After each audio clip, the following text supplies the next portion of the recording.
is underway. The U.S. men's national team takes on Paraguay at 6 p.m. We're getting you ready for it coming up at 10:30. The Mariners have one more series this road trip. They open the first of three against the Washington Nationals today at 3:45 p.m. Pre-game show starts at 2:30 on Seattle Sports and the Seattle Sports app. Snapshot brought to you by Miller Lite. When it's game time, it's Miller time. From the Quantum Fiber Studio, this is Bump and Stacy on Seattle Sports. Streaming through the Seattle Sports app and at seattlesports.com. Now, here are your hosts, Michael Bumpus and Stacy Ross. Here we go now. Happy Friday. Bump, can I tell you what I'm most nervous about today? Like, really, I've been stumbling over it, and I'm really nervous about it. My heart's already racing. How I correctly say Paraguay, because we are going to get you guys ready for group stage. U.S. men's national team playing at 6 p.m. today against Paraguay. And I feel a lot of pressure to say Paraguay. Paraguay. Exactly. If you really want to get into it. I do, but Paraguay. And I can't do it. And I can't, but I will talk about the U.S. men's national team taking on Paraguay coming up at 6 p.m. We have some good stuff that we learned from John Strong, so we're playing that. And then obviously, Bump, a massive soccer fan. You've got some of your own kind of goals, no pun intended, in mind for this team. So that's coming up at 10:30. Getting to the Mariners quite a bit in the first hour, and then having some fun at 11. We got a fun Friday show planned for you guys. Right now, though, Bump, we were looking up a couple Mariners numbers, and this isn't, with the intent of spinning what was a no good, very bad loss into no, actually everything's fine. But it's just something that was interesting. Jeff Passan has his latest for ESPN up on just kind of, hey, what are some of the trade deadline goals for teams? This is separate from when he said basically everyone should trade for Derek Skubal. Right. So in his latest look, he not only has the Mariners' odds of making the playoffs still at 89%, but he also says the Mariners are a top 7 team in both hitting and pitching. I'm going to pause and say I don't know by what measures he's looking at, but he said top 7. They have the AL's second best run differential between now and the deadline. They need to create separation in a division they should win going away. And what I thought we would do, Bump, is look at some of the numbers that stand out to us, the positive numbers about the Mariners, and figure out where the what's the word I'm looking for? What's not connecting? Because some of these numbers are incredible. They're 5th in home runs, 3rd most over the last 30 days, 5th in ERA. They are the only team in baseball to be top 5 in home runs and in ERA. But I don't feel like they're a top 5 team right now. So that's what I want to try to figure out. What's going on with the Mariners? Because there are some good numbers to go over. Those are really the only numbers that are incredible. Because if you look at everything else, team OPS 15th, slugging overall, you said in the last, 30, they were 9th. Overall, they're 11th. That's not bad. Yeah, those home runs. Average, they're 23rd. Strikeout rate, 10th highest. Walk rate, they're at 70%. That's something that they used to be better at. When it comes to extra base hits, they're 18th. Their team average of runners in scoring position, they're 27th. Their whip is 4th. Left on base per game, 14. That's 12th. And then they're 11 and 13 in one-run games. For example, you got the A's who are 13 and 9, and you have Texas who's 10 and 10. And they're 16 and 17 after a loss. For example, the best team in the game right now, according to record, Atlanta, they're 17 and 5.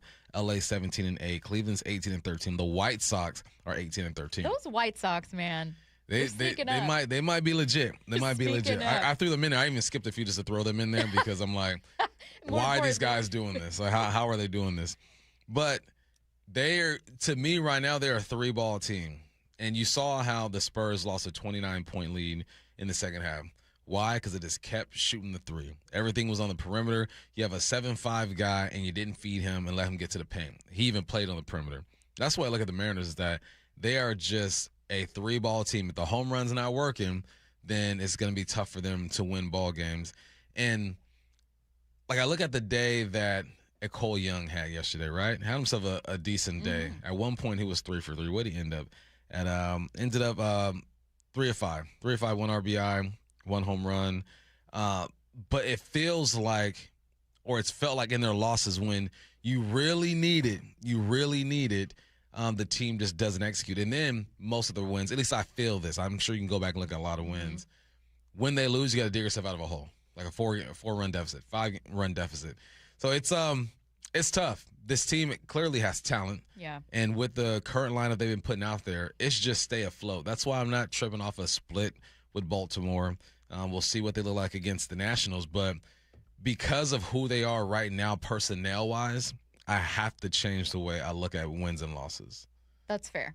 And that they'll come not just in bunches, but that, like, when you're getting those home runs, you're going to blow people out of the water. I mean, you are right that they're really home run dependent. It was a critique that Yankees fans had about the Yankees last year. And frankly, like, there are a lot of teams in baseball, unless you're able to pay a lot of money on a couple all-stars at a couple different positions, it's rare to be able to, like, really string hits together. What the Blue Jays did last year took them to a World Series. So the Mariners are going to need to figure out a way to do it. Maybe that starts to happen. I mean, Brendan Donovan was getting good contact. Like, maybe that happens when you get more of your lineup back. Or maybe you have guys, you know, like if they're stranding runners, maybe when a healthy Cal is back, that changes a little bit. Right. So obviously that's something to keep in mind with a lot of this. I think that it's clear that their pitching's keeping in this. Now, what separates you from a team like Baltimore is that you do, even though you're relying on home runs offensively, have a pretty complementary team. For instance, I thought it was perfectly mirrored by last night, the Mariners, Bradish starting for the Orioles and Wu starting for the Mariners, obviously. Both had awful innings back-to-back. The Orioles pulled Bradish because he's not great. Mm-hmm. And they knew that they would lose this game, or lose their lead in the game, rather, if they didn't turn the bullpen. And they ended up getting some phenomenal play. The Mariners, even though Wu had an awful start and still gave up 2 more runs, didn't pull Wu because he's an all-star. Now, it was not a good day for him, and it's not like he drastically turned it around. But the advantage you have is that if someone knocks your starter around, most of your starters have a counterpunch that, like, they can at least respond. You can put them back out there and hope that they right the ship. Whereas there's some teams with really bad pitching where that's it. So that's an advantage they have. It is something that's good, but I think they just need to start stringing together wins again. Get back to winning consecutive series and a couple in a row. You haven't done that on this road trip. Yeah, I mean, we saw the bounce back with Logan, right? Logan had 2 innings where he threw almost 60 pitches, and then he bounces back, puts together a quality start, and he's good to go. With Wu, I think that's what they were hoping would happen, and he's earned that right to go out there and try to correct things, because depending on what week we're talking about, it's been him or Hancock who have been the best arms on the mound. So you typically do. And then you also got to think about the bullpen situation as well. Dan, I feel like, is trying to stretch this thing out as long as he can, because obviously Brash went on the IL. Munoz has had a high usage rate. Bizardo as well. Davila, I've seen him more in the last couple of days than I've ever seen him in my life. So it's a weird situation with the bullpen. So you give Wu the benefit of the doubt that he is going to figure out things, but then you're also saying, I can't just pull him right now because my bullpen is going to be shot. Okay, so we've answered one half of this entire equation, which was, if Jeff Passan here is right, that the Mariners are a top 7 team in hitting and pitching. Again, you and I were like, by what measure? But we settled on, they're top 7 in home runs, top 7 in ERA, top 5 actually. No other team is. But they're so reliant on the home run that you like Bump did, you expand those stats and you look at a couple other things, whether it's OPS, average, drawing walks, they're not top 7. Yeah. So why doesn't it feel like that? Because it's pretty inconsistent. Let's get to the second part of this, which is why any of it matters. Because obviously the Mariners aren't just trying to get to the playoffs. They should not be content with only settling for a wild card series. This was Jordan Schusterman yesterday. They should not at all be content with the wild card series, because you're exactly right. I think that avoiding the randomness of that first series is just enormous. And you saw that last year. You're able to rest, you're able to set your pitching. And I think it's still within reach. I think that based on the quality of the teams, and this is even with Aaron Judge out, I still think that the Yankees are in the best position to finish with the best record. After that, man, and Tampa has shown a lot and started to slip, but really picked it back up this week against Boston. But what does that mean? Because Boston is such a mess. That said, the only team that I would say I am very certain is going to have a better record than the Mariners is still the Yankees. And other than that, I think that second seed is still up for grabs for any of these teams. That still does include Cleveland. That still includes the Rays. And I think it should still include Seattle. You are a talented roster. You are right now in first place in the AL West, and you should be feeling good about that. But your goal is so much bigger.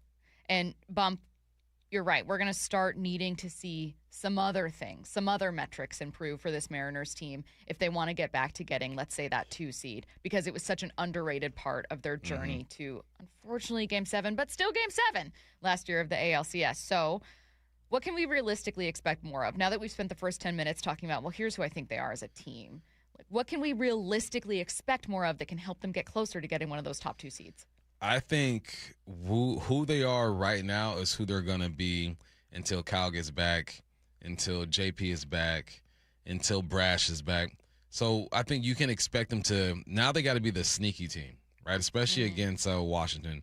You got to be the sneaky team now, the team that makes a play at second base, running to the bag and getting a guy out, right? A team that gets the force out at home. Like, you have to put those type of plays together now, because you went from being one of the more talented lineups in the game to probably an average lineup when it comes to the guys who are subbing in. So it's kind of just stay afloat. This is when you got to lean on your arms too. That's why outing like Woo or from Woo yesterday, it hurts, because you feel like maybe this lineup can pull off a miracle and make things happen, but for the most part, you're not counting on it. You can't count on that lineup to be clutch. You can count that lineup to every now and then, just like that game against Baltimore went to extras, to pull some things off, get lucky, and use that luck and create some magic. Go ahead. Go ahead. No, you're good. I was going to say, you said this is a 3 true outcome team right now, and to that point, you're absolutely right. I think it's probably unfair to say, oh, what I expect for them is to get a ton of hits, to be top 3 in hits and to string together a bunch of hits, and that's how I think that they can end up getting that, top seed. That's just not who they fundamentally are. Yeah. So I was just echoing that, like, I think you're right, and that what you can expect is that, well, this is kind of who they are right now. When you get Cal back, your expectation isn't that Cal suddenly lead the league in hits. The expectation is that maybe that runners in scoring position stat changes. Expectation is you hopefully get bats back who are a bit more consistent in these clutch moments. Exactly. I can't expect – look at the line yesterday. I can't expect some of these dudes to do this week in and week out. There's a reason why they spend a lot of their time in Tacoma. Good ball players, but – I'm not looking at even Paredes with the run that he's had, right? I'm not looking at Paredes and saying, all right, let's do this. I'm not looking at Master Bodie and saying, hey, got to count on you. I'm just not. Yeah. And Paredes has shown at times he can do it. Even Master Bodie has shown at times he can do it. But you want to be consistent. There's a reason why you come out with an opening day roster, opening day lineup. All right, and it's because those guys have shown over the years, over the spring, that they can do it. So I'm looking at this team, and I'm a bit more patient than I typically am at this point of the season, because I know what they're dealing with. I know fans don't want to hear that. I know they want, hey, we got to strike while the iron's hot, all that good stuff. I feel you.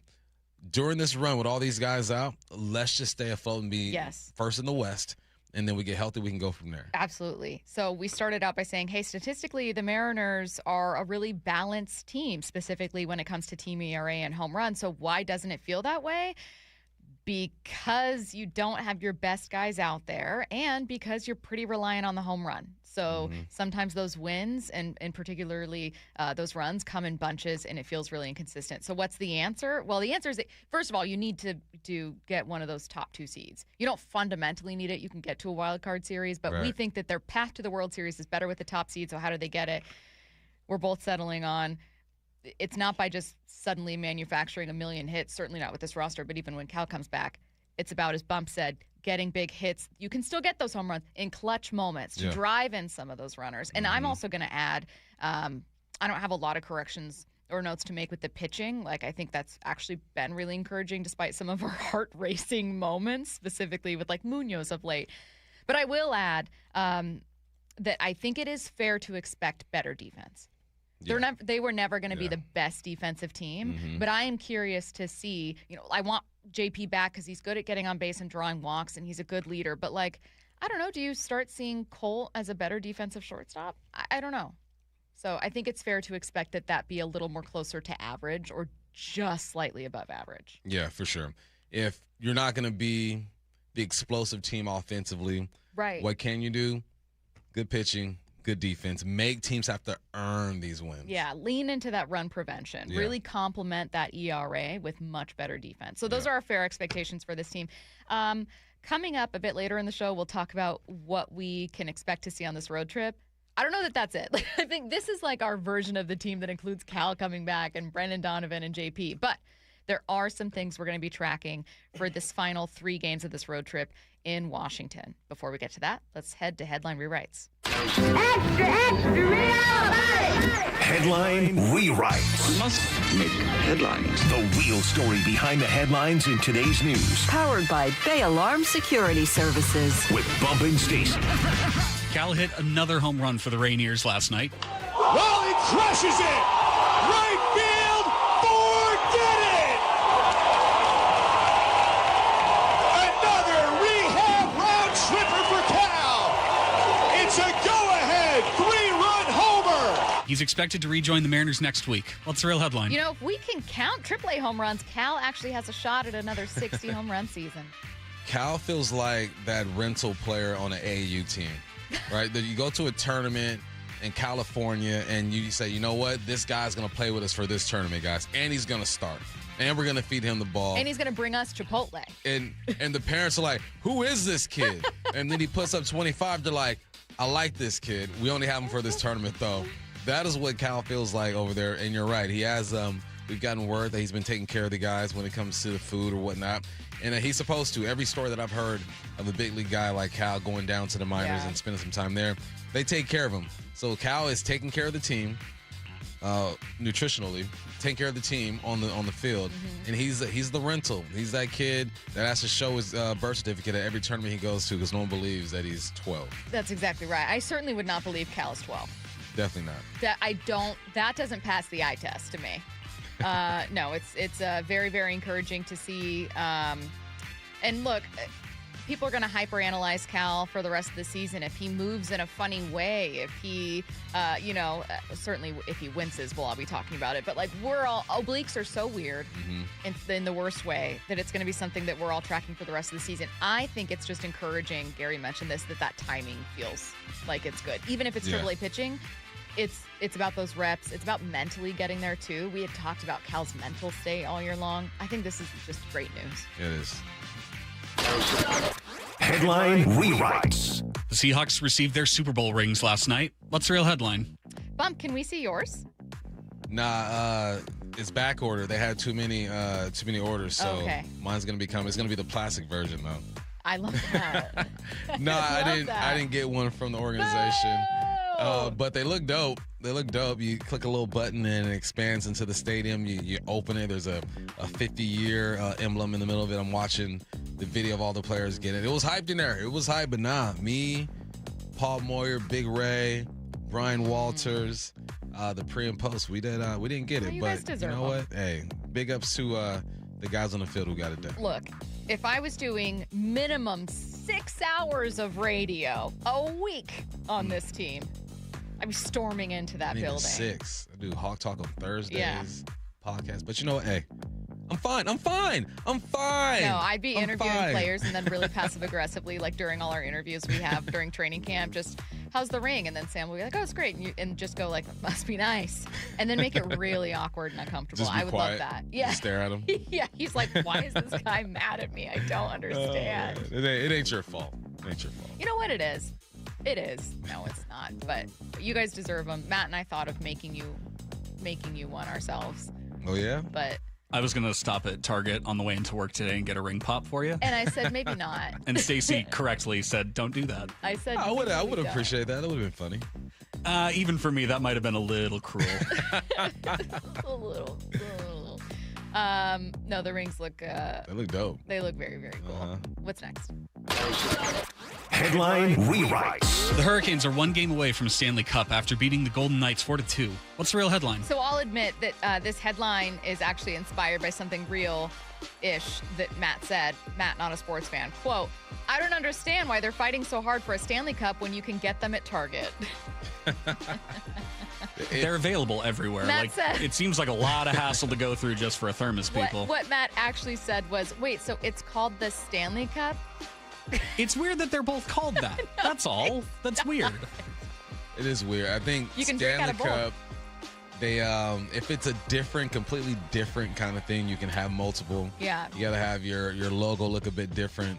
But yeah, if anything, they should team up and make a Stanley Cup. Yeah. Yeah. I think they should too.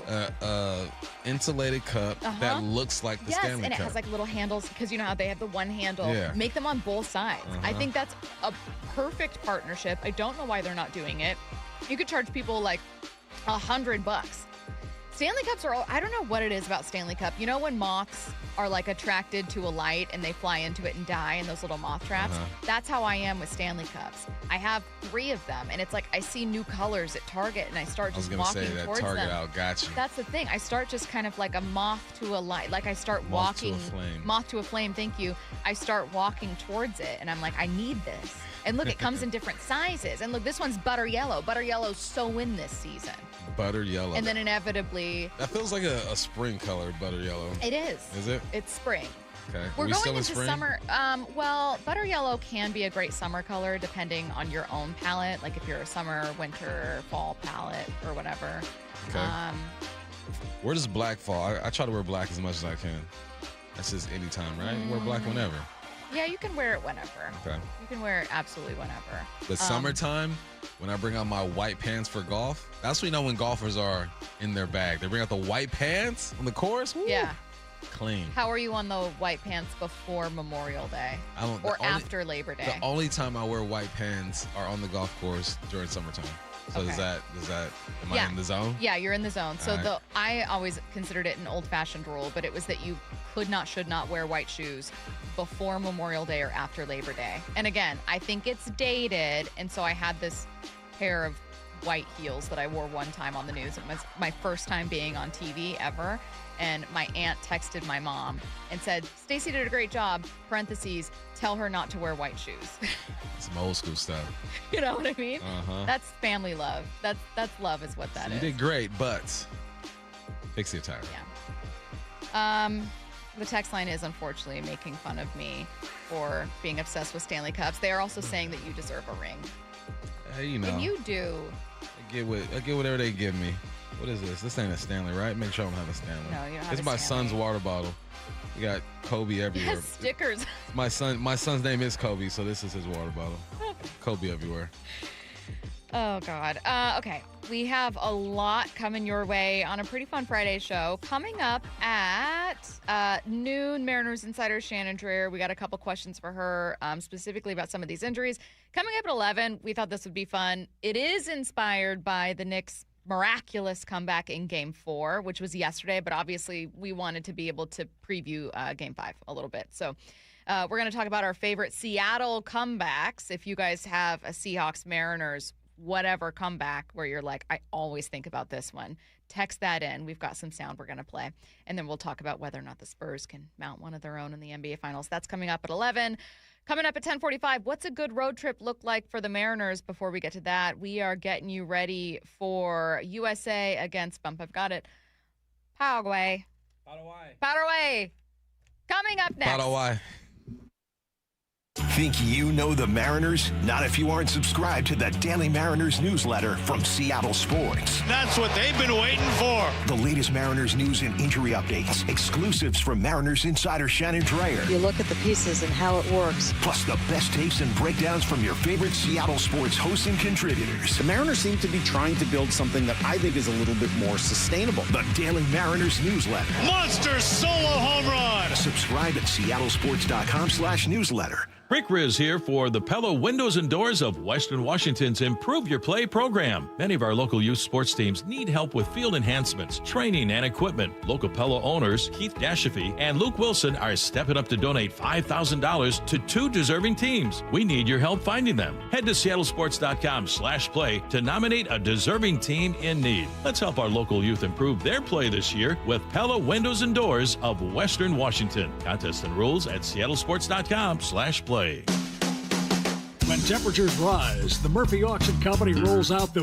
biggest online heavy equipment auction of the summer. Bidding is underway now. On the block, find a huge assortment of heavy equipment. contractors' equipment and vehicles like 80 heavy trucks, 13 excavators, 5 backhoes, 9 forklifts, 3 skid steers, 2 asphalt pavers, and a 2002 Trail King 50-ton triaxle lowboy equipment trailer. Plus, a 2025 Dodge Durango SRT Hellcat with under 2,000 miles, contractors' tools, attachments, roll-off boxes, lumber, and much more. Preview all items June 16th and 17th, 8 a.m. to 4 p.m. at our location in Marysville, 3803 136th Street Northeast. This is the auction you don't want to miss. For pictures and all details, visit murphyauction.com. That's murphyauction.com. murphyauction.com. When an emergency happens, be the first to know. Alert Seattle helps you stay safer and connected. This free service includes alerts about severe weather, safety, health, utility disruptions, major traffic accidents, and more. If you live or work in Seattle, Alert Seattle is the city's official emergency alert system. Sign up for text, email, or phone alerts during emergencies near your home, work, school, and more. Text Alert Seattle to 62783. Alert.seattle.gov to learn more and sign up. Dave Wyman here, and the folks at Bellevue Rare Coins say higher prices have enticed more Americans to cash out their jewelry, gold, and silver items.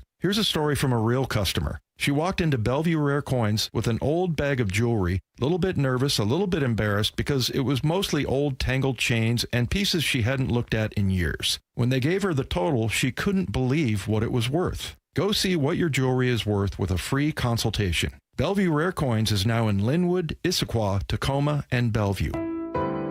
People can see through if it's not genuine. And it's genuine here. The Johnsons always talk about in orientation meeting, their dad and grandpa, they always maintain that it's a people business. We're not here to sell cars and work on cars. That's what we do, but it's really about just helping people. Every month we have a new employee orientation meeting, and the Johnsons present. They can't get out to all the stores every day and meet everyone, but at least they get to shake hands with new employees every month in the orientation meeting. And they tell everyone there's not one car deal or one repair order that is worth tarnishing our reputation and ruining an experience for a customer. That just is really what is instilled. Lee Johnson Auto Family, the LJ way. Do Crohn's disease or ulcerative colitis symptoms keep coming back? Tremfya, guselkumab, may help, with rapid remission achieved at 12 weeks and lasting clinical remission at 1 year. Some even saw visible improvement of their intestinal lining at 12 weeks and 1 year. Tremfya is a prescription medicine used to treat adults with moderately to severely active Crohn's disease and adults with moderately to severely active ulcerative colitis. Serious allergic reactions and increased risk of infections and liver problems may occur. Before treatment, your doctor should check you for infections and tuberculosis. Tell your doctor if you have an infection, flu-like symptoms, or if you need a vaccine. Healing is possible with Tremfya. Approximately 3 out of 10 patients were in endoscopic remission at 1 year, based on areas visualized on colonoscopy, which may not represent the deeper bowel layer or entire GI tract. Individual results may vary. Ask your doctor about Tremfya today. Call 1-800-526-7736 to learn more or visit tremfyaradio.com. Progressive's accident response can detect and send help when you need it most, after a major car accident. But other accidents, you're on your own. Like when you accidentally call your wife Mom. When you accidentally say Happy Holidays on someone's birthday. When you accidentally wave at someone you thought was waving at you. We can't help with those accidents, but Progressive's accident response provides peace of mind after major car accidents. Progressive Casualty Insurance Company and affiliates. Limited availability in California. Driver is responsible for emergency and towing charges not covered by the policy. Wesley Financial Group is not a law firm. I'm Chuck McDowell, founder of Wesley Financial Group. Did you buy a timeshare because they told you it was a great investment? That's a lie. Most timeshares can be bought online for $1. To find out what your timeshare is worth and to cancel it, call us today and we'll send you our timeshare exit kit free with all your options for cancellation. Call Wesley for your free exit info guide. 800-771-1300. That's 800-771-1300. From the Quantum Fiber Studio, you're listening to Bump Stacy. Weekdays 10 to 2. On Seattle Sports and 97.3 FM HD2. So many great suggestions coming in for our 11 a.m. conversation. Don't call it a comeback, our favorite Seattle comebacks, plus a look at whether or not the Spurs can mount one of their own in the NBA Finals. Before we get to that, though, getting you ready for the U.S. men's national team's first group match. This one's going to be against Paraguay at 6 p.m. Why are you? It doesn't even sound like the country anymore. It just sounds like you have Tourette's. I can't stop saying it. Paraguay. It is. I actually. It's just fun. It's just fun to try to say it incorrect. And one day I will be able to correctly do it. Until then, I'll keep working on it. Someone who can. John Strong, who's going to be on the call. First, he talked about Team USA. God, there's so much to get. Let's talk about the most important thing. I think the big thing is just, can they get off to a good start Friday night? Can they get out in front? Don't be playing from behind against a team like Paraguay. And allow yourself to be in that situation where the momentum of the country, the snowball effect of being the host, can kind of get you riding on that wave. Paraguay. You don't sound like that. No, but I'm trying. Yeah, I don't know why his mouth, Paraguay. By the end of the show, I think you'll be close enough. Paraguay. Paraguay. Paraguay. Paraguay. Paraguay. I can say Paraguay. Paraguay. Para. Paraguay. Guay. Paraguay. Paraguay. Important for Team USA. John says get out in front early. You say? Yeah, that's the thing with U.S. soccer, man. Our style is nothing like the world. We're more of a athletic type of style. Like, we have skill out there for sure, but the creativity that I see with other teams, other nations, we just don't have. And I think that starts with just the type of athletes that we have and then how we're coached. We've tried our German coach before. We couldn't get it down. I'm not sure where our guy Marcio is from. But, yeah, you got to get out in front because the U.S. isn't built to come back from a 2-0 lead. They're just not built for that. The toughest part about this U.S. is going to be that back line and the defense. When I say back line, I mean the defense. And thankfully, you have Chris Richards back there. He's one of the best center backs in the EPL. We do have players playing in not Major League Soccer, but the bigger leagues internationally. He's one of them. He's going to be busy no matter who we play because I feel like every game that I've watched with the U.S., it's always a slow start. They did beat Senegal, which is a good win. They lost 2-1 to Germany in a friendly. Germany, it seemed like they were just messing with us, just letting us have our opportunities. Yeah. So, yeah, if you get down 1-0, okay, you can fight back. 2-0, it's a bit much for any team, especially the U.S. Is it concerning that they weren't so great in those friendlies prepping for this one? They don't have, I was reading fairly that they don't have like a ton of momentum. Nah, well, it's, you don't expect, whenever the U.S. lines up against Germany, no one expects U.S. to win. Okay. It's just not how it happens. But against Senegal, you feel like they put up a better fight. Someone said, why are you not playing Paraguay trivia today? Wow. That would have been fun. It should have been World Cup. We got next week. Yeah, let's do that next week. Actually, I'll be out next week. So next Friday? Yeah. Well, we can move it to Thursday. All right. We'll do World Cup. Let's get to a bit more from John Strong. Let's talk about the historical precedent of what we're seeing here. Not only expectations of how far they can go, but kind of like what the bar is. First, getting to the round of 16. To give people that context, getting to the round of 16 is the historical standard. Reaching the quarterfinal would feel like they're doing something special and different. Reaching the semifinal is the country's melting down because really crazy stuff is happening. That's where we start to really dream big dreams. Yeah, that's when you start having people screaming on the streets. But we're not there yet, so let's talk about reaching that quarterfinal. If you reach the quarterfinal, that's history making because only once has a U.S. team made the quarterfinal. That was 2002. It would mean you've twice won a knockout stage game, and a knockout game is very different from a group game. This is the difference between regular season and playoffs.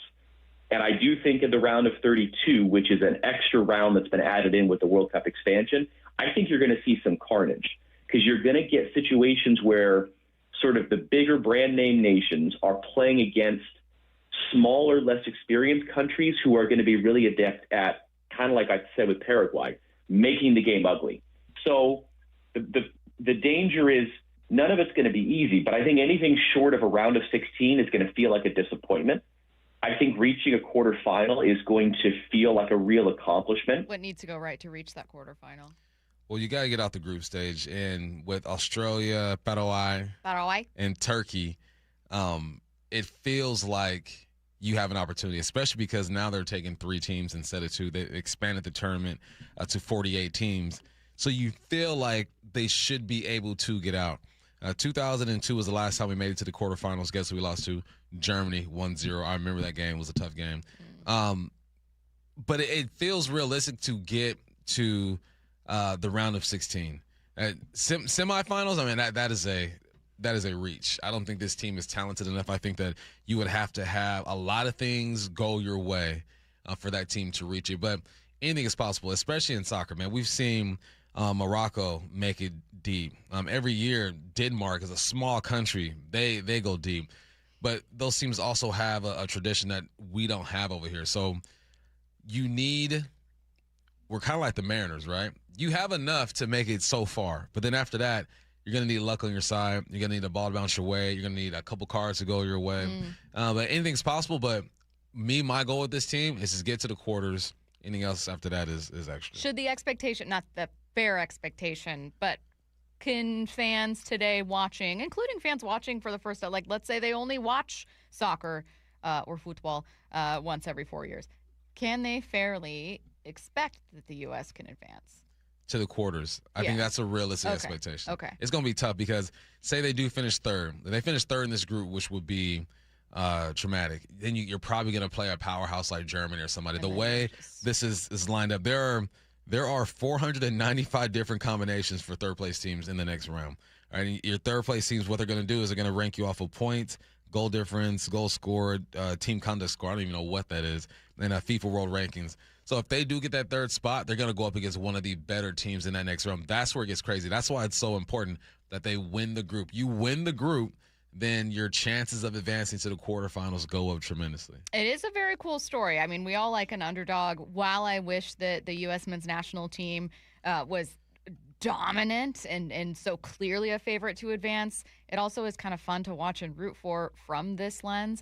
Seahawks wide receiver Cooper Kupp, talking about it the other day, said, I don't think it's ever been done before. From what we've gathered, it would be an outrageous underdog story if the U.S. were to pull something together. It would be crazy, right? And then he just says they're ready to go. Really excited to watch. A lot of athletes excited to tune in. Okay, so if you don't have the U.S. as like maybe one of your favorites to advance to the quarterfinals, then who is? Who's heavy lies the crown for whom in this one? The Blue Bloods, man. You got to go first. The favorite to win it is Spain. You have Yamal over there, the 18-year-old sensation. I mean, you watch this kid play. If you don't know anything about soccer, go ahead and watch Yamal play for Spain. He's ridiculous. You got France. They got Mbappe over there, who's a name that a lot of people are familiar with. Ousmane Dembele, he's a guy. He's probably better than Mbappe, but Mbappe has the bigger name. Argentina is a little tricky because they're looking to be the first team to go back-to-back since Brazil, 1958, 1962. The team has just gotten older, and they haven't made a lot of changes. Messi's gotten older, but Miami's done such a good job of managing his minutes. He's playing at a high level, but there's some other guys. You have Romero coming off a knee injury, and you have Alvarez who's just been struggling. Next is England. England, you have Harry Kane, who is one of the favorites to win the Golden Boot. Golden Boot is the guy who scores the most goals in the tournament. And then Brazil. Brazil's always tricky because they're full with so much talent, but their style of play is like street ball sometimes, and it gets them in trouble. But they do have a new manager in Carlo. And the thing with Brazil is they have so many superstars and so many personalities, their manager has to be able to kind of reel them in a bit. And their manager, Carlo, has been a manager at Chelsea, Real Madrid, Milan, PSG, Bayern Munich. So that's always my favorite after the U.S. is because I grew up when Brazil. Ronaldo, I was going to ask you. Ronaldinho were playing and Roberto Carlos. So that's always my go-to after. And my kids look Brazilian. So I'm like, let's go with Brazil. So maybe then this is your answer. I was going to say, so for someone listening who's not a massive soccer fan, everyone who is knows exactly who they're watching for and what they're watching for, including everyone watching the U.S. men's national team, obviously. But if there's someone who's not a massive fan and you got to sell them on a cool story, a cool player, something that they can watch through probably a good chunk of the World Cup, who's it going to be? A cool story would be Congo. It's their first time making it. It's in a long time. And their fan base is just super passionate. You're going to see guys in there, no shirts on, look like they got thongs on and stuff. Like their they're probably not going to go too far. But if there's an underdog, someone's going to entertain you, I'd go with Congo. That's what we're going for. Coming up next, what's a good road trip look like for the Mariners? They're 3-4 with 3 more to play. That's next. Have you downloaded the Seattle Sports app? We're going to have a challenge right here. What are you waiting for? Listen to this. Every pitch. Here comes the 3-2. Every game. Swung on and missed. Got him. One app for free. How about that, folks? The Seattle Sports app.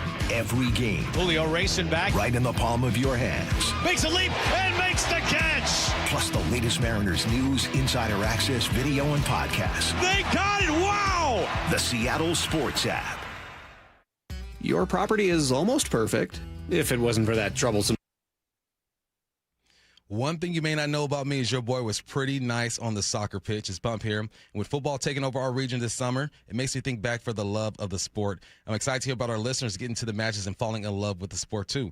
Just like I like hearing about our listeners who go to Silver Reef Casino Resort. I've been telling you guys it's a hidden gem in the Northwest. This summer, it's perfect for a quick road trip and just enjoy your destination. You can book a tee time at Loomis Trails Golf Course and spend the night at Silver Reef, or make a weekend out of it, or just have a personal day. Enjoy the weather. You deserve it. It's nice out today. Relax in deluxe rooms and enjoy a meal at the steakhouse. It is on point. Have fun at their sports restaurant and enjoy the Cantina, authentic Mexican restaurant. I love the burritos there. Plenty of reasons to go up there, and I haven't even mentioned the spa yet. I've done it. I love the robes. They're fluffy. They're comfortable. You should do it too. Book your stay at silverreefcasino.com, silverreefcasino.com. Your property is almost perfect if it wasn't for that troublesome tree or stump. Stop looking at it and mowing around it. P&D Tree Service will remove it for you. If it's 1 tree or 15 trees, a small yard, or land clearing, P&D Tree will do it safely and quickly, turning multi-day jobs into a few hours, saving you time and money. They'll clear trees and stumps away from homes, leaving a clean yard to enjoy. They specialize in large tree removal. Ever seen a tree removed by crane? PNDTreeService.com. I got to ride in the brand new all-electric ARC Sport, and it was a luxury EV on the water. Stacy here. You hop aboard immediately and feel like you're someone important. Luxury finishes, clean, tech throughout. Driving it is smooth, and it has that impressive kick you expect from an EV. Charging it is really easy, and not paying for gas is a huge plus. Book a free demo and see it for yourself in Lake Union, Lake Washington, and Lake Sammamish. Schedule your demo at arcboats.com/demo. If you can't make it to them in Kirkland, they'll come pick you up. arcboats.com/demo. Ooh, that face. Quantum Fiber Internet loves that face. That's Jamila. Gage Jamila. She's thinking outside the box from inside the box. Quantum Fiber Wi-Fi keeps her meeting game strong. From the back door to the front lawn. Rushing all of the video calls. Back to back to back video calls. Quantum Fiber Internet blowing the soxies up all those people in all those boxes. Yay to you. Switch today at quantumfiber.com. Additional pods may be needed to achieve Wi-Fi coverage in some locations. Limited availability. Service in select locations only. Heading outdoors or on the water this weekend? Check in with Joey and Nelly on the Outdoor Line from 6 to 8 a.m. every Saturday on Seattle Sports and the Seattle Sports app. Are you having trouble hearing? Hearing loss can devastate the quality of your life. Now, there's an affordable fix for you or your loved one. Rated the best hearing aids of 2026 by Forbes Health, Audion Hearing has the highest quality hearing aids at the lowest prices, starting at just $98 a pair. I actually like them better than my old $5,000 hearing aid. I could not believe how my hearing and life changed. Join over 1 million happy customers by going to audionhearing.com. That's AUDIEN hearing.com. Wendy's new Biggie Deals lets you choose whatever you're in the mood for. It's like a music mixing board of deals, and you're the producer. Go with some chill folk music with a JBC in the $4 Biggie Bite snack. Try the drum and bass of deals with a double stack and a $6 Biggie bag. Or go full-on sandwich symphony with an $8 Biggie bundle, the grand finale of snacking. And the best part? They all come with napkins. $4, $6, and $8 Biggie Deals how you want them at Wendy's. Price and participation may vary. Single items at regular price. Prices may be higher in Alaska, California, and Hawaii. This is the story of the one. As a maintenance engineer at a beverage manufacturing plant, he starts his day knowing every line is ready to run because Grainger delivers the industrial-grade products he needs to keep mixers, conveyors, and packaging equipment moving. With Grainger's vast selection of bearings, belts, and motors, he keeps operations running smoothly, so nothing grinds to a halt.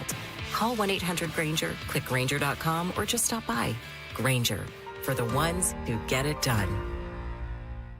Finding great candidates to hire can be like, well, trying to find a needle in a haystack, but not with ZipRecruiter. Its powerful technology actively finds and invites qualified candidates to apply to your job. So while other companies might deliver a lot of hay, ZipRecruiter finds you the needle in the haystack. See why 4 out of 5 employers who post a job on ZipRecruiter get a quality candidate within the first day. Try ZipRecruiter for free at ZipRecruiter.com/free. That's ZipRecruiter.com/free. ZipRecruiter. From the Quantum Fiber Studio, you're listening to Bump Stacy. Weekdays 10 to 2. On Seattle Sports and 97.3 FM HD2. The Mariners have one more series on this road trip. They open up the first of 3 against the Washington Nationals. First pitch is today at 3:45 p.m. Pre-game show starts at 2:30 on Seattle Sports and the Seattle Sports app.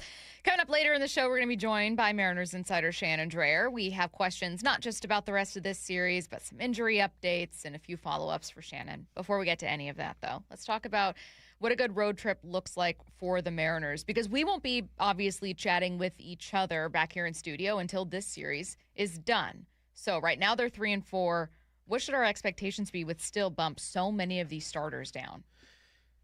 Stay above 500. I think that should be the goal. If you're able to stay above 500 on this road trip, I like your chances. You still got a game on Texas. I think 2 games on the next team after that. Looking at Texas's schedule right now, they got Boston coming up, who's been struggling this year, and they got Minnesota. Look, you just gotta keep swinging, right? You've been hitting the chin a couple of times. You got to find a way to take one of these first 2 games out of DC, and then anything else after that is extra. Yeah, I think I was thinking back to when Gary joined us earlier this week for the dugout, and we asked him, not that question, but we said kind of like, hey, what are we watching for? And he said the same thing, where he was like, just kind of stay above 500. And I remember thinking like, oh, that's kind of a downer. Like, wait, they can't be better? You know, the Orioles have struggled at times. And, you know, the Nationals have been a little volatile. Like, they have, you know, some power, but they've also been volatile. And then we saw the rest of this series, and you kind of remind yourself of how many guys you have hurt, and you go, you know what? That's fair. And that's good enough for a team that's in first place in a very bad division. Yeah, it's kind of like when I have all these 7-on-7 teams, right? And we rank them by their talent level, right? Our best team is platinum, and we got gold, we have silver, we have onyx. Like we rank them. Platinum, we go into every tournament thinking, okay, we got a chance to win this thing. Gold, we're like, all right, you got a chance. Silver, we're like, we'll see. You know, right now I'm looking at this team, and they're like a silver type of team with platinum potential when everyone is all healthy. And I think it's okay to change your expectations according to what you have available. It's not realistic to not have your guys and be so mad that they split a series with Baltimore. Or to see the lineup and go, what is this lineup? Yeah. What do you mean? That drives me crazy sometimes. When we get the text on people like, we're not going to win with this lineup. I'm like, this is all they have available to them. This is the lineup today because they don't have a number of guys. This is what they have. So let's hope that we have a swinger's punch and we get a little lucky. You know, that's the way I'm looking at this team, is like, don't shoot yourselves in the foot, right? Yeah. Don't play horrible defense. You need your starter to get off to a good start and give your bats opportunity to produce without the pressure on them. But you do need Randy to be Randy. You do need Julio to be Julio. The pressure goes to the top of the line. I'm looking at Randy, Julio, and Josh, and I'm saying to myself, y'all got to be the ones, because you don't have all your dogs behind you. And I'm even looking at Cole Young now. Cole Young has shown that he's a main contributor on this team. So, yeah, it's you're missing a guy or two, but there's still enough talent to be competitive. What you don't want to see is a horrible starting pitching and you being dominated in the batter's box. You have as probables for this one, well, I mean, this is just who's pitching. Miller tonight, Castillo tomorrow, and Emerson Hancock on Sunday. Miller has been really great so far, and I know that he's coming back from injury, and we've only seen, one start without the piggyback? Yeah, I'm trying to remember. I think so. Yeah, 2 piggybacks, 1 non-piggyback. Castillo obviously has struggled, and the shame was in one of his better starts last time around, the Mariners lost. Bullpen fell apart with that one. And then Hancock obviously has been exceptional, and I think has made his case for an all-star group. Look, their pitching as a team has been great. I think my expectation is with how Hancock and Miller have looked so far, with the little asterisk that Miller hasn't had, many starts, I think taking 2 of 3 from Washington is a fair expectation. Yeah, I think it's definitely possible. It's not something that's so far-fetched. It's not like asking the U.S. to get to the semis. You know what I'm saying? I am asking that, though. Hey, if that's your goal, that's my expectation. Goal is, the expectation is they get. The expectation is they win it all. There you go. No, it's not. But my expectation for the Mariners is not only that they get to the playoffs, but that they start to improve once they get some of these bats back. Unfortunately, that's not happening on this one, but I think they have enough. Yeah, I'm really interested to see just how Bryce Miller looks. Like you said, this is his second time through with the piggyback. Last time we saw him was against Detroit. He went 6, gave up 1 hit, set down 9. Before that was a piggyback. He went 5, gave up 1 hit, and set down 6. The last 2 times we saw him, he looks like he was in a good groove. Are we talking about the piggyback or not? We can't. We are much later, but we can talk about it now. Well, the thing about the 6-man, and I think some of the things that people have gripes about is, well, your starter's losing a day. And for me, gaining an extra day of rest is never a bad thing. Yeah. For a person who is set in their routine, maybe that day does something mentally to them. But I think that with the experience this team has had, especially with the 6 guys who are in this rotation, Emerson being the new guy, they should understand that rest is good. If we were rested and healthy, we probably go further last year. So I think you have to tap in and try to change your mentality if you are that way. If you're one of these guys in the 6-man, I think Bryce has done a good job of handling it. When he was in the piggyback situation, he was honest. He said, look, it's not ideal. I want to be out there, but this is what the team needs from me. If he can stay there and then come out here and look good, I'm feeling good about the 6-man. I think Woo is just, everyone's going to have a bad day. Like, everyone has a bad day. And I hope that it's not the routine that has messed him up. Yeah, I mean, he did say it wasn't. He kind of shrugged off that question. I just was bad. He's had a couple bad games on the road, though. I'll throw in one last number for you just before we hit break bump, which is that the Nationals are 25th in team ERA and remain 25th when adjusted for just bullpen. So I think that with kind of an offense that's short, some of your, not just your best bat or your power hitter, but short guys like JP that can get on base, Donovan, who was stringing some hits together. Mm-hmm. That's intriguing. It is intriguing. Right? It is. 2 or 3? Here's the thing about the Mariners. I told you on it. Even with whatever lineup they put out there, because of the arms, you feel like they still have a chance. Totally. All right, we are getting back to the Mariners, talking that 6-man rotation coming up at 11:45, and at noon with Shannon Drayer. We have some injury questions for Shannon as well, so we will get back to kind of like a Mariners heavy focus. Kind of a fun one coming up next, though. This is inspired by the Knicks' comeback victory over the Spurs in Game 4 of the NBA Finals. Now, we're going to do a little bit of a look ahead to Game 5, see if the Spurs, in fact, have another comeback in them. But we're going to get there by discussing our favorite Seahawks and Mariners comebacks. That's next. Think you know the Mariners? Not if you aren't subscribed to the Daily Mariners newsletter from Seattle Sports. That's what they've been waiting for. The latest Mariners news and injury updates, exclusives from Mariners insider Shannon Drayer. You look at the pieces and how it works. Plus the best takes and breakdowns from your favorite Seattle sports hosts and contributors. The Mariners seem to be trying to build something that I think is a little bit more sustainable. The Daily Mariners newsletter. Monster solo home run. Subscribe at seattlesports.com/newsletter. When you own your own business, you need to keep things moving. Need to book a last-minute flight? Earn a $300 travel credit to cover that. Need to take a meeting before takeoff? Do it from the comfort of the Chase Sapphire Lounge by the club. Need to catch your breath before you board? Done. Chase Sapphire Reserve for Business, the business card that gives back all you put in. Visit chase.com/reserve business to learn more. Cards issued by JPMorgan Chase Bank, N.A. member FDIC, subject to credit approval. Terms apply. Your windows and doors play a huge role in your home's efficiency and comfort. Choose Lake Washington Windows and Doors for windows that are up to 25% more energy efficient than Energy Star standards and reduce noise by up to 50%. Visit LakeWashingtonWindows.com today. Upgrade your home with Lake Washington Windows and Doors. Be among the first 40 June projects to sign up for 5 or more installed windows and receive a free patio door. Plus, enjoy 12 months no interest, no payments financing. LakeWashingtonWindows.com.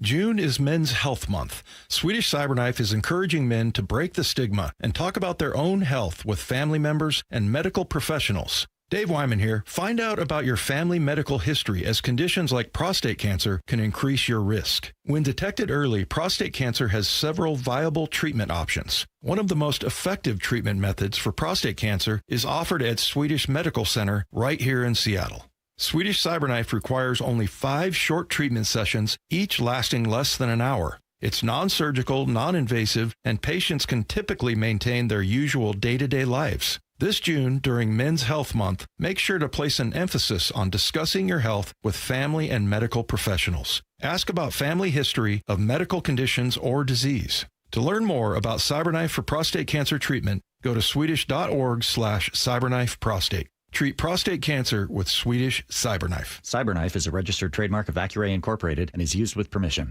How many times have we heard lowest prices, best service ad nauseum? At Pacific Power Batteries, we know that good stuff isn't cheap, and neither are good, trained employees. But at Pacific Power Batteries, the phenomenal people can install your auto, boat, or RV battery for a nominal charge. We offer cash and carry pricing for you do-it-yourselfers. We'll leave the balloons, monkeys, and trumpets to the other guys. But either way, Pacific Power Batteries is a great place to buy batteries.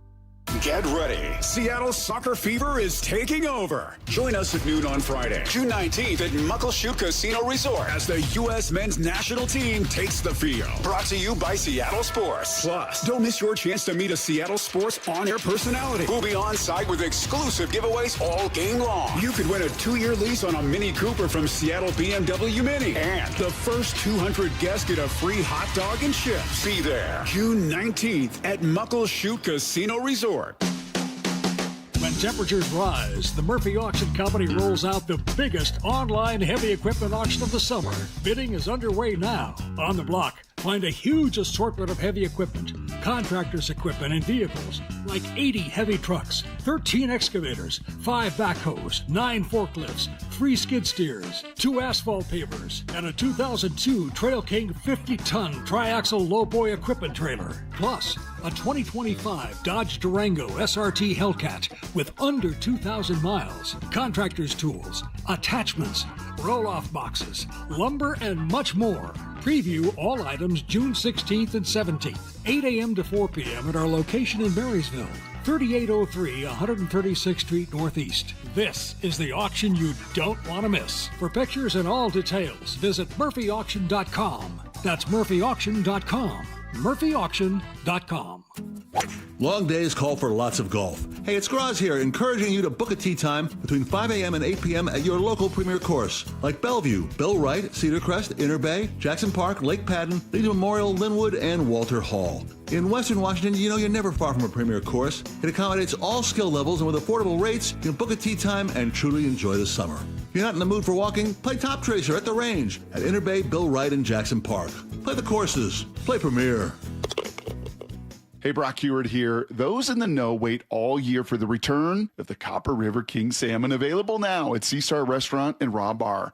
Caught in Alaska's legendary Copper River, this wild king salmon is the rarest and most sought after of the run. Chef Howie's team over there, they prepare it simply. Fire grilled, lightly seasoned, really allowing this remarkable fish to speak for itself. Available only when the daily catch allows, and when it's gone, it's gone. So make your reservation at Seastar before the season slips away. Let's go! This is Seattle Sports. Streaming through the Seattle Sports app. KIRO AM Seattle. KIRO FM HD2 Tacoma. Home of the Seahawks, Mariners, and everything Seattle sports. Seattle Sports Snapshot. The 2026 World Cup is underway, and the U.S. men's national team takes on Paraguay at 6 p.m. We're getting you, we got you ready for it. Go back and listen to Hour 1 of the Bump Stacy podcast for a preview. The Mariners have one more series in this road trip. They open the first of 3 against the Washington Nationals today at 3:45, with a pregame show starting at 2:30 p.m. on Seattle Sports. Snapshot, brought to you by Miller Lite. When it's game time, it's Miller time. From the Quantum Fiber Studio, this is Bump and Stacy on Seattle Sports. Streaming through the Seattle Sports app and at seattlesports.com. Now, here are your hosts, Michael Bumpus and Stacy Ross. Here we go now. Don't call it a comeback. We are talking about whether the Spurs can mount their own. But look, here's the thing. I know that the NBA Finals is interesting to us all because we're sports fans, but this isn't a Knicks station. It's not a Spurs station. We are a Seattle sports station. And that means we got to look back at some of our favorite Seattle comebacks, right? Let's bring this back home before we take a look at Game 5 or beyond for the NBA Finals. So my challenge to you, Bump, to listeners, and to myself, and to Matt, if you want to partake, I know that you know, if you're interested, if you are. I don't see how I could add to this segment. I'm just leaving it open. You don't remember any game where the Hawks had a thriller at the end? Not one. Not one game? There's not one that stands out? Or here's the thing. Comebacks are difficult on a board up because you're preparing for a loss, and then it's all of a sudden a win, and you've got a lot more cuts to make. But so that's why I feel like it would sink in. No? Exactly. No. Okay. No. Okay. Think of your favorite Seattle comebacks. This can be Mariners, it can be Seahawks, it can be playoffs or not. I immediately thought of two, one for the Mariners, one for the Seahawks, and then I thought of two regular season comebacks for either team. I do have cuts here, and I think that there's a very popular answer that we're going to see from listeners here on the text line, 866-979-3776. Before I get to that, though, Bump, what is your favorite Seattle comeback that you can remember watching? My favorite. I think it's everyone's favorite. What's that? What is that? What is that one? Green Bay. Oh! NFC Championship game. Of course. It's got to be that. NFC Championship game from the 2014 season, played in 2015, obviously. Between Seattle and Green Bay, starts with that fake field goal. So the Seahawks are going to send Stephen Hauschka on to try to put the first points of the day on the board for the Hawks. It'll be a field goal attempt of 38 yards off the left hash mark out of the hold of John Ryan. Hauschka from 38. Snap is good. Spot is a fake. John Ryan around the far side. He's going to throw. He's got a man in the end zone. It is a touchdown. Seahawks. Are you kidding me? Gary Gilliam, a former tight end, now a tackle. His first touchdown as a pro. John Ryan with a touchdown reception. Holy smoke. Obviously, I have more here. Now, did that make John Ryan a football player? Yeah, John Ryan's a football player. Yeah, for sure. He's tackled, he's thrown. He has a touchdown. And he's swole. He is. John Ryan be breaking out of his shirts when I see him. That man has more than enough protein daily. I'll tell you that much. Of course, we know that comeback kept going, recovering an onside kick. There it is. Bounces high. Seattle has a chance. It's bouncing around. The Seahawks got it. The Seahawks have it in midfield. They got it. Coming out of the pile with it is Chris Matthews, the big youngster who played in Canada, signed here. He's been worth the price of admission on that play. Seattle still has life with 2:07 to play. You know what's weird? It's like I know this story. I literally covered this story, and yet even just listening back to cuts and thinking about it reminds you how improbable that comeback felt. They threw 4 interceptions. You don't recover onside kicks. The numbers say you're probably not going to recover this onside kick. It. And you do it. Like, everything that needed to happen for the Hawks in this game towards the end happened. I don't know what Pete or Russell or the LOB did the night before, but the football gods were looking over them and taking care of them. And then, of course, this play that sent them to Super Bowl 49. Out of the shotgun, they tilted the field back in the Seahawks' favor. Lynch in the backfield in a pistol formation. Wide receivers to either side. Russell takes the snap, drops back. He's going to throw down the middle. He's got a man. The ball is caught. Game over, baby. Touchdown. The game is over. The Seahawks are going back to the Super Bowl in Glendale. You know what's interesting is we're talking about a team trying to get back to a Super Bowl. Yeah. And that was not the last time it happened. Certainly the only time the Seahawks did, and the second to last time that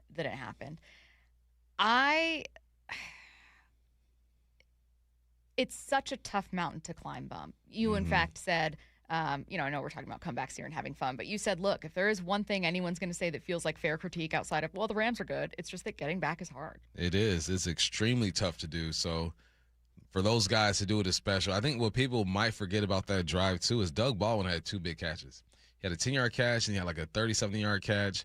And what makes the touchdown even more special to me is that the last maybe 4 years I've gotten to know Jermaine Kearse on a personal level, and he is such a nice dude. Like one of the nicest dudes that you ever met, and he's a hell of a golfer. Like even sweeter. Like I was kicking it with him during the Super Bowl, and if you see Jermaine and you want to ask him questions about anything, he'll give you 5 good minutes and explain stuff to you. So knowing his journey and then revisiting this makes that moment even better. I also thought of, obviously, the 2022 wild card comeback against the Blue Jays late. Brady, what was the deficit at one point? I remember thinking, obviously, it was 6 or 7 runs. I think it might have been 7. I remember thinking at one point, as many Mariners fans did, well, at least you took that game, and they'll even it up. Try to take it tomorrow. I'm out, just kind of like not running errands. I'm doing chores around the house with the game on, and then I just froze. Like they start bringing the comeback. There's a certain point. Is that when you had your hand on the basket? Yeah, I was doing laundry, and I put my hand on the basket, and they knocked in a run, so I just didn't move my hand from the basket, and they won. So I did that, but I don't know. You know what the coolest point about a comeback is? What? The point when you realize it's actually happening. Yeah. Because there's always that moment where it's like you jokingly think we got ourselves a ball game when it's like a 7-1, Mariners do something, but there's just a switch that flips when you realize, oh my God. And we're going to talk about this. Yeah. So in the NFC Championship game, whenever things are going bad, I move, right? So third quarter or halftime, I always do my lap around the stadium, and I go back to the press box. If it doesn't feel good, then I'll go to Rabes and Wyman. I'll stand behind them as they call the game. If that doesn't feel good, then I'll go to the cafeteria and watch the game. So I got all the way to the cafeteria. I went from the walk to the press box for this championship game to Wyman and Rabel to the cafeteria because there's a TV that gives you the live feed, no delay. And I walk in there, and our producer, Nash Achobe, who better had got a ring, is standing there, and we're both like, man. And he tells me, he goes, if Rasheed does not take this to the house right now, we stand no chance. And he pretty much called the shot. Oh, you're talking about Thursday night? Thursday night. Yeah. I'm talking about this past week. Past year. Sorry, I didn't specify. Thursday night. So I bounced around and get to the cafeteria, and Nass is standing there because we're pacers. Like, we walk around during the games. And he's like, if Rasheed does not take this to the house right now, I don't think we stand a chance. I'm like, yeah, I don't think so either. And we watched it unfold. He goes to the house. The first thing I do is I run to where Rabel and Wyman are. They're making the call, and I'm standing behind them, just throwing my hands up, going crazy. It was beautiful. You mean so on this call right here? This is a high, wobbly kick. Shaheed has to run up, makes the catch at his own 43, starts up the middle. Now he has a gap on the left side 40, turns upfield. There he goes. 20, 15, 10, 5. Holy catfish. Touchdown, Seahawks. I'm telling you, the coach is next door breaking the glass. And Rashid Shaheed does it again. So in that moment, you're screaming and yelling behind these two. Yeah. They're making a call. I'm patting Rabes on the back. Rabes is so locked in, he don't feel nothing. He's making a call. Wyman, I grab him. He gives me a smile because Wyman can't say nothing. You gotta let Rabes do his thing. Wyman's mic is off. I give him a grab, and that's when I realized how strong Dave Wyman was. I bumped into him. I was like, "Dang, Dave, strong over there." But they make him the call, and I'm going nuts behind him. You know what else I love about comebacks? You mentioned the, you need things that have low probability chances of conversion. So 2-point conversions, onside kicks, punt return touchdowns, like things that you don't normally see. And seeing them in any game is really exciting. But when you're like, there's like a 1% chance here, you need to do things you can't normally do.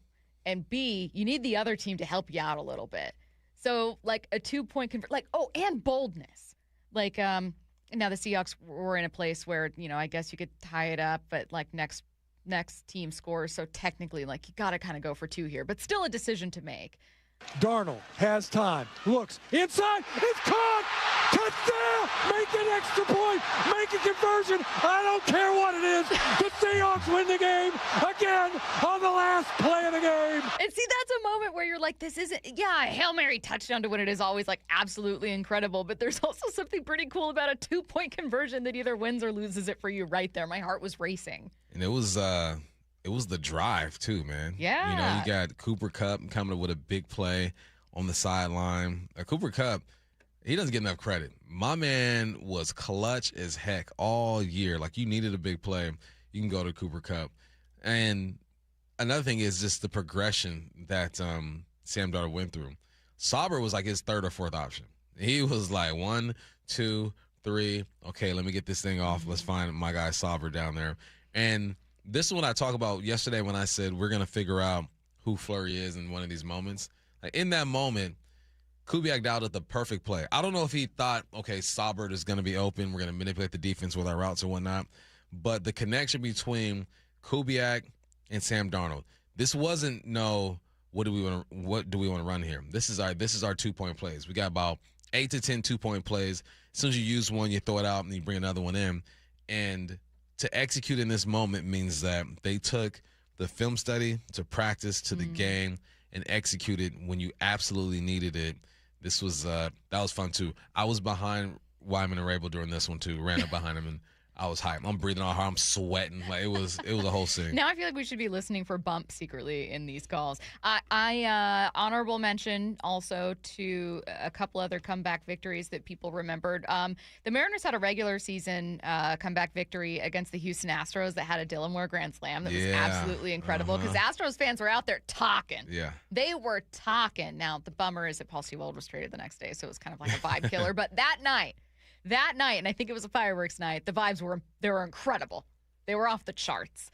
And we have, obviously, 95 Mariners against the Blue Jays in the wild card series in 2022, which I mentioned. That one was another one that came to mind for me. Wasn't there a game where Adam Frazier came through clutch? That was that wild card series. That was a wild card series? Yeah. Where it was like, Adam Frazier. Yeah, I remember him shooting one through the gap, and I think it was a double, and drove one in. Well, and the craziest thing is you also had a play where, like, a bunch of outfielders ran into each other, and thankfully everyone ended up being okay. There were no serious injuries, but I think that, like, look, we're going to transition in the next couple minutes here, and we can do it now, to talking about the NBA Finals. Part of what the Knicks needed in that comeback was for the Spurs to either run into bad luck or run into some bad execution. That's, like, inherent to a comeback is the other team messes up too. Bad luck doesn't exist if the opponents don't take advantage of it. Yes. Like Fox going for the layup instead of just pulling the ball out and milking the clock. And that's if game. OG doesn't go up and block, it's like he made a bad decision. All right, there's your luck. But then OG starts to go up and block that thing. Okay, last 2 minutes. Do we think the Knicks get this done in 5? Or will we see another comeback we can talk about? Not a Seattle one, but certainly one for the ages with the Spurs taking this to 7 and winning. Spurs ain't winning this. They're not winning. So the answer, no. Is it in 5 or 6 is the question. Okay. Spurs are not winning this thing. I think they could win it because they're at home. They're going to be fired up and all that stuff, even though the Knicks have shown that they can win over there. The thing about the Spurs is they figured something out. I know they blew a 29-point lead, but they were belt to cheek when it came to the first 2.5 quarters. So they have confidence. So I could see them pulling this one out. I don't think they are. I think it's over, but they're definitely not winning the series. Oh, shout out. Someone mentioning that game against San Diego from a few years ago when they came back. What was that deficit, Brady? Someone said 12 runs? No. Yeah, it was more than a few years ago. It was like 2015. Oh, God. That's like we had Nori Aoki still. Yeah. So, was this a matinee? I feel like I remember this It was a game. matinee in San Diego. We were watching this, and I was working for a news station, so we were updating with scores, and I remember all of us being like, oh, my God, this is horrible. It was like 15-2 in like the 6th inning or 5th inning, and then we came back. That's another really good one. All right, so lessons learned. You calling Knicks in 5? Knicks in 5. Knicks in 5. That game. Big body Bronson. OG, Josh Hart, make a layup. You said layup he missed? Yes. Make a layup, Josh Hart. For a minute there. What are we doing? Did you see Larry David's reaction? I didn't. It was literally like from Curb, where he's just, oh, come on. Absolutely could not believe it. Man. Game 5 tomorrow. Let's get to 4 down territory. This is 4 down territory, going inside the game with former Seahawks and Coug wide receiver Michael Bumpus. First down. Why do you agree with Devin McCourty? Kind of. Devin McCourty is pointing out that all these owners in the NFL are putting grass on their fields for the World Cup. And he says that's disrespectful. NFL players want grass. Like, the numbers are crazy. They prefer grass. And he says it's disrespectful that they're able to do it for the World Cup and not for the teams that play there for a whole season. And I said, I agree. Kind of, because the maintenance is not going to be the same. Lumen's going to have, maybe 6 games or something like that.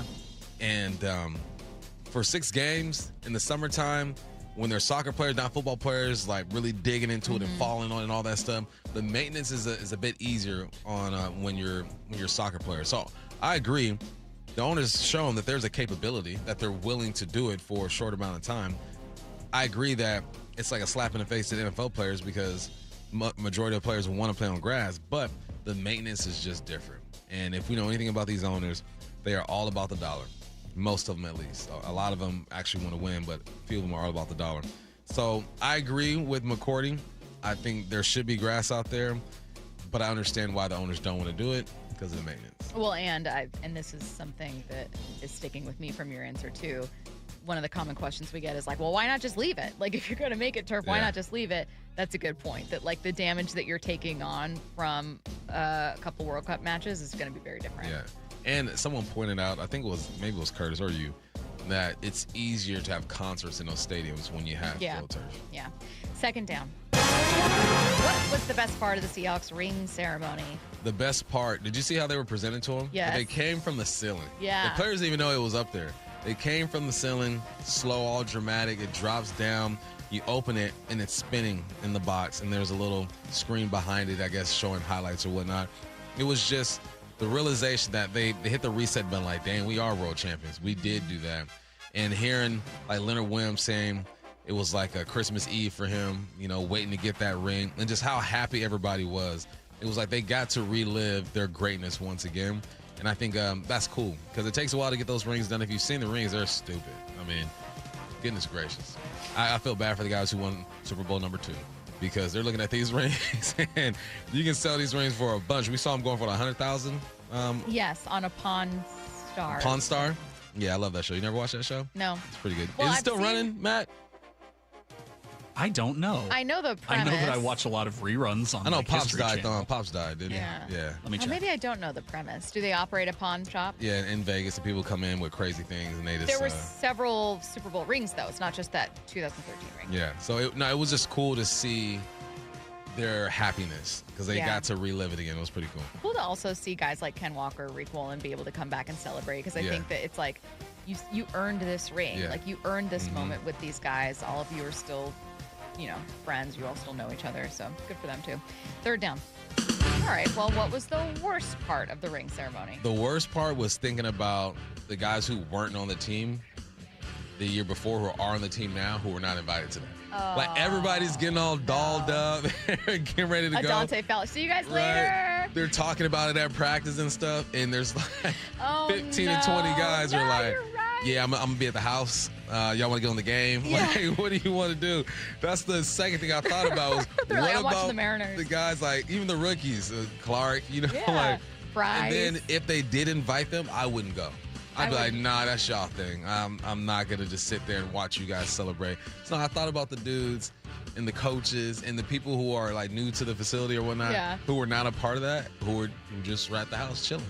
Now, the cool thing is you are now part of a team that just won a Super Bowl, so you've joined a team that's in a pretty good spot, right? Like, that's why you're here, outside of being drafted. It's why you're here, to be able to be like, I want to compete with a team that's a contender. Yeah.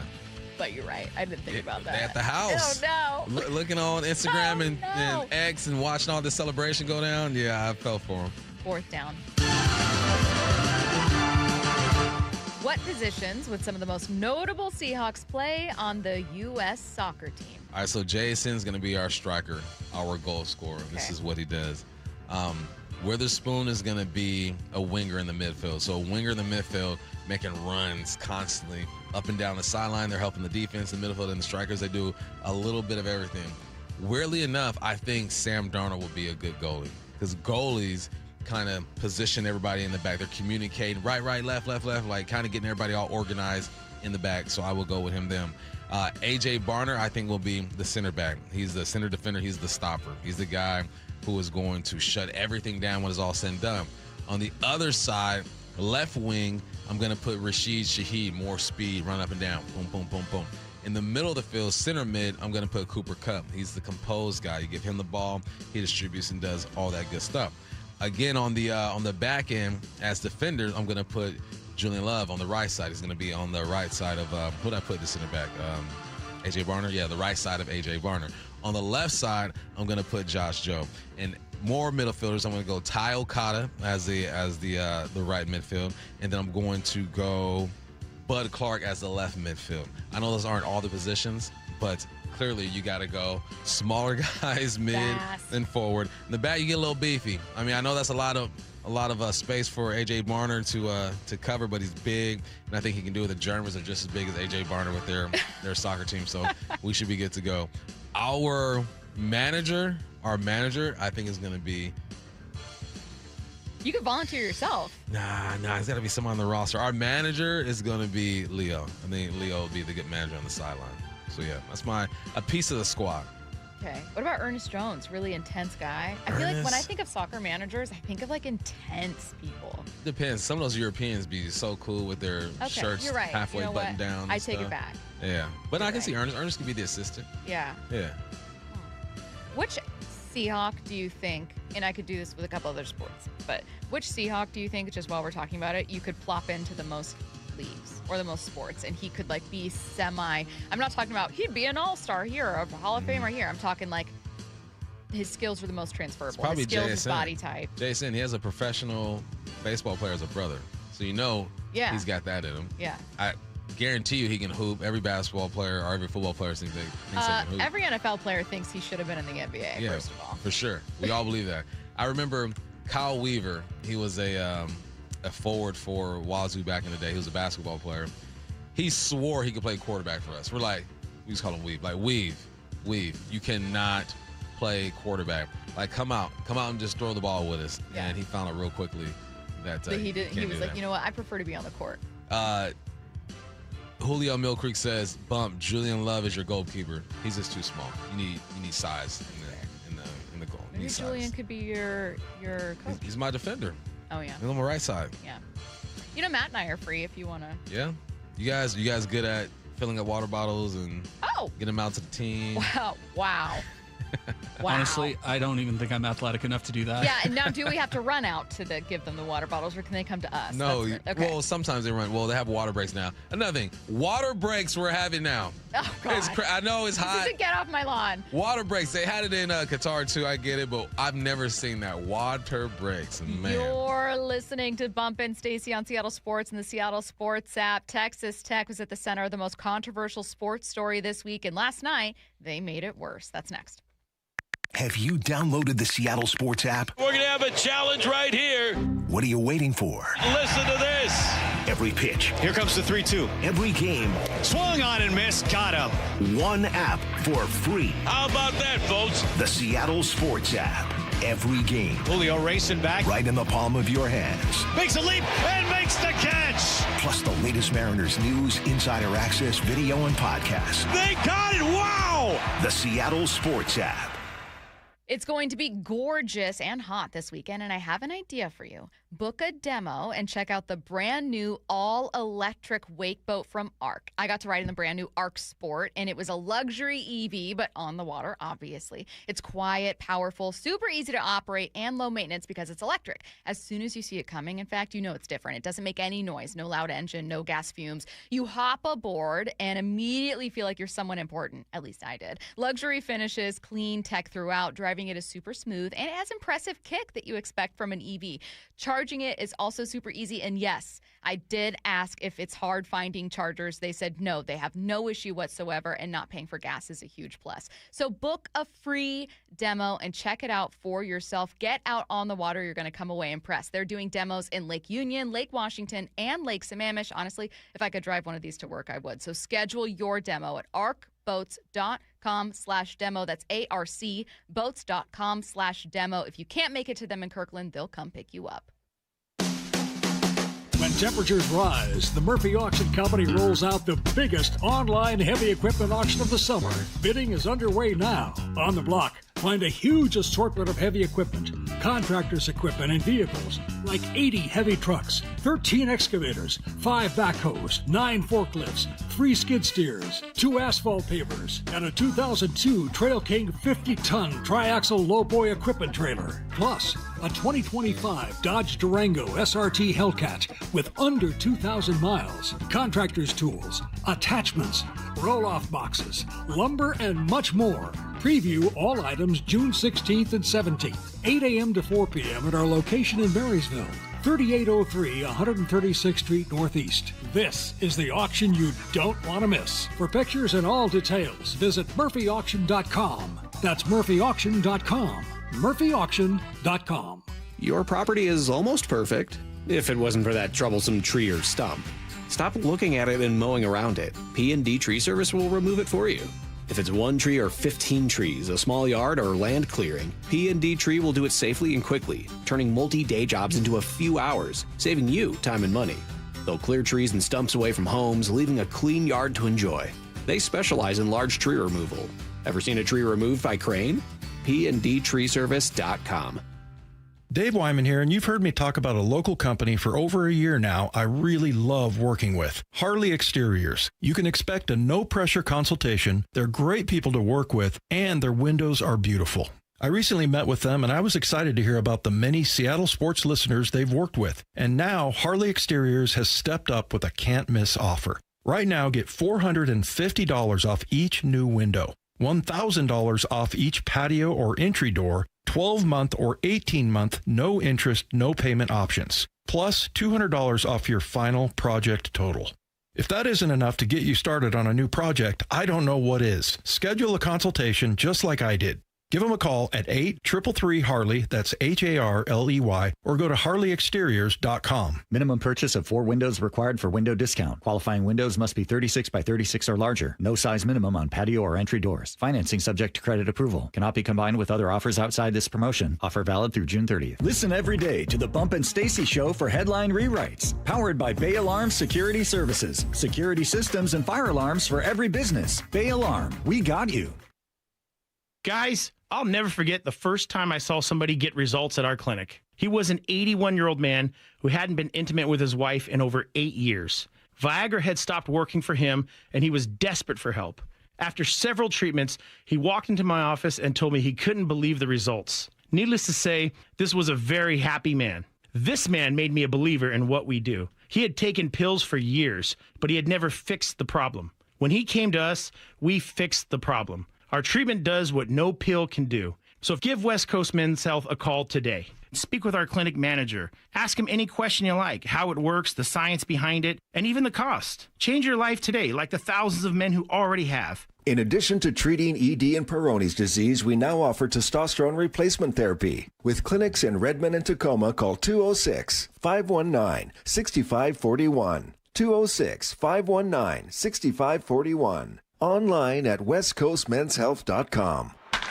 Hey, baseball fans, Rick Riz here. I'm excited to introduce you to my good friend Keith Dashafee, owner of Pella Windows and Doors of Western Washington. Keith? Thanks, Rick. Improve your play with 25% off windows and doors or 12 months, no interest, and no payments. We're also giving back to the community with 2 $5,000 scholarships for our local youth sports teams. Upgrade your home today at PellaPNW.com. That's fantastic, Keith. Don't wait. Schedule your free appointment today at PellaPNW.com. Protecting workers' rights is the goal! school. Thousands of workers will help power the excitement of Seattle's Summer of Soccer from June 11th through July 19th. If you're working in hotels, stadiums, restaurants, security, temp jobs, or app-based delivery, you have rights. From wage theft to minimum pay, the Seattle Office of Labor Standards wants you to know that you are protected. Call 206-256-5297 or visit seattle.gov/labor standards. This is The Timeline with Bump and Stacy. Brought to you by 1-800-DUI-AWAY. It is The Timeline on Bump and Stacy. Taking a look around the world of sports, there's been one story absolutely dominating headlines this week, and you guys, if not already, most of you have already heard about it. It's obviously Texas Tech, their quarterback, Brendan Sorsby, being allowed to continue playing following a 2-game suspension despite gambling on his own team and other Indiana programs when he was an athlete there. So Texas Tech has been trying to push back against, I guess, like negative press about this all week long because there have been other schools, ADs, coaches, voices within sports like Daniel Jeremiah and guys around the sports world saying that this is just like a horrible look for Texas Tech, for college football right now. So I think Texas Tech thought, we've had enough of this talking all week, Bump. There's been, it's this story, we were talking about it Monday or so. So we've now had several days of people, if you're Texas Tech, of people saying that we're horrible, that we're enabling, that we're, questioning the sanctity of college football, and we've had enough. So Texas Tech dropped a 20-minute roundtable video on social media last night, I guess to clear the air. I don't know. This is their approach with PR. It included their athletic director, head football coach Joey McGuire, the university president, and then a senior associate athletic director to just kind of defend their decision to let Brendan Sorsby play. So I will play you all 20 minutes. No, I'm just kidding. We just have some. No, play it. I use a break. We have the two main parts here. First, I would say there's no reason whatsoever to question the integrity of our athletics department or the competitive product that we put on the fields or on the courts each and every time that we go out. Integrity of the game is sacred. And that's why we've gone to such great lengths to ensure the monitoring and the compliance measures are in place for Brendan's return that Grant talked about. And as Grant described, Brendan is complying with everything. Now, Texas Tech AD Kirby Hocutt saying there's no reason whatsoever to question the integrity of our athletics department does not, in fact, make that true. Listen. Just because you say it don't mean it's true. It doesn't mean it's true. And if you got to sit down and have a 25-minute roundtable. 25. And bring other people in to justify what you are doing, it is a problem. Yes. And you know it's a problem. That's why you're trying to get in front of it. If you didn't really care, if you said, you know what, we're good, we believe in what we're doing, we don't even respond to that. It's like when people talk crap. It can be on the text lines. It could be in comments or whatnot. If the argument is so dumb, you get none of my attention. Like, okay, I'm just going to leave it there. Like, if you felt like the argument was so dumb from NCAA and everybody else, you don't even touch it. This is our decision. We're rolling with it. But that little voice in the back of your head is saying, you know you're messing up, right? You know you got to get in front of this, You're convincing yourself. Yeah, so now you got to be, all right, guys, what are you going to do? Because we're trying to get back to the college football playoffs, and we need him to be our quarterback. So it's all fake, man. They're leaning heavy into like him having kind of reframing it as mistakes and an addiction. He's made mistakes. And he looked me in the eye this morning again and reassured me that he has done nothing to jeopardize the integrity of a game that he's competed in. That just means nothing, though, when you have. It means nothing when you have. Like, I've done nothing to jeopardize the integrity. It's like saying, well, I didn't do anything. I didn't give, and this was part of the video, I didn't give information on the team to other people betting on it, but you had it and you bet on it. What are we talking about? The integrity of the game is all off. It's all off, man. And one, he must be a heck of a football player, which he is. And two, they must have so much money invested in him already. They're like, no, he gonna play. We didn't gave that boy $2 million already. He gonna play. That's how it is. Example, NFL. There are guys who I've seen undrafted guys, late round draft picks, be better than starters and not play because we've already given this man a $20 million signing bonus. He gonna play. That's what it feels like with this. It's like, one, we need him. It's Texas too. You gotta think about Texas. Texas football is something different. If you've never been just to a high school football game, Texas culture is probably, when it comes to support and investment, the best environment you're ever going to see in high school football. They care that much about ball. This is an example of that. I am very open, despite you often fairly joking that I don't like apologizing or being wrong. I am very open to having my own beliefs questioned and to hearing what I think is a compelling argument about this that differs from it clearly being wrong. You know what I mean? Like, my take is that you violated the rules. The punishment for violating the rules, especially one of the most basic, universally understood rules, which is that you don't gamble or bet on your own team or on sports when you are a member of sports. No, simple. Just don't do it. And that's kind of the case. That applies for any. If we had a contest here at Seattle Sports to give away $1 million, I couldn't have my mom call in to win it or whatever. Like, we have to disclose. You know what I mean? Like, there's just kind of that. The idea of having an unfair advantage with anything, regardless of whether or not sports betting is legal, you can't have in any industry that has that kind of stuff. I'm open to hearing an argument. I just have yet to hear a compelling one. Nothing I hear about, and it's not like I don't know that gambling addiction is real, but that also doesn't make it okay to keep playing. What's your compelling argument then? If you haven't heard one, if I was making one to me? You're defending Sorsby right now. If I had to make one? Yeah. I would say you'd have to do what they're doing and lean into the addiction. Yeah. That's the only way to do it. You'd have to say he could not stop betting, and we have made it. And they did say this. They're using a tracking device on his phone to make sure that he can't keep betting.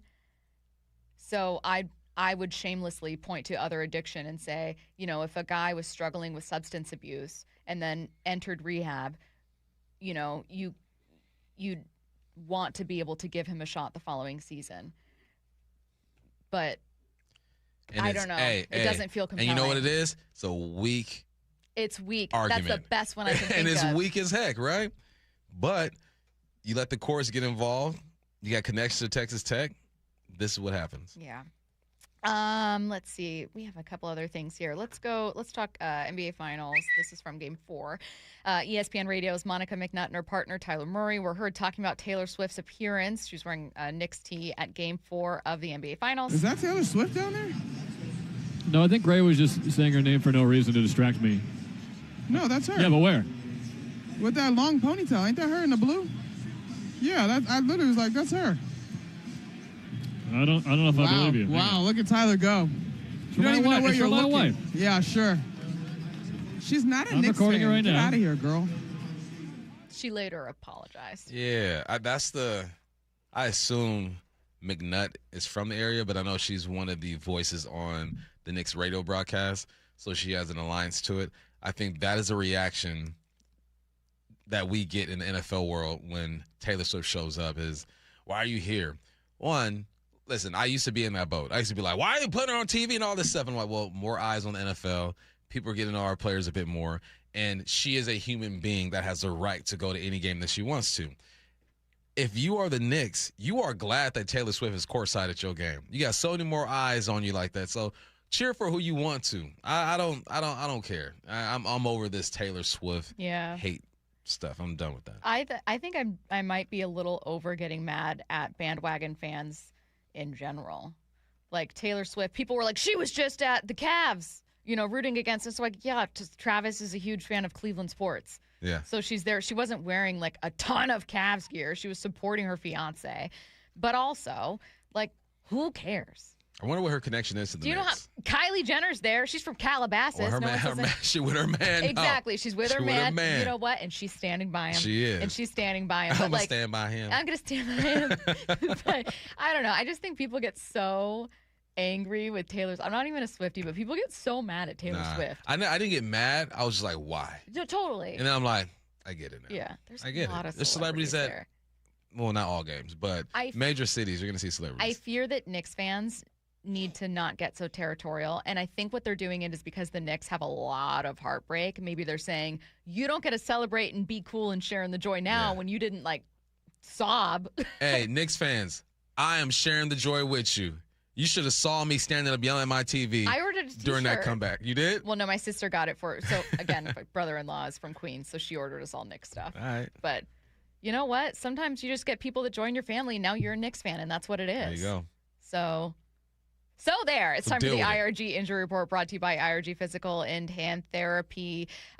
This was Riley Pay, Tacoma Mariners broadcaster, yesterday on Cal's rehab schedule. Yeah, yesterday, just the off day for him. Of course, over the weekend when he was the DH, things a little bit different when you're catching as well, so different recovery process. So he caught 5 innings on Tuesday, and expectation is that he's going to continue to play throughout the week. I don't have any exact details on what that looks like or what they're expecting from him, but typically in those rehab situations, they'll continue to build things up so that you can get a gist of what it looks like for a full game. So again, he had that off day and then was back in the lineup yesterday, had a home run, looked good. See what the rest of the week looks like, but again, just building some stuff up. And that is your IRG injury report brought to you by IRG Physical and Hand Therapy. Talking Mariners back-to-back here. Shannon Drayer joining us at noon, talking 6-man rotation next. Think you know the Mariners? Not if you aren't subscribed to the Daily Mariners newsletter from Seattle Sports. That's what they've been waiting for. The latest Mariners news and injury updates, exclusives from Mariners insider Shannon Drayer. You look at the pieces and how it works. Plus the best takes and breakdowns from your favorite Seattle sports hosts and contributors. The Mariners seem to be trying to build something that I think is a little bit more sustainable. The Daily Mariners newsletter. Monster solo home run. Subscribe at seattlesports.com/newsletter. Welcome to IRG's Sports Injury Update. We're with Shannon O'Kelly, physical therapist and president of IRG Physical and Hand Therapy, and our guest, Dr. Nicholas Vaudreuil, orthopedic surgeon with advanced accredited fellowship training in sports medicine at Proliant Surgeons, Everett Bone and Joint. Dr. Vaudreuil, welcome. Hey, real quick, big topic. Tell us about an elbow dislocation. I don't know, 2 or 3 weeks ago, we saw Jaden Daniels, quarterback, Washington Commanders, land on his extended arm, and he had an elbow dislocation. What is it? How do you treat it? What's the return to play? Hey, yeah, so Jaden Daniels had a kind of a unique injury in sports, a little bit of a rare one. And you nailed it. When he was getting tackled, he landed on his extended elbow, and what happened is it was a little bit rotated as well. And the bottom part of the hinge of the elbow actually completely unhinged and shifted backwards. So that was the dislocation. Now, these can be a lot of different levels of severity depending on what else is going on. If it's a simple dislocation, it's usually just the ligaments that are either stretched or torn. Or if it's complex, you can have fractures or nerve injuries, lots of other stuff. So they were able to reduce it on the field, and you can see him walking around in a brace. So actually, a lot of times you can treat these without surgery. It's a short course of immobilization, usually in a cast or splint or a brace. And then we get them moving with therapy so they don't get too stiff. What's the return to play time frame? So it depends. I mean, it's going to be a little bit different for star quarterback. I would think they'll go a little bit slow, but usually you can get them back in like 4 to 6 weeks, sometimes longer, depending on the sport and the position and the arm. There you go. Everything you need to know about elbow dislocation. Let's try it again. There you go. Everything you need to know about elbow dislocation. For the most part, Dr. Vaudreuil, thank you very much for your time. For more information, you can go to everettboneandjoint.com. That's everettboneandjoint.com. With over 40 neighborhood clinics around Washington, IRG has you covered. Let IRG be your family's physical therapist. Find the location nearest you at irgpt.com. That's irgpt.com. Lee Johnson Auto Family, the LJ way. I think it's really important for salespeople to hold each other accountable. In particular, like more seasoned salespeople, guys that we've had around. Now, one of the deals we have that is kind of a unique of the Lee Johnson Auto family is we have really long tenured employees. I mean, long-term people. The LJ way. And we tell them when we're interviewing, we're looking for someone who wants a home. Someone that's career-oriented, because we do have upward mobility. So you get longer-term employees here, and the longer term they are, the more they're empowered to hold their peers accountable, right? In my eyes, it's just a reflection of the people that we've put in place around them. The Johnson Auto Family, the LJ way. Dave Wyman here, and the folks at Bellevue Rare Coins say higher prices have enticed more Americans to cash out their jewelry, gold, and silver items. Here's a story from a real customer. She walked into Bellevue Rare Coins with an old bag of jewelry, a little bit nervous, a little bit embarrassed because it was mostly old tangled chains and pieces she hadn't looked at in years. When they gave her the total, she couldn't believe what it was worth. Go see what your jewelry is worth with a free consultation. Bellevue Rare Coins is now in Linwood, Issaquah, Tacoma, and Bellevue. Heading outdoors or on the water this weekend? Check in with Joey and Nelly on the Outdoor Line from 6 to 8 a.m. every Saturday on Seattle Sports and the Seattle Sports app.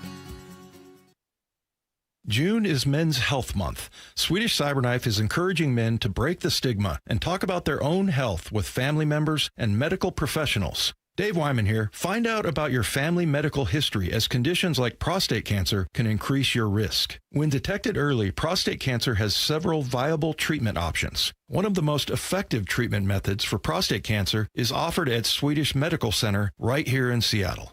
Swedish Cyberknife requires only 5 short treatment sessions, each lasting less than an hour. It's non-surgical, non-invasive, and patients can typically maintain their usual day-to-day lives. This June, during Men's Health Month, make sure to place an emphasis on discussing your health with family and medical professionals. Ask about family history of medical conditions or disease. To learn more about Cyberknife for prostate cancer treatment, go to swedish.org/cyberknifeprostate. Treat prostate cancer with Swedish Cyberknife. Cyberknife is a registered trademark of Accuray Incorporated and is used with permission. This is a special alert to all Americans who own a vehicle with less than 200,000 miles with an auto warranty about to expire or with no warranty coverage at all. Due to a decline in the economy, CarShield is announcing a low-cost month-to-month vehicle protection plan that is now available to the public to save any driver out-of-pocket expenses on future auto repairs. Call now to find out how you can pay almost nothing for covered auto repairs. Yes, you heard that correctly. Pay almost nothing for covered auto repairs. An open phone line has been established for all drivers to call for a free quick quote. Call 800-292-4541 now. Drivers who are covered will not have to pay for covered repairs again. This protection plan is at an all-time low. Additionally, drivers who activate this vehicle protection today will also receive free roadside assistance, free towing, and car rental options at no additional cost. Call us for your free quick quote today. 800-292-4541. That's 800-292-4541. What do you have to lose? Call 800-292-4541. Again, 800-292-4541. From the Quantum Fiber Studio, you're listening to Bump and Stacy. Weekdays 10 to 2. On Seattle Sports and 97.3 FM HD2. Mariners insider Shannon Drayer is joining us in less than 15 minutes. And Bump, one of the questions I'm going to have for her is whether or not we can expect the Mariners, that is. We can expect the Mariners to stick with the 6-man rotation for the rest of the season. And this is obviously barring injury. The answer is like, well, if Miller is hurt again, well, of course. But, like, do they think this is the best move for them going forward? I'll start by asking if you do. I think it's too early to tell. I think you're 1.5 times through, maybe. I think you give it a few more and you see what's up. We talked about the mental part of this, which is a part that I think fans don't want to hear about. Just go out there and throw the dang ball, pitch. You get paid $500 million to throw a ball. Yeah, you're right. But there's baseball players that are the most superstitious routine athletes in the world, Craig. Like, they just are. I don't think an extra day should throw you off that much. But I've also never been a pitcher in MLB, if you didn't know that.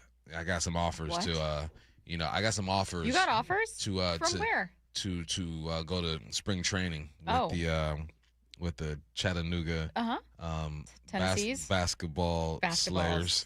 And basketball I said no. Slayers. Yeah, it's wordplay. An interesting it's wordplay name for a baseball team. Yeah, it goes deeper. You gotta know the history. Oh, okay. You understand it then. Sorry, I'm not a ball. They were a basketball team. They switched over to baseball, but Yeah. they said let's keep the basketball. Got it. Okay. So I've never been. So I can't sit here and definitively say you should be okay. But the athlete in me is saying another day of rest? Yeah, let me chill. Okay. I was trying to think of what you said because we were talking about it earlier. And I was wondering if, like, okay, is the better comparison the extra day of rest, or is the better comparison something like a running back who's not getting a lot of carries, who kind of needs to be able to get a feel for the game but can never do it? So yes, there's an extra day of rest, and that's massive. And if I were like a football player, I'd be like, well, great. That's better for you. And frankly, if you were any athlete, that's in theory better for you. That's why you want a bye week all the time. But pitchers are so into their routine that I wondered, is being on that 7-day cycle different? Does it do something to your feeling of game flow or your readiness or your routine? I will say, for his part, Brian Wu was asked that question literally and said no. He said, I put myself in bad counts and bad leverage situations. That's a pro. That's a pro right there. If it's a real problem, he's not going to talk to us and tell us it's a problem. He's going to go to the skip and management and say, look, I'm not feeling this. But with pitchers, Bones, you're a pitcher, weren't you? Some would say I was. Matt, why are you laughing so loud? Why are you laughing that loud? He pitched at Central.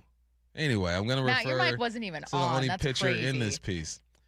When it comes to getting to the rhythm, that's more just about pitch count to me. I don't think an extra day would throw you off your rhythm, would it? I mean, extra day can throw off your rhythm depending on what you do each day. If you're a starter, each day you're doing something different or your routine is different. If you add an extra day in there, you either have to compress or expand what you're doing, whether it's an extra day of just nothing, no rest, light toss, work with the pitching coach, maybe throw a flat ground bullpen. I mean, all in all, it shouldn't impact you that much, but it does change your routine. You know what I'm doing that extra day? I'm playing golf. Every time we leave the ballpark. It's also a very pitcher thing to do. Yeah, every time we leave the ballpark on a road trip, there are like 20 golf bags waiting to get escorted out. So, yeah, I think everyone's different, though. I think for some people, it might benefit them mentally, physically, spiritually. And maybe for some people, they get restless. Yeah. I'm supposed to be pitching right now. It's like when I got hurt and I was in college and I didn't travel with the team. They're at USC. And I'm like, it's Saturday in October. What the heck are you doing? I'm sitting there and I'm antsy. I don't know what to do with myself. So I can relate to that somewhat. Yeah, I think for me, I will admit that there probably is a much more well-rounded approach to this. But with the piggyback, my issue was you've got two guys that are unhappy on a team where the vibes are a little bit weird. With the 6-man rotation, it's less about your starters and who's happy or unhappy because everyone's getting their start. And it's far more about just not having one extra arm that you could have had in the bullpen. Am I wrong in that is probably the primary concern for most fans? Like, I haven't heard many fans going, this is messing with the routine. I have heard a lot of fans go, I don't love that your bullpen suddenly feels a little bit thinner. Yeah. If a guy, like, it's ideal if everyone's great. And if all of your starters are able to get through 6, everyone gets an extra rest day, they're a little bit fresher, and you aren't turning to your bullpen as much.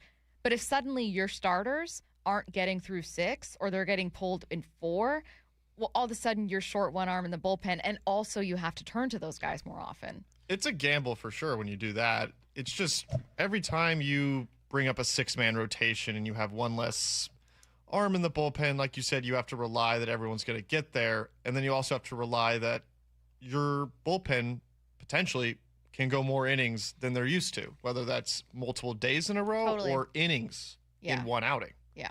My former teammate just texted in. Oh, from the Chattanooga basketball players? We switched the name. We're the Chattanooga Lookouts. Lookouts. That's from the 423, not the 425. 423. 423. Chattanooga Lookouts. Thanks. Okay. I appreciate you, teammate, whatever your name is. No, for that team you were definitely on. I turned down the offer. Oh, right. Sorry. I turned it down. You had other stuff to do. I said, I'm gonna go to school. Forget going pro. Yeah. I'll go to school. Okay. You ever wonder what would have happened if you would have gone pro with Chattanooga? I know what would have happened. Yeah? Hall of Fame. Okay. Mariners insider Shannon Drayer joins us next. Have you downloaded the Seattle Sports app? We're going to have a challenge right here. What are you waiting for? Listen to this. Every pitch. Here comes the 3-2. Every game. Swung on and missed. Got him. One app for free. How about that, folks? The Seattle Sports app. Every game. Julio racing back. Right in the palm of your hands. Makes a leap and makes the catch. Plus the latest Mariners news, insider access, video, and podcasts. They got it. Wow. The Seattle Sports app. What does baseball and Klein Jewelers have in common? Diamonds, of course. Hi, Andy Klein here. Sure, we love baseball, but we love diamonds even more. Why? Because our diamonds sparkle and last longer than 9 innings. Every diamond is hand-selected for maximum brilliance, quality, and value. Klein Jewelers by the Fountain in downtown Edmonds also has a big selection of engagement rings, wedding bands, diamond and gemstone fashion jewelry, and one-of-a-kind custom designs. Swing for the fences and shine with Klein. Hey, it's Mike Salk here, and Cruising Into Summer is back at Snoqualmie Casino and Hotel, and so are some of the biggest acts in entertainment. Bingo Loco taking over Snoqualmie Casino and Hotel on Saturday, May 30th. Think bingo, but with DJs, dance-offs, prizes, and a full-on party vibe. Then Master Mentalist Colin Cloud brings his hit show, Colin Cloud Mastermind, to the Snoqualmie Casino and Hotel Ballroom Saturday, June 13th. You won't believe your eyes. Tickets on sale now at snocasino.com. Seattle's closest is Snoqualmie Casino and Hotel. What if I told you a local credit union is giving members up to $30 per month just to make everyday purchases? Dave Wyman here, and when I heard about the offer from Harborstone Credit Union, I said, sign me up. And that's what I did at harborstone.com/cash. You know, I'm not a tech-savvy guy, but opening a checking account was easy enough for me to figure out. I got my PNW Cashback checking account for free, no fees or minimums, and when I make everyday purchases with my Harborstone PNW Cashback debit card, I earn up to $30 each month. My wife loves it when I get cash back on gas, groceries, coffee, travel, and lunch. All categories count towards your cash back. You can even tap to pay. If you live, work, or worship in the state of Washington, sign up for a membership with Harborstone Credit Union and get the PNW Cashback free checking account. Open your free account online like I did at harborstone.com/cash or visit one of their 29 branches across the Northwest. Insured by NCUA. Terms and conditions apply. When temperatures rise, the Murphy Auction Company rolls out the biggest online heavy equipment auction of the summer. Bidding is underway now. On the block, find a huge assortment of heavy equipment, contractors' equipment, and vehicles, like 80 heavy trucks, 13 excavators, 5 backhoes, 9 forklifts, 3 skid steers, 2 asphalt pavers, and a 2002 Trail King 50-ton triaxle lowboy equipment trailer. Plus, a 2025 Dodge Durango SRT Hellcat with under 2,000 miles, contractors' tools, attachments, roll-off boxes, lumber, and much more. Preview all items June 16th and 17th, 8 a.m. to 4 p.m. at our location in Marysville, 3803 136th Street Northeast. This is the auction you don't want to miss. For pictures and all details, visit murphyauction.com. That's murphyauction.com. murphyauction.com. All Covered Painting works with Seattle homeowners who care about details. They listen to your vision and help bring it to life. Book All Covered Painting for your summer project and ask about a complimentary color consultation with an interior designer. allcoveredpainting.com. Under these arches, opposing teams are put to the test. Can they hear themselves over the boom of the 12s? Can they withstand the Seattle elements? Can they compete against us? Touchdown, Seahawks! This city lives for Sunday. Get your tickets for Seahawks game days at Lumen Field and experience what this city lives for. Visit Seahawks.com today. Patrick was way behind on his IRS taxes. I was in way over my head. The total amount ended up being somewhere just over $30,000. $30,000. Then the IRS came to collect. Started getting letter after letter. A lien had been filed against me. They were going to basically hang me completely out to dry. He had to do something. That's when I reached out to Optima Tax Relief. Patrick's life quickly got a lot easier. It was very easy, pretty much hands off. They picked up the ball and ran with it. And how'd it go? I couldn't believe it. I had to ask 2 or 3 times. I saved an incredible amount amount of money. How does Patrick feel about Optima? Couldn't be happier. They definitely helped me. Optima Tax Relief, the best place to call. They're the best in the business. Do what Patrick did and call Optima Tax Relief for a free consultation. Call 800-343-6460. 800-343-6460. 800-343-6460. Optima Tax Relief. Testimonial from an actual client. Some restrictions apply. For complete details, please visit OptimaTaxRelief.com. Stacy here. Sell your car to Wayscar Ford, and when they resell it, they share half their profit with you. That's right. Sell your car to Wayscar Ford, Isuzu, and Auburn. They'll pay you today for your car, and once they resell it, they'll share half their profit with you. WayscarFord.com. Let's go! This is Seattle Sports. Streaming through the Seattle Sports app. KIRO AM Seattle. KIRO FM HD2 Tacoma. Home of the Seahawks, Mariners, and everything Seattle sports. Seattle Sports Snapshot. The 2026 World Cup is underway. The U.S. men's national team takes on Paraguay at 6 p.m. The Mariners, meanwhile, have one more series on this road trip. They open the first of 3 against the Washington Nationals today at 3:45 p.m. Pre-game show hosted by Shannon Drayer is coming your way at 2:30 on Seattle Sports and the Seattle Sports app. Snapshot, brought to you by Miller Lite. When it's game time, it's Miller time. From the Quantum Fiber Studio. This is Bump and Stacy on Seattle Sports. Streaming through the Seattle Sports app and at seattlesports.com. Now, here are your hosts, Michael Bumpus and Stacy Ross. Here we go now.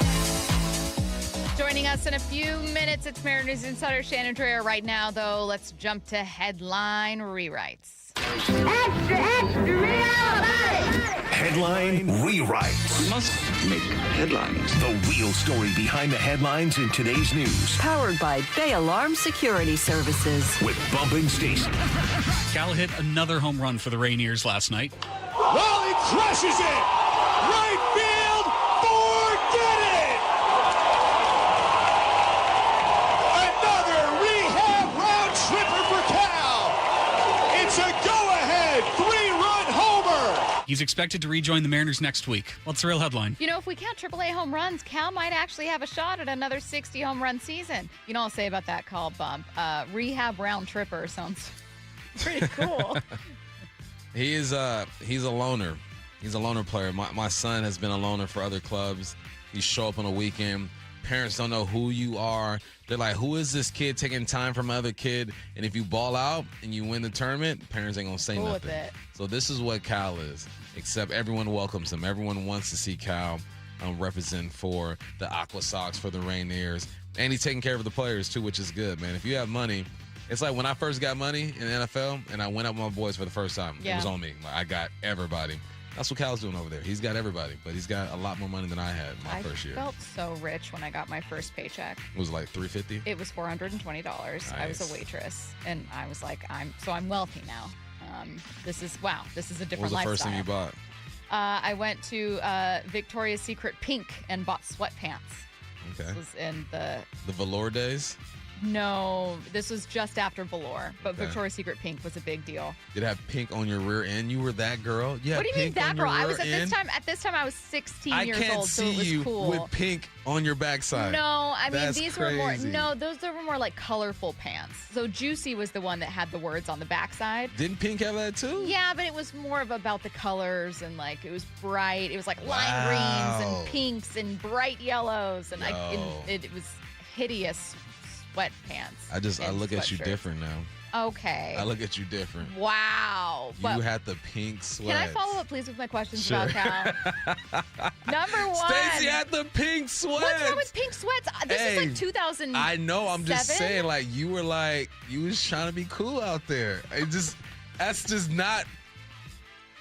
I just don't see you wearing pink sweats. I'm going to bring him back. I'm going to bring him back. I'm going to wear them tomorrow. All right, my bad. Go ahead. You're just different What now. are our expectations for Cal when he comes back? Bombs every at bat. No. Nah. You bring leadership. You bring, hopefully, just more contact. You know, someone you can rely on in this lineup. I think they've done a decent job of what they've had. And I think with Cal, expectations bump up just a little bit more. But I'm also going to give him a series or two to kind of find his footing and get back to who he is. Yeah, I think my question with Cal is, I don't know that he's going to be 100% healthy because to me, I was expecting something a little closer to 6 weeks as opposed to he might actually be playing on Tuesday, which would be about 4 weeks, for the full extended day you were placed on IL to coming back. I thought we'd be talking about is he pre or post All-Star break, when's he coming back? So I'm not expecting him to be 100% fully healthy. I am hoping the swing looks better and the timing looks better. My question is really how often he's going to DH versus catch. Yeah. That's kind of what I'm wondering when it comes to Cal. And do they incorporate him as a DH in the lineup for a while? Does he start out catching full time and then what go happens back to Pareda? Yeah. Do you go Pareda? Do you go Garver? Garver's so nice with the challenges, though, man. He is. And he went 1 yard recently.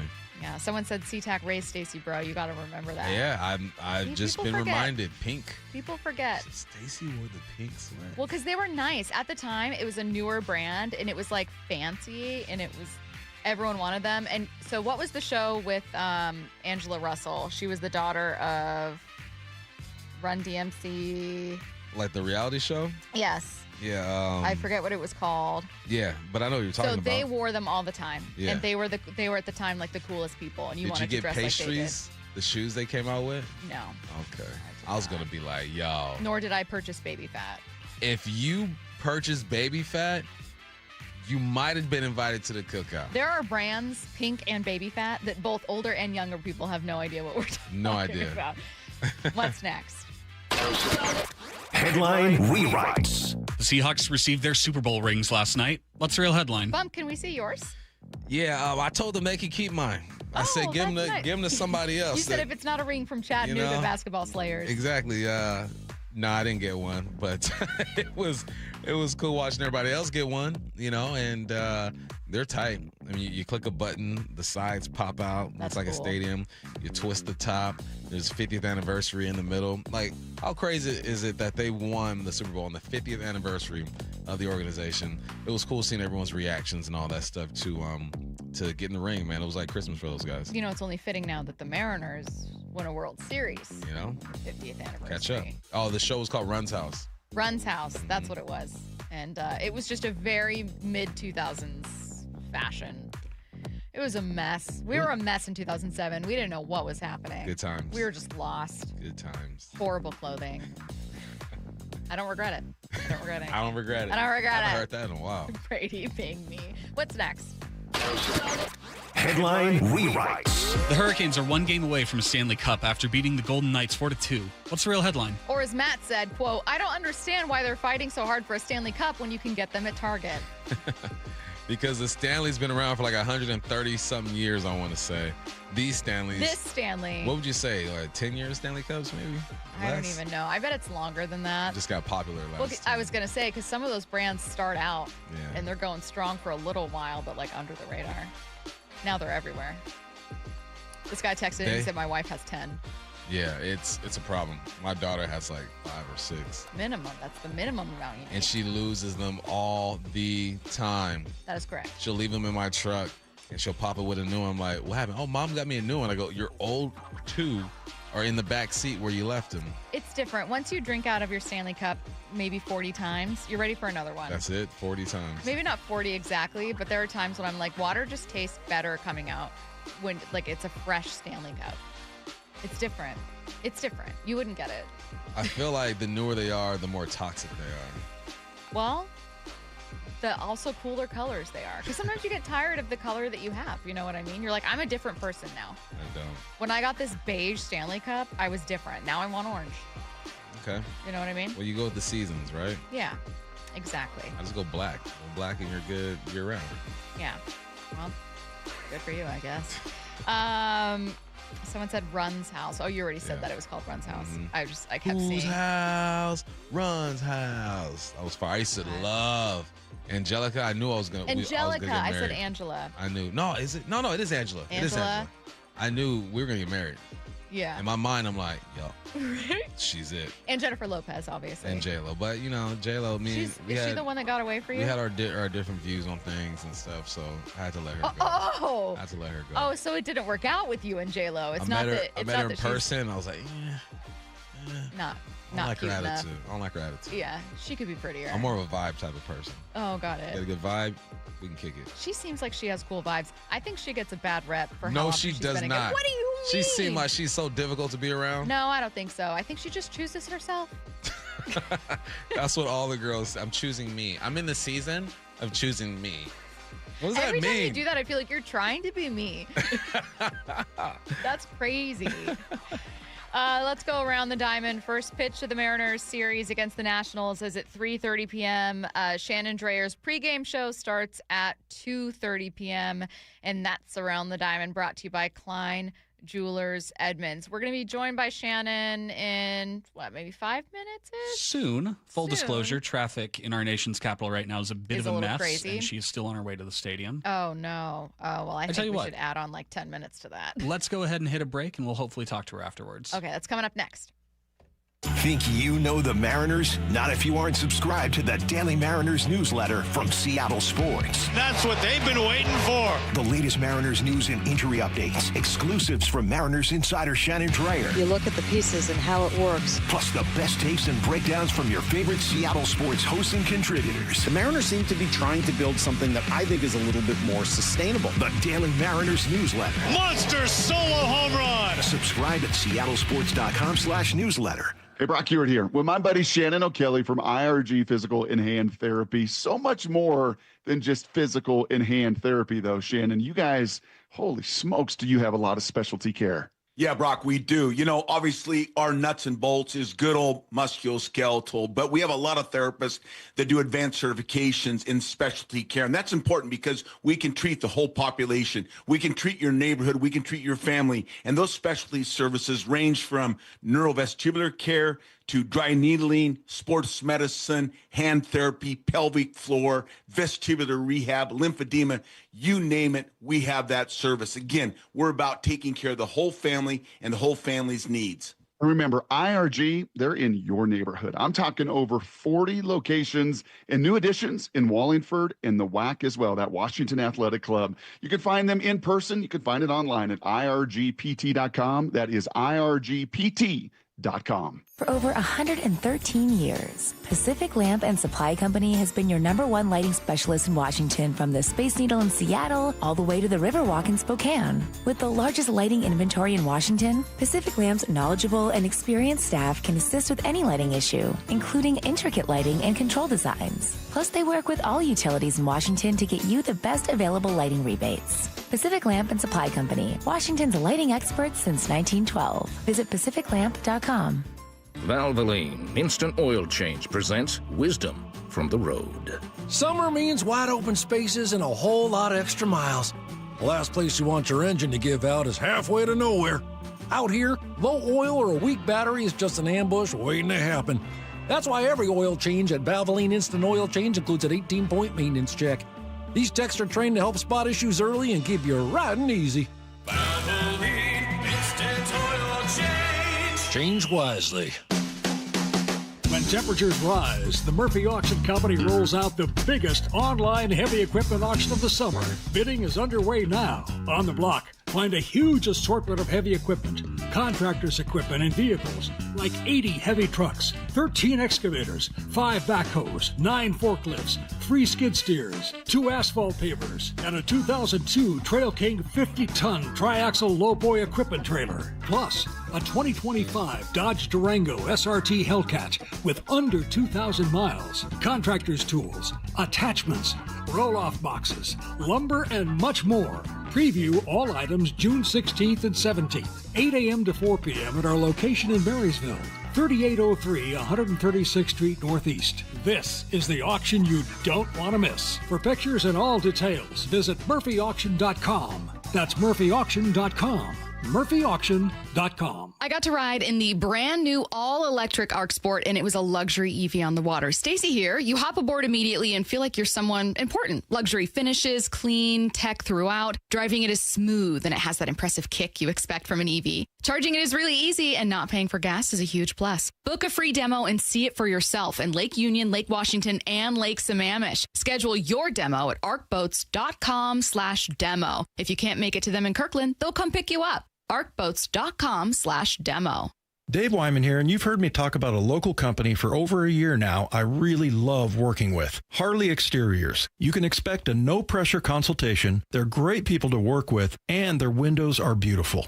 I recently met with them, and I was excited to hear about the many Seattle sports listeners they've worked with. And now, Harley Exteriors has stepped up with a can't-miss offer. Right now, get $450 off each new window, $1,000 off each patio or entry door, 12-month or 18-month no interest, no payment options, plus $200 off your final project total.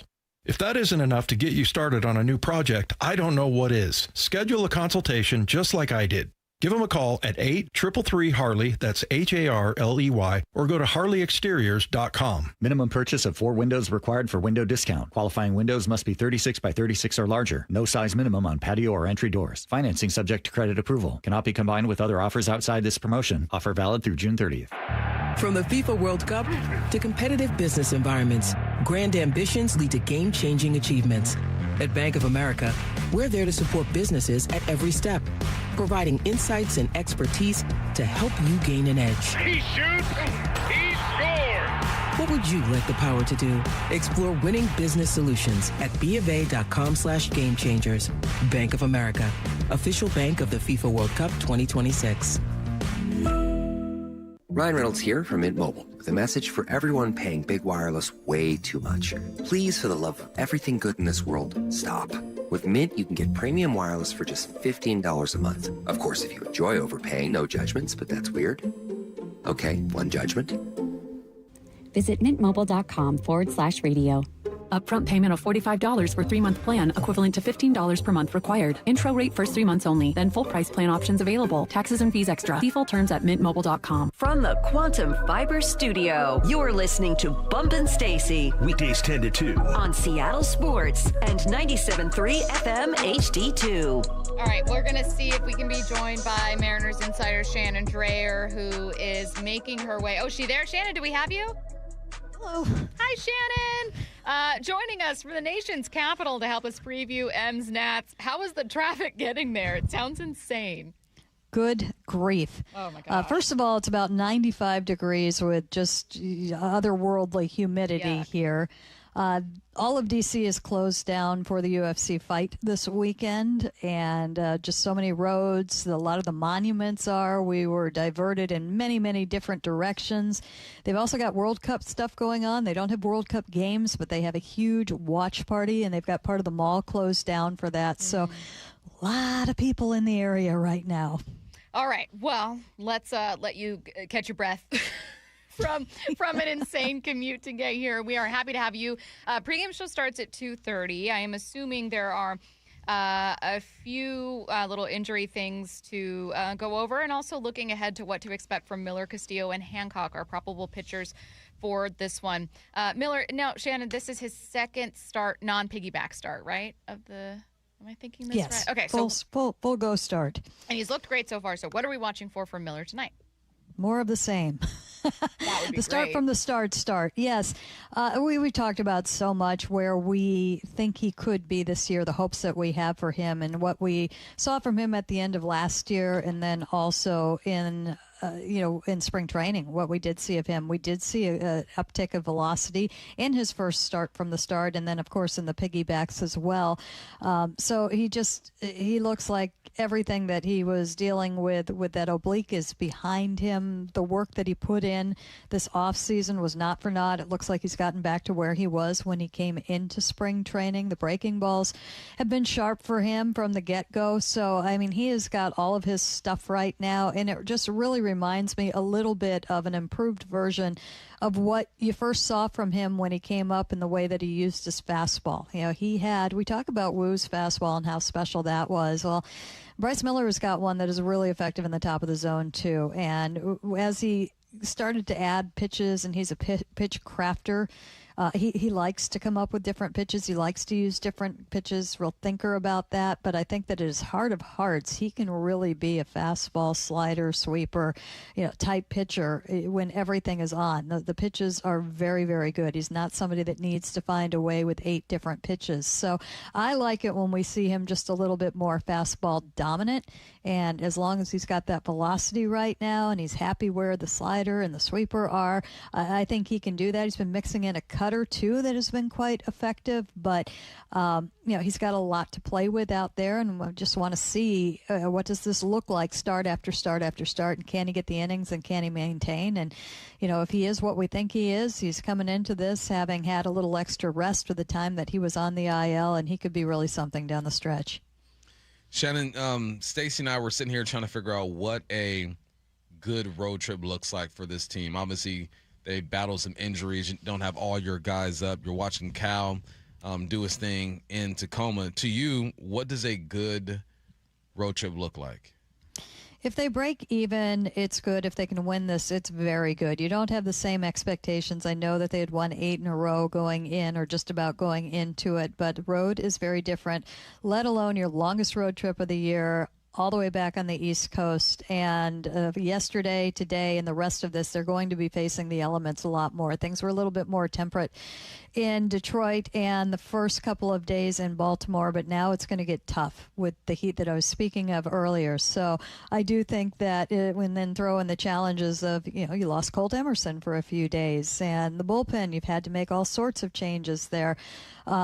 I think that breaking even would be good. I think coming out one on top would be close to great. Road is tougher than home, without question.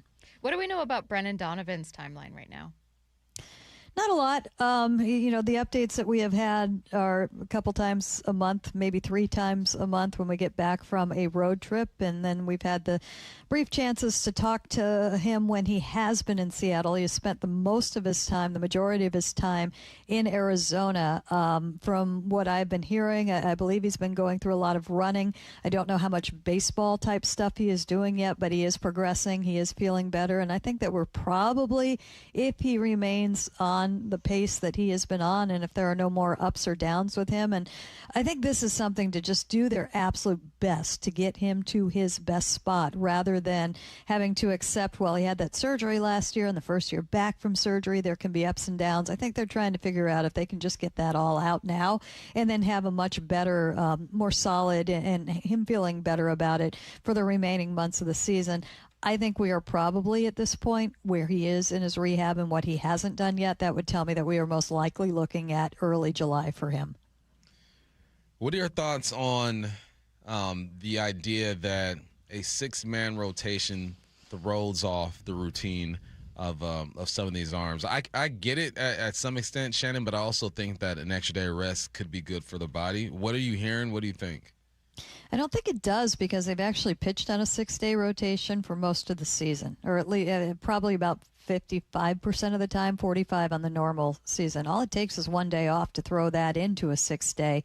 And they had those, certainly in the first month and a half of the season. So I don't think it should change things. I do think that coming off last year, where some of your pitchers had increased workloads, when you look at Brian Wu, when you look at Logan Gilbert, George has always been very consistent. I don't think it hurts to give them a little bit of a rest here and there, especially if you're hoping to go deep again in the season. So I don't think, if you're looking for reasons why you've seen stumbles of late, I don't think that that's probably it. In fact, I don't know what it is that it is right now. I think it was very strange that we saw in Baltimore just, 3 starters have episodes where they lost all control for a little bit of time. And maybe that's just pitching. Maybe that's just where they're at right now. Maybe there was something that felt funny about the mound or the weather or whatever it was. It's tough to tell what that could have been. But I think that more rest, I don't think that is going to make somebody less sharp when you're just talking about a day. They know what to do when they have regular rest. They know what to do when they have 6 days rest. It's not you just stop everything for a day because there's an extra day. So I think it's a routine that they should be used to, because they've quite frankly been in it quite a bit. We got to let you go in just a couple minutes, so probably the last one here, but building off of that 6-man rotation conversation, so if the big sacrifice isn't something that necessarily affects the starters, where's the sacrifice and where's kind of the con here? 2. One is in the bullpen. Yeah. Literally, you're down an arm there. But the other is, the thinking is usually if you've got 5 really good pitchers, you want them pitching as often as possible.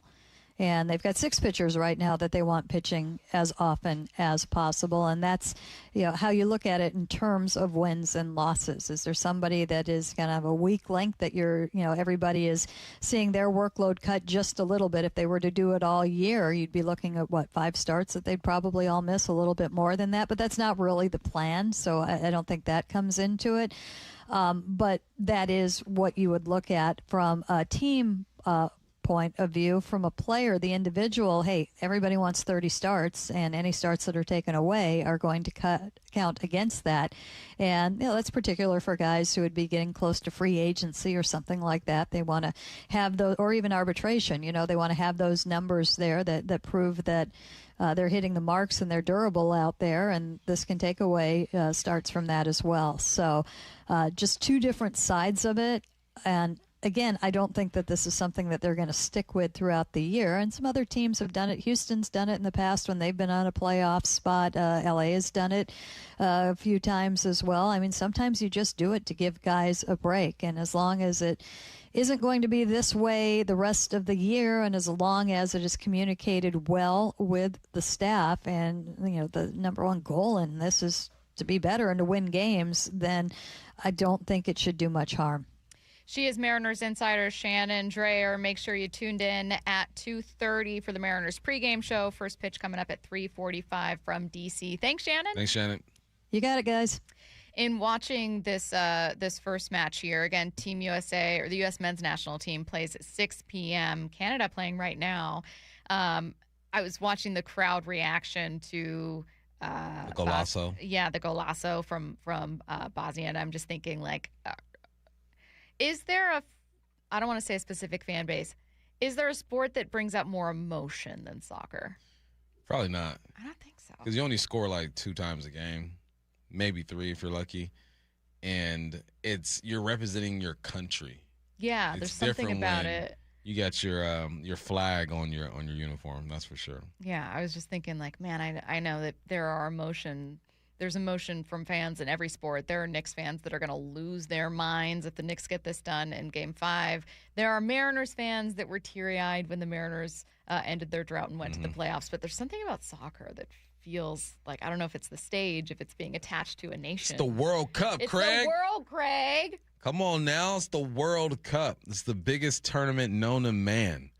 It's emotional. It comes around every 4 years. You don't even got to like soccer to appreciate it. Imagine rooting for your country once every 4 years. I mean, you do it in the Olympics, but the World Cup is something different. I was going to say that we've had a couple people text in going, I'm not really a soccer fan. I don't know that I can get fired up about that. Just tune in at 6. Just see how you feel.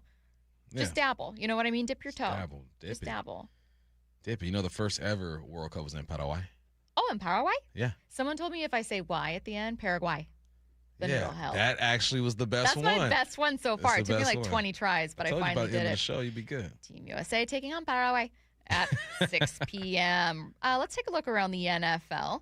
We are going to start with more Seahawks. This is some more details on their Super Bowl rings. So the ring top is a centerpiece that showcases blue sapphires, the Seahawks logo, and 2 Lombardi trophies.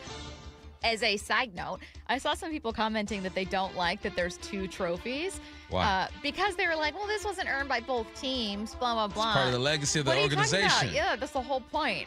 And there are other Patriots rings that show this. Had 5 rings on their 5 trophies on their rings. What it is. Yeah. Just a sidebar. I was saying I don't like that critique of it. Get out.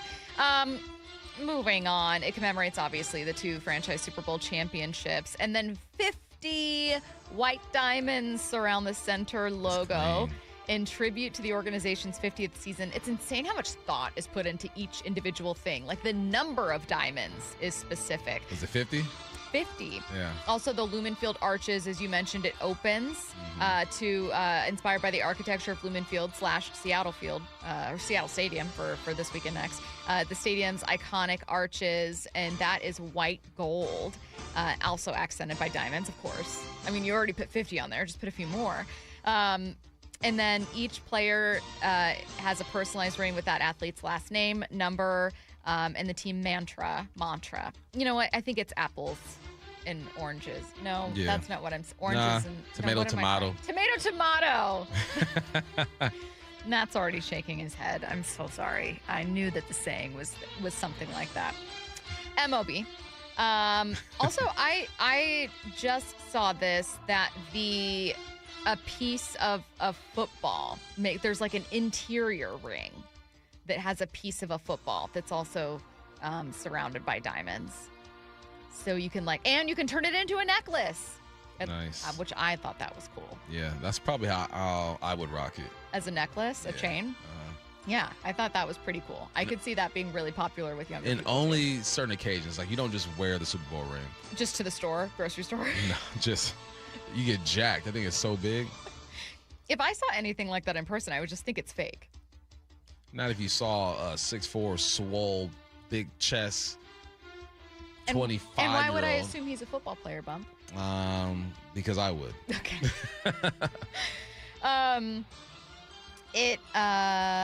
Let's see, transfers into a pendant. Lots of stuff about 50. Oh, here it is. This is the last part. The inside of the ring is also engraved with 17 wins, representing the team's combined regular season and championship victories. Also a reminder of how dang successful they were this season. And I don't mean getting to a Super Bowl. I mean 17 wins. 17 of them. Dang. So Yeah. what? Sam's won, 31 games in the last 2 years? So 14 wins with Minnesota, 14 with 31. Seattle. 17, I'm counting the playoffs too.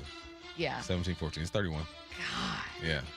That's crazy. He's still going to face a lot of criticism, though. Of course he is. In fact, whether or not people say it, when you're talking about Rams versus Seahawks and why you're betting on the Rams over the Seahawks, what everyone wants to just say when they're betting on the Rams is in part, Sam Darnold. Sam Darnold. Well, Sam Darnold. You mean the guy who put together a drive to win on Thursday Night Football? The guy who didn't turn the ball over once in the playoffs? No, because what they're going to say is it's a guy who turned the ball over quite a bit in the regular season. So they're going to point to that. They're going to say, no, it's a guy who struggles under pressure. I guarantee you. That's what we're going to hear. I'm done with that. Caleb and Everett says 31-7. 7 losses over 2 seasons. Come on, man. He don't know what L's feel like, really. Not really. Yeah. Yeah, I mean, well, no, I fear that he does, but not recently. We're going to stick with the Seahawks for our next story here. After yesterday's practice, Mike Macdonald was asked about the new offense and his new OC, and had this to say.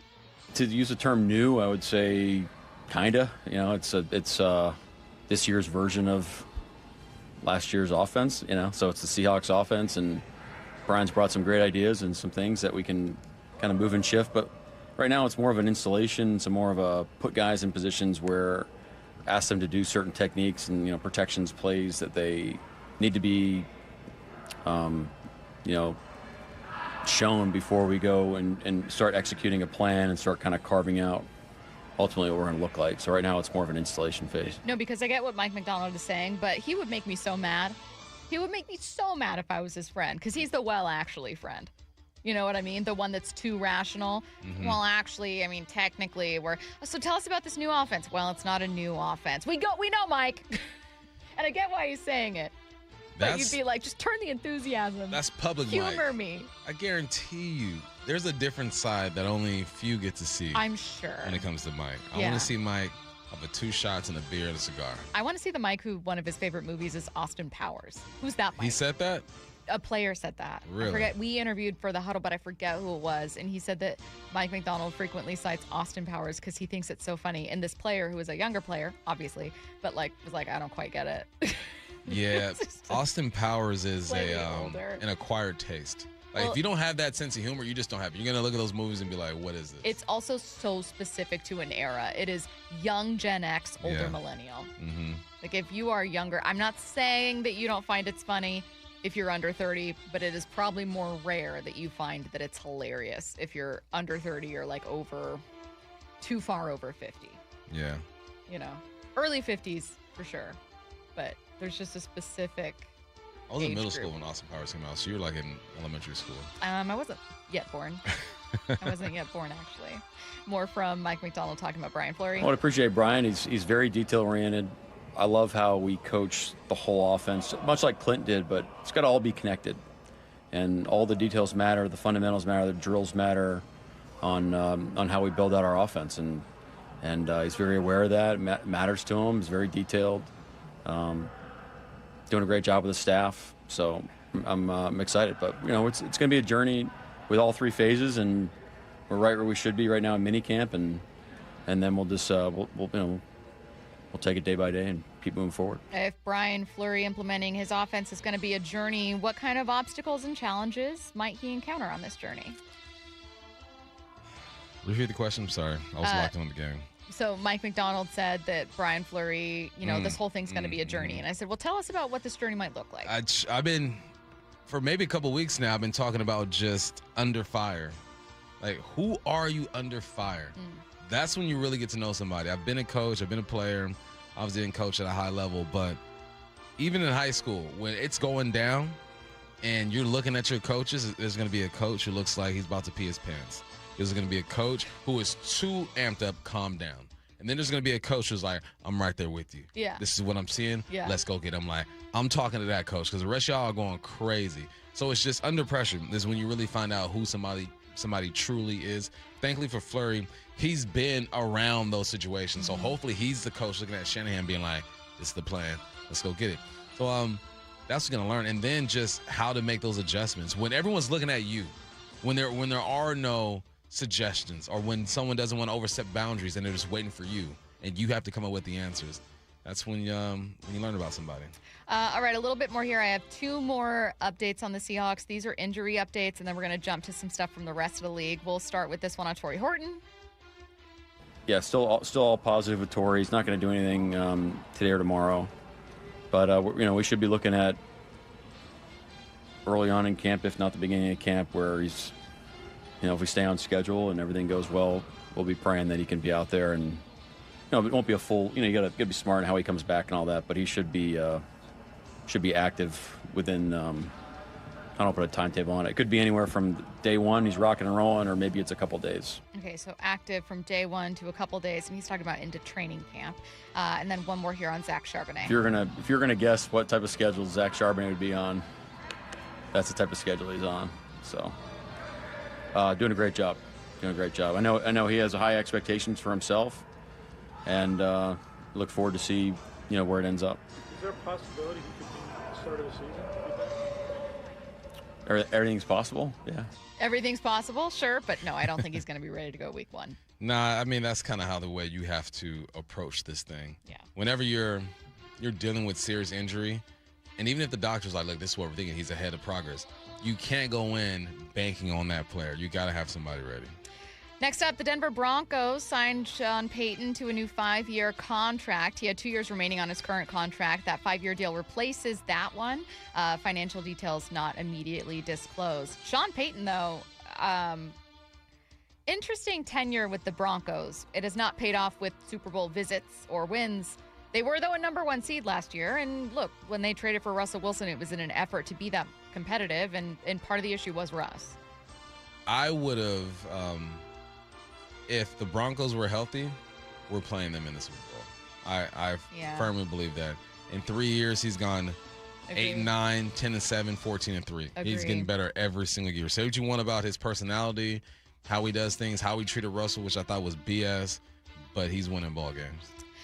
I have a couple more. Let's see. You talked about Patrick Mahomes' rework stuff and him returning to play. Now, we know, obviously, that the Seahawks will not be playing the Kansas City Chiefs in week 1. We wondered whether or not they would and kind of ruled it out when it felt like Patrick Mahomes wouldn't be ready to go. So the update we got yesterday was that he should be able to do some things in training camp. TBD on week 1, though. So I'll say this. I guess what I'm saying is, what should the expectations be for the Kansas City Chiefs if Patrick Mahomes is not ready to go for the first few weeks of the season? I low-key want to see Justin Fields. I want to see it. Forgetting he's there. I want to see him with Bieniemy. What are their expectations? Yeah, let's say he's out for 4 weeks. 4 weeks, 2-2. Go 2-2, or at least win a game, and hopefully the division is still within reach. It should be. I mean, we'll see what the Raiders look like. The Broncos should be good. The Chargers are who knows type of team. But no, you just want to break even. One last story here. The NFL, speaking of the Kansas City Chiefs, has concluded their investigation of DB coach Dave Merritt, and they found insufficient evidence of a violation of the personal conduct policy. He was charged back in April after he was accused of a domestic incident involving a family member, so he pleaded not guilty. Just some, extra stuff. Although, look, and I'm not going to comment on this specific story. I haven't been diving into all the details of the Chiefs offseason. What I will say is the Chiefs have had numerous stories around their team, and it has not done anything to affect a run, which is insane. They have a player in jail right now. What's unfortunate is the NFL gets most of those headlines, man, because there's so many pieces to a football team. You see DV cases every single year, and football players get a bad rap, but most of the football players in the league are decent human beings. It's just because it's the country sport, it's blown up. I actually think about that just as an aside, and then we'll hit break. But a question that I got a lot when I first started, I was still a woman in my early 20s covering football, was like, oh, are players rude? Are they mean? Are they creepy? Whatever. And I was like, honestly, most of the players and coaches that you'll interact with are professional because they're just there for work. Yeah. And I know that sounds ridiculous because we've talked about affairs and scandals all off season, but the worst that you'll get is usually from a random stranger who's a fan online or a bot. Yeah. But most of the time, guys are just there doing their 9 out of 10 times. That's what I'm saying. It's been a good experience. All right. Well, Dave Wyman is going to join us coming up at 1. We'll talk about what's sticking with us from this week at 1:30. What I need to know coming your way at 1:45. You don't need to wait until then to get your questions in. You can send it now. 866-979-3776. Hype Train coming up next. Have you downloaded the Seattle Sports app? We're going to have a challenge right here. What are you waiting for? Listen to this. Every pitch. Here comes the 3-2. Every game. Swung on and missed. Got him.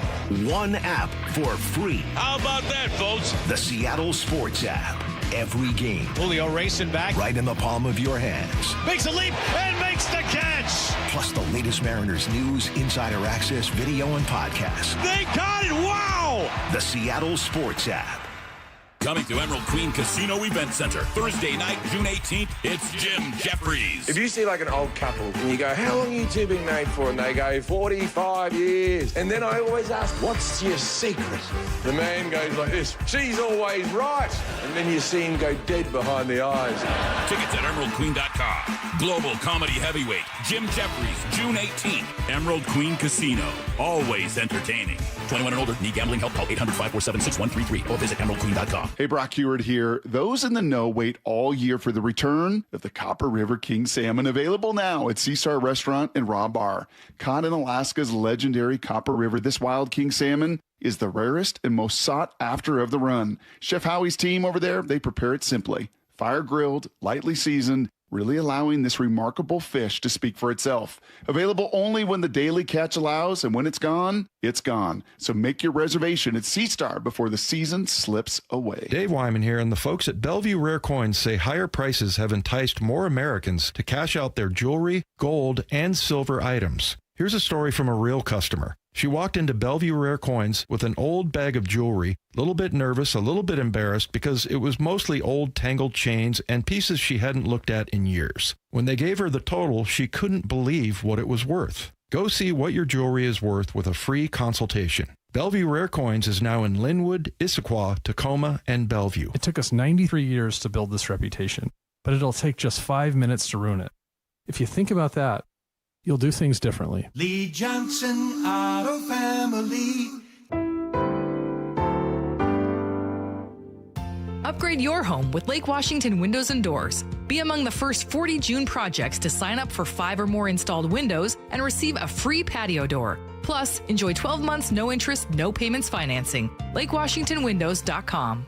We all hear the radio ads about the IRS. They tell you to be afraid, to be scared, and they try to frighten you into calling. I'm not here to do that. Tax Relief Advocates is different. TRA is here to tell you that if you owe money to the IRS, whether it's $5,000, $50,000, or $500,000, we have a solution. It doesn't matter if you're sitting in your car, at work, or with your kids. No matter where you are, call now. 800-575-8157. Don't lose hope. TRA can eliminate or reduce what you owe to the IRS. Generous programs are now available that can give you a fresh start. Our passion is taxes and helping individuals fix their IRS problems. We have over 1,000 5-star reviews on Google and an A+ with the Better Business Bureau. You don't need to be afraid of the IRS any longer. End your tax nightmare today by visiting us online at TRA.com or call 800-575-8157. That's 800-575-8157. Tax Relief Advocates. Real solutions for real people. Under these arches, opposing teams are put to the test. Can they hear themselves over the boom of the 12s? Can they withstand the Seattle elements? Can they compete against us? This city lives for Sunday. Get your tickets for Seahawks game days at Lumen Field and experience what this city lives for. Visit Seahawks.com today. This is for all you guys on Viagra. ED pills are no longer needed. The brutal side effects like 4-hour headaches, blurred vision, and that flush feeling can all be put behind you with our treatment. Here at West Coast Men's Health, we have a better approach to ED. Acoustic wave therapy creates blood flow circulation by safely removing the plaque in your arteries and restoring function naturally. Guys, let me be clear. Pills will never fix your problem. Our equipment is the latest technology, and our medical staff is the best in the industry. So give West Coast Men's Health a call today. Speak with our clinic manager. Ask him any question you like, how it works, the science behind it, and even the cost. If you suffer from ED or Peyronie's disease, give West Coast Men's Health a call today. In addition to treating ED and Peyronie's disease, we now offer testosterone replacement therapy. With clinics in Redmond and Tacoma, call 206-519-6541. 206-519-6541. Online at westcoastmenshealth.com. We meet by accident, fixing every last bit, accurate auto body. If you've been in an auto accident, you have the right to take your vehicle to any repair facility. Accurate Auto Body has been family owned and operated since 1994, and they work for you, not your insurance company. Your insurance company may not love them, but you will, because We meet by accident, fixing every last bit, accurate auto body. To all lovers of pop culture, science fiction, comics, wrestling, anime, and movies, Washington State SummerCon is next weekend at the Washington State Fair and Event Center in Puyallup. Meet over 130 celebrity guests from Star Wars, Star Trek, Marvel, DC, Demon Slayer, One Piece, and 5 WWE Hall of Famers. Meet the Fonz, Henry Winkler, Jay and Silent Bob, Steve from Blue's Clues, all 5 Teen Titans, and even Deadpool's iconic pet, Dogpool.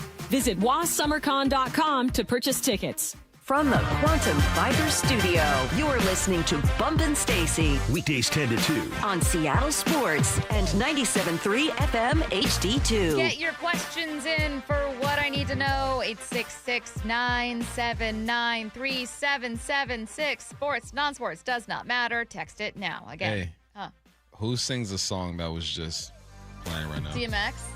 Where the hood? Where the hood? Where the hood at? Okay. Where's the hood? Where's the hood? Where's the hood located? Where's the hood? Where's the hood? Where's the hood at? Wow, wow. Is that how Dookie sounds? Does Dookie even bark? No, I've never heard him bark. Never. No. He's me, but as a dog. We both love yogurt and get really nervous all the time. You can't feed a dog yogurt. He loves yogurt. You can feed a dog yogurt. It's good for them. It has probiotics. Really? Okay. Yeah. I mean, nothing happens to him. It's not like I'm feeding him like chocolate-laced yogurt. All right, I think you can feed dogs fruit. He eats apple slices. He loves apples. Yeah. And he's really big. What I've been doing is cooking up, and this is disgusting, at PCC, which is way too overpriced, but located near me. They have, it looks like a pound of ground beef, but it's really ground beef and hearts and liver. Really? Ooh. And they sell it for people. Really? Which is wild. Hearts I don't know and liver. who out there is eating that. Somebody is. There's a market. Well, you're protein maxing too much. Have a protein shake. You know what I mean? You're taking this way too seriously. You need to calm down. You're not a caveman. No. But I do cook some of it for my dog. Okay. It's DMX. I'm moving on. You getting some points today. The pink sweats, and now where the hood at? You have so little faith in me and my pop culture knowledge. Well, I guess that's pop culture. No one gives me credit for being from from SeaTac and a cool person. No one gives me credit. I'll give you a little more credit now. Thank you. Thank you. Let's head to the station for Hype Train. Do you give me credit for knowing how to properly say Paraguay? Not yet. Okay, U.S. men's national team taking on Paraguay at 6 p.m. Your first Hype Train is a pretty easy one. It's a yes or no. They beat Paraguay. The corny chant we have. I represent the U.S., the U.S., the U.S., and that's the way we like it. We like it. We love it. Oh, it is the wackest chant of all time. I don't love it. I'll say it to your face. But you know what? USA, all the way. All the way. USA all the way. I'm on that train, baby. Come on, man. Where they? I believe they're in L.A. And it's going to be thick out there, man. Yeah. Got to support the boys. Listen, just win the group, get into the knockout stages, and anything can happen. I don't expect a championship. I don't expect the semis. Get to the quarters, and that's a win for the nation. So, yeah, we're going to get it done. Get to the quarters. People will lose their minds, I think, even at that. Yeah. Brady, you want to play too? Sure. You boarding this train? Team USA wins? I USA men's national have team, I should say. less soccer knowledge than probably anybody on planet Earth. I do not pay attention, but go USA, we gonna win! I will say I am not the most knowledgeable soccer person. However, the betting markets favor U.S. men's team here. So I'm just going to go by Vegas. I'm going by Vegas. I'm going by Vegas, and I'm going to say that it absolutely happens. Next up, speaking of the World Cup, this one is more subjective. Soccer is the most emotional sport. Oh, it definitely is. It's definitely emotional. You see the players when they score a goal. Whatever sport where when you score, there's like a 3-minute celebration, you know that is super emotional. And no one trips. Referees are, all right, go ahead and celebrate. You know, the ops just get lined up, get ready to go. No one's tripping. No, go ahead you guys and got celebrate. a parade that you all want you over want. there? They got confetti popping and stuff. There's chants going on. It's emotional. It's also the floppiest of all floppy sports as well. So the most dramatic players are in Dramatic soccer. for sure. I mean, look at this guy right here. Actually, he just got up. You know, I respect that, Canadian. But guys get knocked down, and they're like, you would think they broke something. Yeah. I broke fingers, collarbones, bones of my foot. And I've never acted the way that these dudes act when they get fouled. I say that about Josh Naylor a lot. I respect that Canadian. Yeah, he's different Canadian. He's a different guy. He's different He's guy. a hockey Canadian. Yeah, exactly. Soccer is the most emotional sport. Bump is boarding. Brady, are you? I'm going to board this train, just like Bump. My opinion, though, it's unnecessarily emotional. Why is it unnecessary? There's so much emotion in sports. It's always welcome. Well, I'm not saying emotion in sports is bad. I'm saying You're the saying it's amount just too of much? emotion. It's like, congratulations, you kicked this thing into a goal that's See, this 20 is a baseball times the guy size right here. This is a of the guy pitcher. defending it. Oh, no. Shh. Brady, Or, so much emotion for a 0-0 tie. I love Brady, this I want them to sport. respect you. Draw.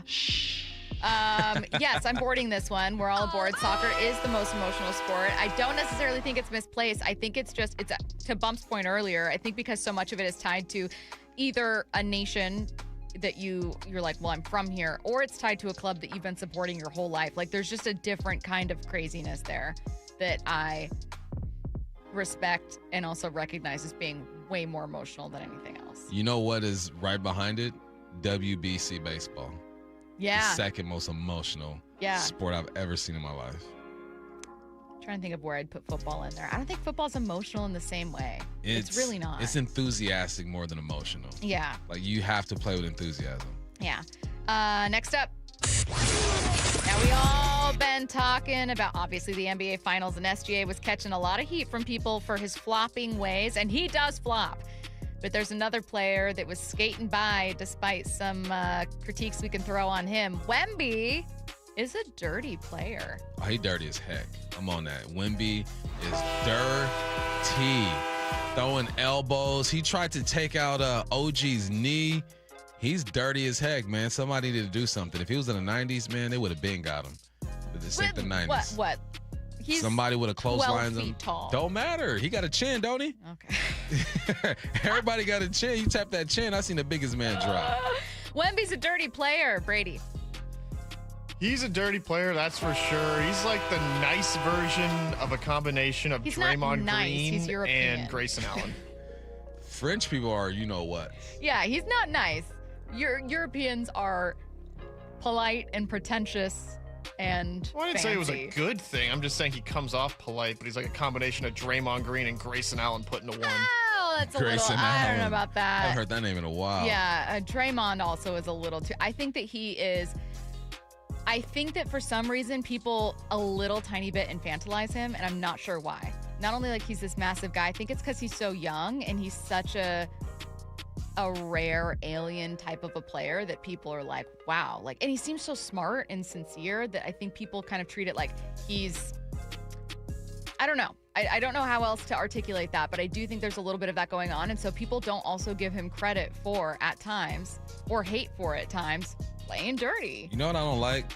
Now, this might not be the case with Wemby, but just because you have an accent doesn't mean you're smart. Like, all British people ain't smart. Just because I have that accent. That's true. Make people think they're smart. And French, too. I think Wemby's smart, though. Smart. I think he's smart. I think he is smart, though. Yeah. But I do agree that we got some dumb British people out there, and we don't talk about it enough. We don't. And we need to. We should. I've seen Love Island. I've seen the worst of them. I have. God, I love that show. All right, that was Hype Train. You're listening to Bump and Stacy on Seattle Sports and the Seattle Sports app. Next up, we're going to chat a little bit with Dave Wyman, talking Seahawks. Then we're going to talk about what's sticking with us from this week, some of our absolute favorite interviews. What I need to know coming your way at 1:45. Think you know the Mariners? Not if you aren't subscribed to the Daily Mariners newsletter from Seattle Sports. That's what they've been waiting for. The latest Mariners news and injury updates, exclusives from Mariners insider Shannon Drayer. You look at the pieces and how it works. Plus the best takes and breakdowns from your favorite Seattle Sports hosts and contributors. The Mariners seem to be trying to build something that I think is a little bit more sustainable. The Daily Mariners newsletter. Monster solo home run. Subscribe at seattlesports.com/newsletter. For over 113 years, Pacific Lamp and Supply Company has been your #1 lighting specialist in Washington, from the Space Needle in Seattle all the way to the Riverwalk in Spokane. With the largest lighting inventory in Washington, Pacific Lamp's knowledgeable and experienced staff can assist with any lighting issue, including intricate lighting and control designs. Plus, they work with all utilities in Washington to get you the best available lighting rebates. Pacific Lamp and Supply Company, Washington's lighting experts since 1912. Visit pacificlamp.com. Hi, this is Nancy Penrose, owner of Big Trees in Snohomish. Spring has sprung. Need color to brighten up your yard or privacy trees to keep your neighbors guessing? Now is the time to buy. With hundreds of trees arriving in the nursery daily, Big Trees has the perfect tree for you. Check out our updated inventory list online at bigtreesupply.com or come visit the nursery today.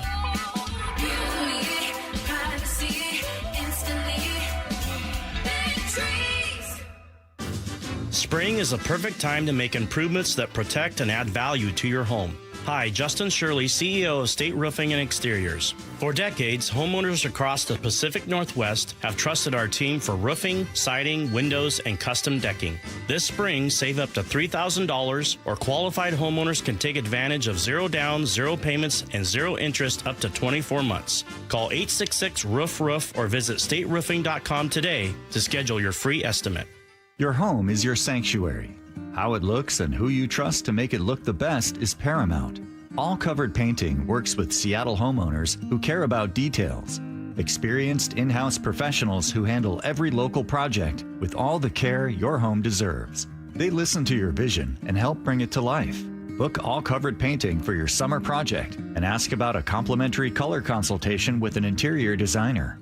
Recommended by homeowners, allcoveredpainting.com. Dave Wyman here, brand new member of Harborstone Credit Union, and I got my PNW cashback checking account for free. No fees or minimums, and when I make everyday purchases with my Harborstone PNW cashback debit card, I earn up to $30 each month. Gas, groceries, coffee, travel, lunch, all categories count toward your cashback. Open your free account online like I did. Go to harborstone.com/cash or visit one of their 29 branches across the Northwest. Insured by NCUA. Terms and conditions apply. Making gas go further is on everyone's brain these days. And at Valvoline Instant Oil Change, we've got a wallet-friendly way to help you squeeze more out of every tank. Right now, you can get a fuel system treatment and engine air filter, normally $48, for free with any premium oil change. Just head to VIOC.com/fuel offer and get this special offer now to help your car run more efficiently down the road. That's a $48 value from Valvoline Instant Oil Change. Get yours at VIOC.com/fuel offer. What if you could have the most reliable fiber-powered Wi-Fi? And get this, what if you could keep it at the same price for 5 years? During the Xfinity Summer Savings Event, now through June 15th, new customers can get our best price on gig Wi-Fi, just $50 a month for 5 years. And get online in minutes with same-day Wi-Fi. It's Wi-Fi that finds and fixes problems before you even notice them, like super intelligent Wi-Fi with a sixth sense. Plus, add one line of Xfinity Mobile Select and you can save an average of $60 a month over Verizon and AT&T. You can even try it free for a year. Lock in your price and unlock the possibilities during the Xfinity Summer Savings Event. Get it now at Xfinity.com. Xfinity. Imagine that. Restrictions apply. Requires paperless billing and auto pay with stored bank account. Taxes and fees extra. Savings based on 1 gig internet and 1 mobile select line compared to similar Verizon and AT&T plans over 5 years. After 12 months, regular rates apply to mobile select. Xfinity internet required. Speeds vary. Use of fiber coaxial cable. Hey, it's Mike Salk here, and Cruising Into Summer is back at Snoqualmie Casino and Hotel, and so are some of the biggest acts in entertainment. Bingo Loco taking over Snoqualmie Casino and Hotel on Saturday, May 30th. Think bingo, but with DJs, dance-offs, prizes, and a full-on party vibe. Then Master Mentalist Colin Cloud brings his hit show, Colin Cloud Mastermind, to the Snoqualmie Casino and Hotel Ballroom Saturday, June 13th. You won't believe your eyes. Tickets on sale now at snocasino.com. Seattle's closest is Snoqualmie Casino and Hotel. Long days call for lots of golf. Hey, it's Graz here, encouraging you to book a tee time between 5 a.m. and 8 p.m. at your local premier course, like Bellevue, Bill Wright, Cedar Crest, Inner Bay, Jackson Park, Lake Padden, Legion Memorial, Linwood, and Walter Hall. In Western Washington, you know you're never far from a premier course. It accommodates all skill levels, and with affordable rates, you can book a tee time and truly enjoy the summer. If you're not in the mood for walking, play Top Tracer at the range at Inner Bay, Bill Wright, and Jackson Park. Play the courses. Play Premier. This is Seattle Sports. Streaming through the Seattle Sports app. KIRO AM Seattle. KIRO FM HD2 Tacoma. Home of the Seahawks, Mariners, and everything Seattle sports. Seattle Sports Snapshot. The Mariners have one more series on this road trip. They open the first of 3 games against the Washington Nationals today at 3:45 p.m. Pre-game show starts at 2:30 p.m. hosted by Shannon Drayer on Seattle Sports and the Seattle Sports app. Snapshot brought to you by Miller Lite. When it's game time, it's Miller time. This hour is brought to you by Mazda of Everett. From the Quantum Fiber Studio. This is Bump and Stacy on Seattle Sports. Streaming through the Seattle Sports app and at seattlesports.com. Now, here are your hosts, Michael Bumpus and Stacy Ross. Here we go now. It was the most clutch arrival that I can think of. I mean, Wyman is on his way here. You're here a little early with us. Your show obviously coming up at 2. And we started chanting, Dave, Dave, Dave, in the hopes that you'd be able to show up on time. And you literally walked in on time. It was perfect. I love playing Beat the Clock. You know, when you punch in a destination. I won. Yeah. Yeah, originally it was like 104, and so broke a few rules. Yeah, well, okay. You don't need to say it on air. Not. You don't need to do that. Yeah, I don't know if any of the Washington Highway Patrolmen are listening, but yeah, sorry about that. In which case, thank you for listening. It was much more important to get on time to your guys' show. Well, thank you. We appreciate it. I want to start by asking you about minicamp. Were you able to check out a couple days, all 3, 2? Yeah, we got a chance. I was out there yesterday, and mostly I was talking to Matt Hasselbeck and his wife Sarah, and they came up to go on the cruise, the rookie cruise thing. So I'm like, okay, I want a full report on Bud Clark, Julian Neal, Bo Stevens. Right. Yeah, so I haven't heard back from him yet, but yeah, it was all the practices were so intense, and so like purposeful. And I just think, you've got a new offensive coordinator and some new coaches and things like that. But, I just feel like Mike is in his groove, and he really has, the guys with, like I said, purposeful practices. And, this Bump, you guys both have been out there, and you see how much like coaching gets done on the field. Pete was always a big rep guy, like get as many reps and then we'll get in the film room and we'll fix things. Mike fixes things like right now. He'll stop practice. And so, it's just different. You just have kind of a different vibe. And this is as hard as I've seen them practice in OTAs, meaning like it's fast and, it wasn't physical, but it was really efficient. And they got a lot of reps in despite all the coaching that goes on out on the field. So just a lot of confidence coming off that Super Bowl win. Were you at the ring ceremony last night? Yeah. How was that? It was amazing. Yeah, it's funny. You walk in and the tables were kind of lined up like in a weird way. And I'm like, I wonder why, and everybody had to sit in the seat. And then the rings come dropping out of the ceiling. That was cool. That was amazing. Yeah. It made me think about like the release schedule, how everybody's trying to do things differently. And so, I didn't think like the ring ceremony would be anything that was other than just like, okay, here, come get your rings or whatever. They dropped out of the sky. Yeah. So, it was really cool. I don't know that any other team has done it that way. And you just think about the logistics. There was a lot of people in there and getting everybody in the right seat. And then all of a sudden, this box comes down. So it was humbling. Definitely, I think I'm going on my 29th year with the franchise, trying to catch Moyer at 40 something. Wow. Yeah. Rabel 50, but 6 as a player. And I think I'm coming up on 23. And I just, seeing all the people like Julie Barber, who has worked there since I've been there. Eric Kennedy, Dave Pearson. Dave was an intern in '89 when I was a player, and I instantly knew like this guy's going to be. He's a sharp guy, and he was funny, and he would like rip the players, and Dave's sneaky funny. Yeah. So people like that, Cindy Kelly. There were so many people there. And then, got a chance to talk to Mike McDonald a little bit and meet his wife, because my wife and his wife were both professional cheerleaders in the NFL. And I think she went to like the Pro Bowl, Steph, his wife. So got a chance to visit with them. Never got to see Moyer, but I did get to see, I didn't see John Schneider. But, I got a chance to talk to Nolan Teasley, who's leaving, going to Minnesota.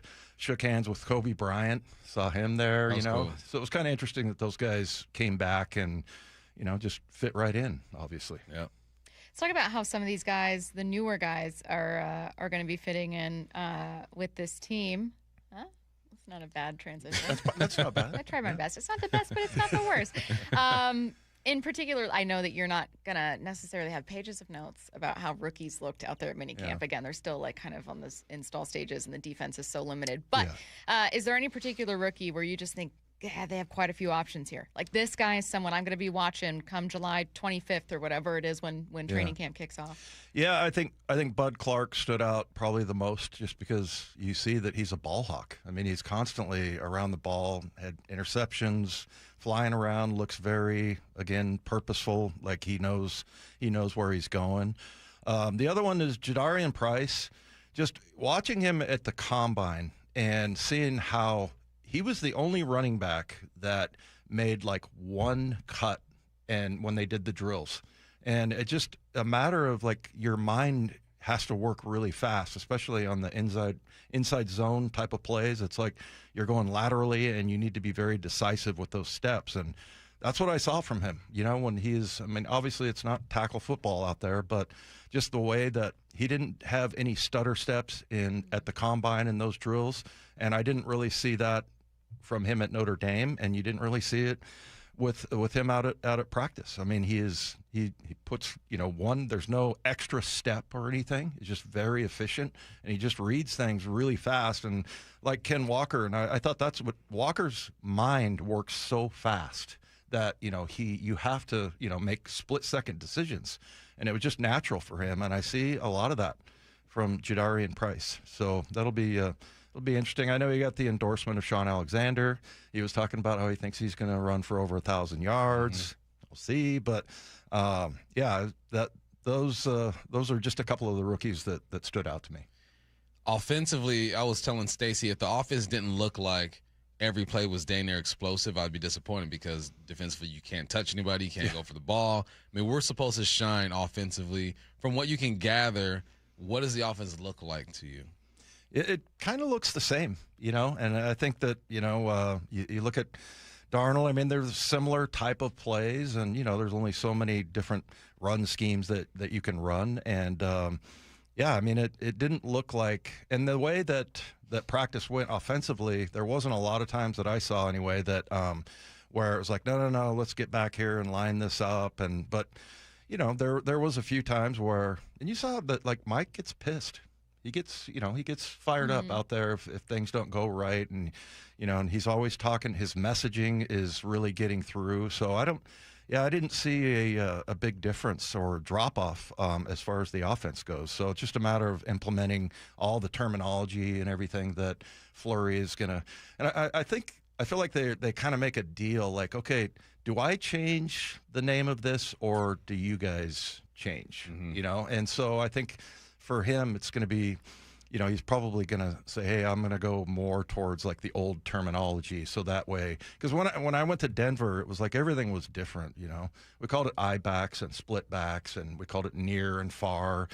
And when I got to Denver, it was like, this is orange and this is red. Yeah. I'm like, why do you call it that? Yeah. But I had to make the adjustment. So, I think there's going to be some of that going on, and he's probably Fleury, that is, probably going, okay, maybe I'll change this terminology so the guys can get it down and it can be more like last year. On a extremely lower level, when I got the head coaching job at Monroe, I took the offense that the other guy had and used all of his terminology. And then when I added something new, I used my terminology. So I'm like, all right, you guys already know this. It's easier for me to learn it, one guy, and my staff to learn it than just completely.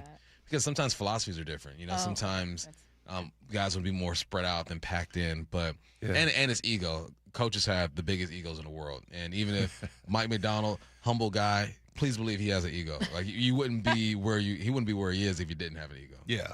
Well, in a good way. Yeah. Right? I mean, because that's how you have to play. And I think that's wise what you just said, if one guy makes the change instead of, 22, 30 guys. So, yeah, that's a good way to go. We're going to kick you out because you have to go film a video and get ready for your show. Do you want to you guys have a short show today with a pregame show at 2:30, but do you want to tease what you're filming? Do you guys have something coming out on YouTube? Yeah, it's going to be something about the Seahawks. So tune in. No, make sure that you're on Seattle Sports YouTube page and following for the latest from Dave Wyman and Wyman and Bob as a show. Some great interviews from minicamp. Thanks, Wyman. All right, thanks, guys. See you, Dave. All right, a little bit more here on some Seahawks stuff we learned from Wyman before we get to some of what we learned from this week and what's sticking with us. So in a couple minutes, we'll jump to 4-down territory. But because I know that we're talking about some other stuff in 4-down territory, I thought it was the conversation you guys had at the very end about the offensive coaching staff is very, very intriguing. And now I am curious why more people. I get it. I understand the answer. Yeah, it's ego. And if you're doing something completely different, like I would imagine Kansas City's playbook looks a lot different than Seahawks playbook. And there are some similarities there. I mean, a 2x2 is a 2x2, right? A 2x2 tight is a 2x2 tight. There's going to be some similarities, but a lot of the times, I think there's more similarities now in the league with offensive coordinators than it has been in the past, just because of the tree that's been spread out there. So it's easier for a coordinator to be like, all right, this is what you guys call it. I'll call it that, because it's just easier for me to learn what you guys already know, and then sprinkle in your stuff. Like when I got the head coach job at Monroe, they went off a color system when it comes to quick game. Orange was a speed out, red was a flat and a slant, yellow was a hitch and a go, black was just going down the field. So I'm like, all right, well, I came from a number system, but I'm just going to use your color system. But then once you start adding different stuffs, now I'm using, for example, orange bang. I said, all right, I took your orange concept, which is just an out and a go, and I added a bang to it. So now I'm telling the outside guy, now you're going to run a bang route, like a 7-step slam. So it's easier, especially in high school level. In the pros, he probably could have switched up and guys would have been okay. But it's easier for OC to come in if you're running similar stuff. Now, if I went to that school and he was running a wing T or an I formation, and I'm like, nah, that's not what I do, I would have to change it. But because we had similar type philosophies, I was like, all right, let me use some of your stuff. So I think that's smart of a Fleury to do exactly that. What do you think of what Wyman had to say about Jadarian Price being like, I see him kind of like maybe he takes one cut or whatever. What's he talking about there? What'd he say? He was talking about Jadarian, and he said what stood out to me, not just watching him in minicamp, but watching him at Notre Dame, is that he's a quick thinker. And the reason I'm asking you is I think so many people focus on like, oh, the only way that Jadarian Price can clearly stand out with the eye test is by being super speedy or like bulldozing over guys. And it sounds like with Wyman certainly, and I'm wondering if with you there's just some different things you're keying in on. Decision making. He said he's a one-cut guy. So that means he puts his foot in the ground and he's getting north-south. Like, he's made his decision, and whether he's right or wrong, if you get contact, I'm still going to fall forward 2 or 3 yards. And I think that's good. Remember Le'Veon Bell? Do I remember his style of running? Yes. It was so unorthodox, right? It was just I'm bouncing around, Yeah. boom, then I'm going. Only so many people can get away with that style. It was ridiculous watching him do exactly that.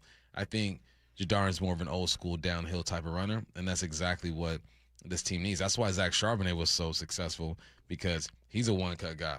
Foot in the ground, boom, I'm getting downhill. I see where I'm going. And a one-cut also means that you're setting up your block so well that you believe in your decision that much to where you're out of there. You think he's going to get over 1,000 yards like Sean Alexander does? Hey, if one of the greats said, I'm rolling with him. Let's go, 1,000 yards. I mean, a good offensive line, not a 2005 Seahawks offensive line with a couple future Hall of Famers, but I think the best offensive line they've had in a minute. You've talked about it a lot, but look, if there was a year in which you were going to guess a newer running back could put up 1,000 yards, it would be with this offense. Come on. And with Oots in the backfield, come on, Oots. How you going to use Oots? Let's see.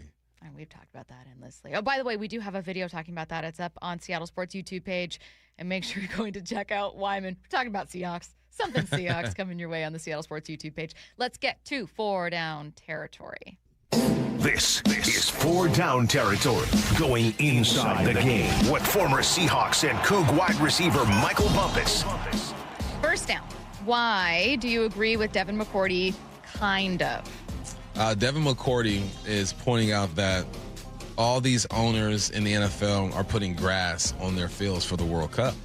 And he says that's disrespectful. NFL players want grass. Like, the numbers are crazy. They prefer grass. And he says it's disrespectful that they're able to do it for the World Cup and not for the teams that play there for a whole season. And I said, I agree. Kind of, because the maintenance is not going to be the same. Lumen's going to have, maybe 6 games or something like that. And for 6 games in the summertime, when they're soccer players, not football players, like really digging into it and falling on it and all that stuff, the maintenance is a bit easier on when you're soccer players. So I agree. The owner's shown that there's a capability that they're willing to do it for a short amount of time. I agree that it's like a slap in the face to the NFL players because majority of players want to play on grass, but the maintenance is just different. And if we know anything about these owners, they are all about the dollar. Most of them, at least. A lot of them actually want to win, but a few of them are all about the dollar. So I agree with McCourty. I think there should be grass out there, but I understand why the owners don't want to do it because of the maintenance. Well, and this is something that is sticking with me from your answer too. One of the common questions we get is like, well, why not just leave it? Like, if you're going to make it turf, why not just leave it? That's a good point. That, like, the damage that you're taking on from a couple World Cup matches is going to be very different. Yeah. And someone pointed out, I think it was Curtis or you, that it's easier to have concerts in those stadiums when you have field turf. Yeah. Second down. What's the best part of the Seahawks ring ceremony? The best part, did you see how they were presented to him? Yes. They came from the ceiling. Yeah. The players didn't even know it was up there. They came from the ceiling, slow, all dramatic. It drops down. You open it, and it's spinning in the box, and there's a little screen behind it, I guess, showing highlights or whatnot.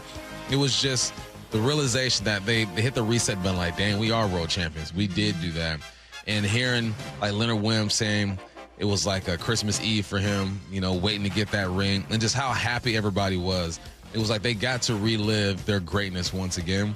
And I think that's cool because it takes a while to get those rings done. If you've seen the rings, they're stupid. I mean, goodness gracious.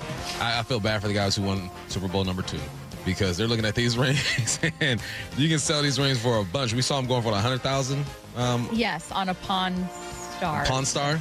Yeah, I love that show. You never watched that show? No. It's pretty good. Well, Is it still running, Matt? I don't know. I know the premise. I know that I watch a lot of reruns on. I know like, Pops History died. Channel. Pops died, didn't he? Yeah. Let me check. Maybe I don't know the premise. Do they operate a pawn shop? Yeah, in Vegas, and people come in with crazy things, and they just. There were several Super Bowl rings, though. It's not just that 2013 ring. Yeah. So it was just cool to see their happiness because they got to relive it again. It was pretty cool. Cool to also see guys like Ken Walker, Rick Wallen be able to come back and celebrate because I think that it's like you earned this ring. Yeah. Like you earned this moment with these guys. All of you are still, friends. You all still know each other. So good for them too. Third down. All right. Well, what was the worst part of the ring ceremony? The worst part was thinking about the guys who weren't on the team the year before who are on the team now who were not invited to that. Like everybody's getting all dolled up, getting ready to go. Dante Fowler. See you guys later. They're talking about it at practice and stuff, and there's like 15 to 20 guys who are like, yeah, I'm gonna be at the house. Y'all want to get on the game? Yeah. Like, what do you want to do? That's the second thing I thought about was They're what like, I'm about watching the Mariners. the guys like even the rookies, Clark, like Bryce. and then if they did invite them, I wouldn't go. I'd be like, nah, that's y'all thing. I'm not going to just sit there and watch you guys celebrate. So I thought about the dudes and the coaches and the people who are like new to the facility or whatnot, who were not a part of that, who were just at the house chilling. Now, the cool thing is you are now part of a team that just won a Super Bowl. So you've joined a team that's in a pretty good spot, right? Like that's why you're here outside of being drafted. It's why you're here to be able to be like, I want to compete with a team that's a contender. Yeah. But you're right. I didn't think about that. At the house. Oh, no. Looking on Instagram and X and watching all this celebration go down. Yeah, I fell for them. Fourth down. What positions would some of the most notable Seahawks play on the U.S. soccer team? All right, so Jason's going to be our striker, our goal scorer. This is what he does. Witherspoon is going to be a winger in the midfield. So a winger in the midfield making runs constantly up and down the sideline. They're helping the defense, the midfield, and the strikers. They do a little bit of everything. Weirdly enough, I think Sam Darnold will be a good goalie because goalies kind of position everybody in the back. They're communicating right, left, like kind of getting everybody all organized in the back. So I will go with him then. A.J. Barner, I think, will be the center back. He's the center defender. He's the stopper. He's the guy who is going to shut everything down when it's all said and done. On the other side, left wing, I'm going to put Rashid Shaheed, more speed, run up and down, boom, boom, boom, boom. In the middle of the field, center mid, I'm going to put Cooper Kupp. He's the composed guy. You give him the ball, he distributes and does all that good stuff. Again, on the back end, as defenders, I'm going to put Julian Love on the right side. He's going to be on the right side of, who did I put the center back? A.J. Barner? Yeah, the right side of A.J. Barner. On the left side, I'm going to put Josh Joe. And more midfielders, I'm going to go Ty Okada as the right midfield. And then I'm going to go Bud Clark as the left midfield. I know those aren't all the positions, but clearly you got to go smaller guys mid and forward. In the back, you get a little beefy. I mean, I know that's a lot of space for A.J. Barner to cover, but he's big, and I think he can do it. The Germans are just as big as A.J. Barner with their soccer team, so we should be good to go. Our manager, I think is going to be. You could volunteer yourself. Nah, it's got to be someone on the roster. Our manager is going to be Leo. I think Leo will be the good manager on the sideline. So, yeah, that's a piece of the squad. Okay. What about Ernest Jones? Really intense guy. I feel like when I think of soccer managers, I think of like intense people. Depends. Some of those Europeans be so cool with their shirts halfway buttoned down. I take it back. Yeah. But I can see Ernest. Ernest could be the assistant. Yeah. Yeah. Which Seahawk do you think, and I could do this with a couple other sports, but which Seahawk do you think, just while we're talking about it, you could plop into the most leagues or the most sports and he could like be I'm not talking about he'd be an all-star here or a Hall of Famer here. I'm talking like his skills are the most transferable. Probably his skills, JSN. His body type. JSN, he has a professional baseball player as a brother. So he's got that in him. Yeah. guarantee you he can hoop. Every basketball player or every football player thinks they can hoop. Every NFL player thinks he should have been in the NBA, first of all. For sure. We all believe that. I remember Kyle Weaver. He was a forward for Wazoo back in the day. He was a basketball player. He swore he could play quarterback for us. We're like, we just call him Weave. Like, Weave. You cannot play quarterback. Like, come out and just throw the ball with us. Yeah. And he found out real quickly that he did. He was like, you know what? I prefer to be on the court. Julio Mill Creek says, Bump, Julian Love is your goalkeeper. He's just too small. You need size in the goal. Maybe Julian could be your coach. He's my defender. Oh, yeah. He's on my right side. Yeah. You know, Matt and I are free if you want to. Yeah. You guys good at filling up water bottles and getting them out to the team? Wow. Wow.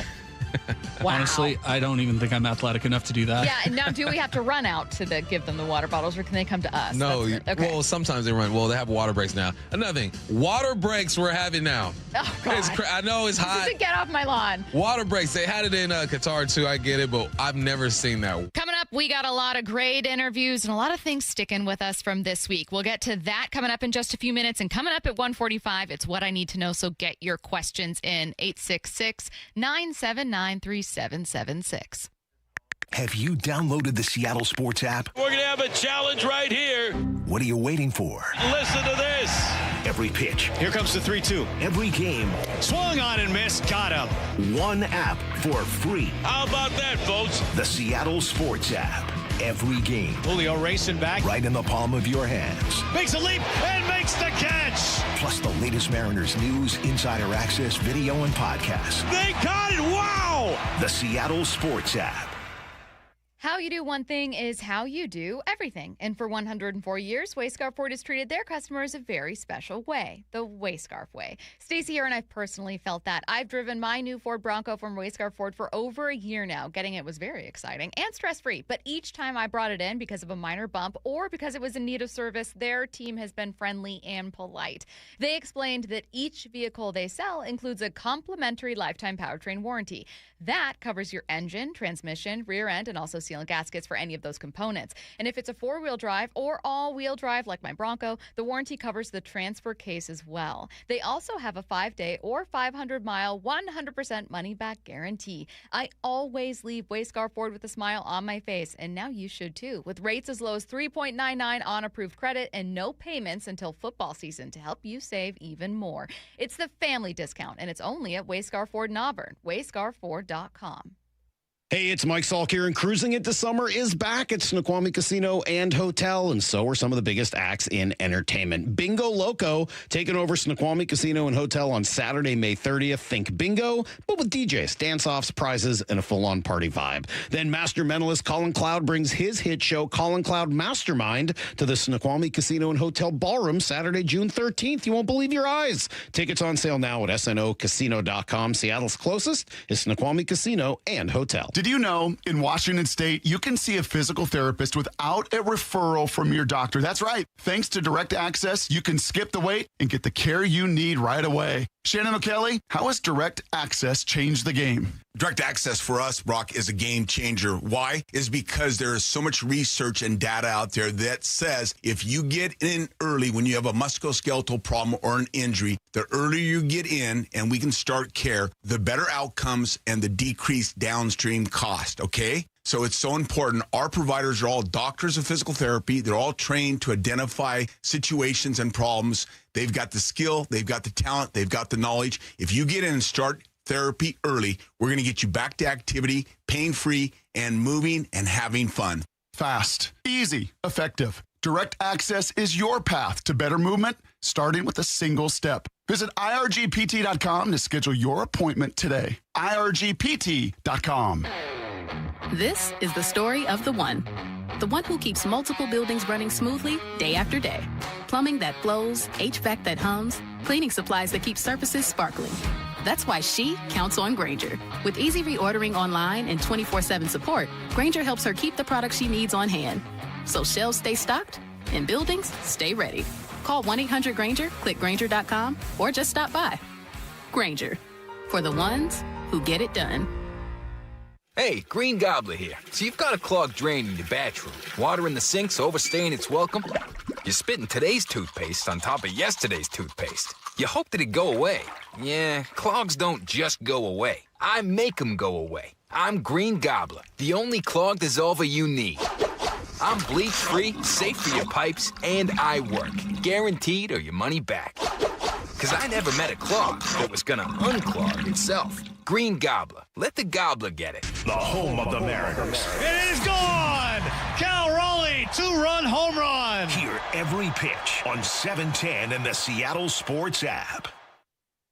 We all hear the radio ads about the IRS. They tell you to be afraid, to be scared, and they try to frighten you into calling. I'm not here to do that. Tax Relief Advocates is different. TRA is here to tell you that if you owe money to the IRS, whether it's $5,000, $50,000, or $500,000, we have a solution. It doesn't matter if you're sitting in your car, at work, or with your kids. No matter where you are, call now. 800-575-8157. Don't lose hope. TRA can eliminate or reduce what you owe to the IRS. Generous programs are now available that can give you a fresh start. Our passion is taxes and helping individuals fix their IRS problems. We have over 1,000 5-star reviews on Google and an A+ with the Better Business Bureau. You don't need to be afraid of the IRS any longer. End your tax nightmare today by visiting us online at TRA.com or call 800-575-8157. That's 800-575-8157.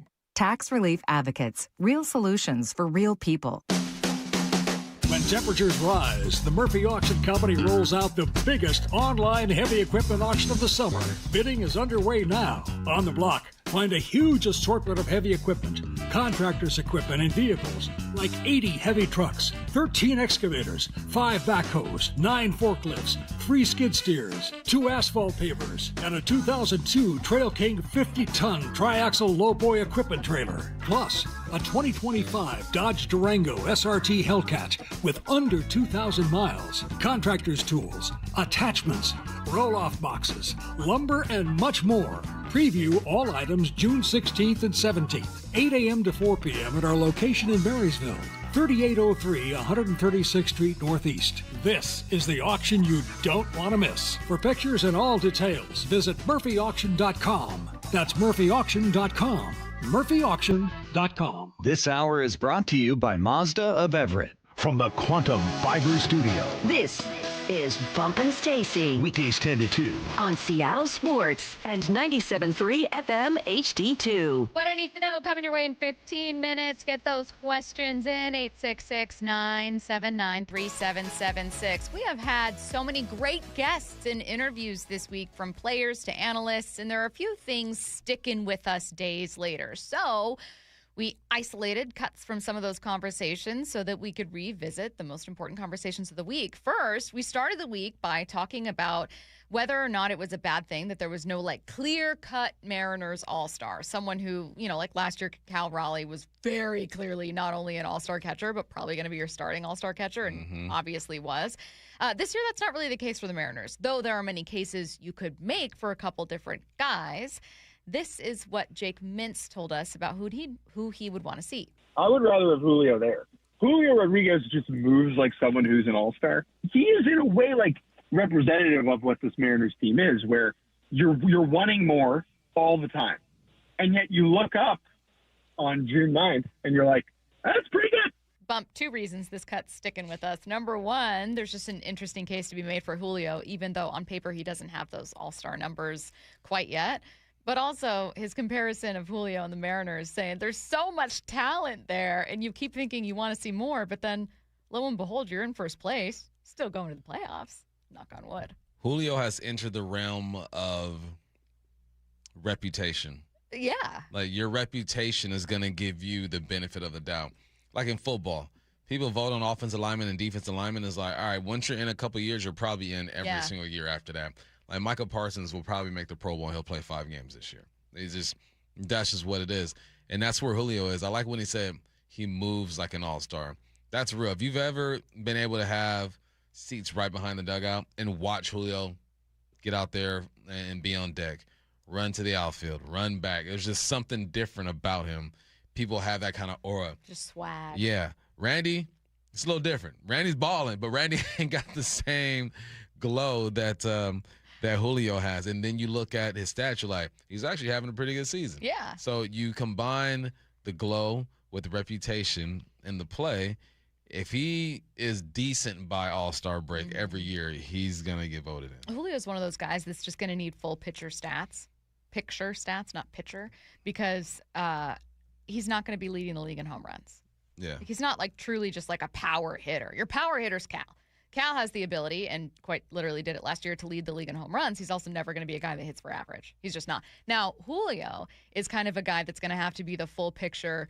Okay, he's not number one in home runs, but maybe he's second on the team. Right. Oh, also, he's got one of the better averages. Oh, also, he's leading the league in RBI. Oh, also, like you want to break it away and look at like, okay, where is he with stolen bases, and where is he, which he needs to get that up too. But like, he's been a little more aggressive as of late. Yes, which is great. But he's going to have to be that player who is so undeniably talented, but then makes debates comparing him to other players tricky because he's just not going to have their number in a couple different categories. Yeah, he's a panoramic view. Yeah. You got to step back. Totally. And look at the whole thing. Let's stay with the Mariners here. Jeff Passan on with Brock and Salk talking about what he'd do at the trade deadline if he was the Mariners. I think relief arms, and I understand Gabe Spider's been awesome this year, and Brash, when he's been in, has been near unhittable, and Jose Ferrer. What the Mariners bullpen, Andres Munoz accepted, has done a really good job of is keeping the ball in the park. Like, they're just not giving up home runs. And that is a beautiful thing to see, considering the starting pitchers, Logan Gilbert in particular, have been giving up quite a few home runs. So I think just stacking the pitching depth. Relievers not giving up home runs, which is great, but Bump also not making us feel super comfortable and confident. No, at least not as of late. And you got Brash on the IL now. There's a lot going on there. A lot. We're seeing Davila. Where's Vargas? What's his status? He's injured. I know he's injured, but he's been hurt. Isn't he like 60 IL, like done for? Yeah, I think he's done. I think, Brady, do you know if it was? I don't remember the exact injury he's dealing with, but it's going to be a while. Yeah. Ferrer, who you brought in, Ferrer had me yelling at him the other day. Why? Trying to throw that ball at home. Like, bro, that run is Leave that man scoring. alone. What are you doing? He's falling backwards. He looked like me trying to throw left hand. That's what he looked like in that play. I get him trying to make a play, though. You said get the out, though. Get the out. Yeah, I'm like, just take the out. You That didn't run's want that going to run. get scored. Oh, my God. Anyway, no, with the injuries you got going on, and this is the position that these relievers have been put in. It's not like they're grabbing the ball most of the time and things are great. It's like, now you're grabbing the ball. You got one on first and third, dog. Yeah. First and third, you got one out. Like, get us out of this jam. It's been some high leverage pressure situations, but that's why they're here. So, again, you have an MLB expert saying if he were the Mariners, he'd look to add a bullpen arm at the deadline, at least if he had to choose right now. Another thing from Jeff Passan stood out to me. In this interview, obviously, it's with Jeff, who's not with us. But I think of everything we heard this week is probably sticking with me most. So, again, this was from a conversation Monday. We ended up having the conversation as well, but Brock and Salk had a great talk with Jeff about, like, hey, there's no clear-cut all-star. Is that a problem, right? Earlier we talked about who it would be. Now let's talk about whether or not it's a problem. And they kind of settled on, like, no. Jeff said, no, it really speaks to the depth the Mariners have. Like, it's really cool. And then, this is why it's sticking with me, they said, oh, well, in that way, is it kind of like the Blue Jays last year? Because, we kept talking about how they're 7, 8, and 9, like they were so well-rounded as a team. Jeff pushed back just a little bit. Yeah, I think, though, they also leaned on stars. I mean, I hate to bring up the name because I know it's a curse word now, but George Springer had a monster year, and Vlad Guerrero had a monster postseason. And there were, Ernie Clement setting the postseason record for hits, for example. Like, you would not expect that out of Ernie Clement. So there was some depth to their lineup. But I think the Mariners this year, frankly, have a chance to have even more, which is kind of wild to think about. So, again, very great that they have all that depth, the Mariners do, like the Blue Jays did last year. But the reason, Bump, that it's sticking with me is because the Mariners' expectations are not to be able to get to the playoffs. If that's all you were trying to do, you'd be feeling great right now. The expectation is to get to a win World Series, and I appreciated Jeff saying, hey, as painful as it might be for me to remind you guys of this, the Blue Jays got a lot from their stars when it mattered most. And as we're talking about the Mariners season, the Mariners are going to need that too.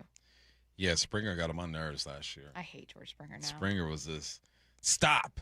Just stop it already. Knock it off. That has to be their mold, right? I think that's the type of team that they are.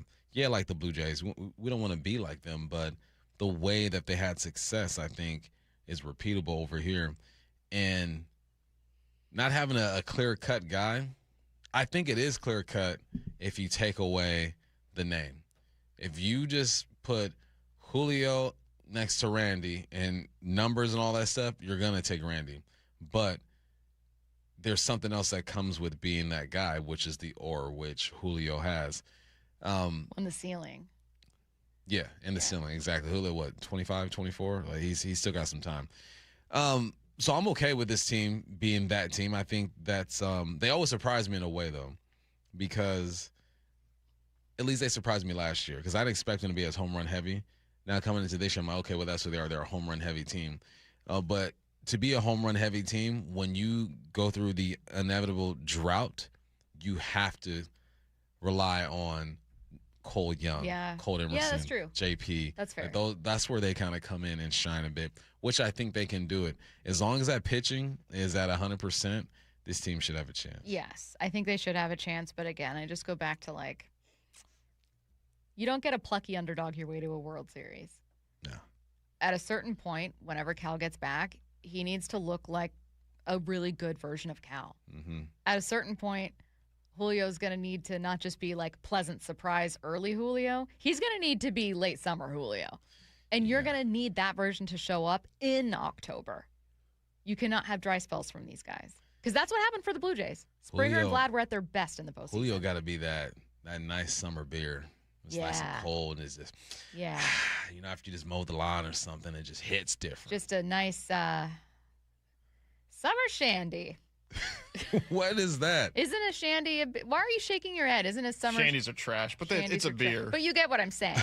give them a nice summer lager. I don't drink lager. I don't drink a shandy, but my understanding is that a shandy it's like sweet. It's like fruit beer. It's like very sweet, usually lemony, very citrusy. I tried to make a beer reference, and this is what we did. Summer shandy. Huh? It's a summer shandy. I think that was Scott Service's favorite beer, if I remember it. I think it was. With him, right? It was. I swear he said that. All right, what I need to know is coming your way next. So get your questions in. Also, I want to remind you guys of something important.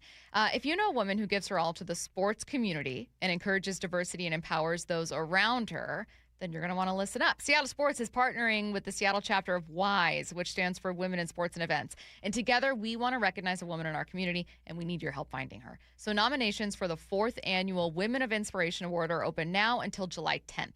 The winner receives a donation to the cause of their choice, which is very cool, and nominations are open now. WOISeattle.org.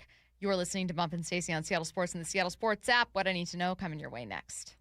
Think you know the Mariners? Not if you aren't subscribed to the Daily Mariners newsletter from Seattle Sports. That's what they've been waiting for. The latest Mariners news and injury updates, exclusives from Mariners insider Shannon Drayer. You look at the pieces and how it works. Plus the best takes and breakdowns from your favorite Seattle Sports hosts and contributors. The Mariners seem to be trying to build something that I think is a little bit more sustainable. The Daily Mariners newsletter. Monster solo home run. Subscribe at seattlesports.com/newsletter. Dave Wyman here, and you've heard me talk about a local company for over a year now I really love working with, Harley Exteriors. You can expect a no-pressure consultation, they're great people to work with, and their windows are beautiful. I recently met with them, and I was excited to hear about the many Seattle sports listeners they've worked with. And now, Harley Exteriors has stepped up with a can't-miss offer. Right now, get $450 off each new window, $1,000 off each patio or entry door, 12-month or 18-month, no interest, no payment options,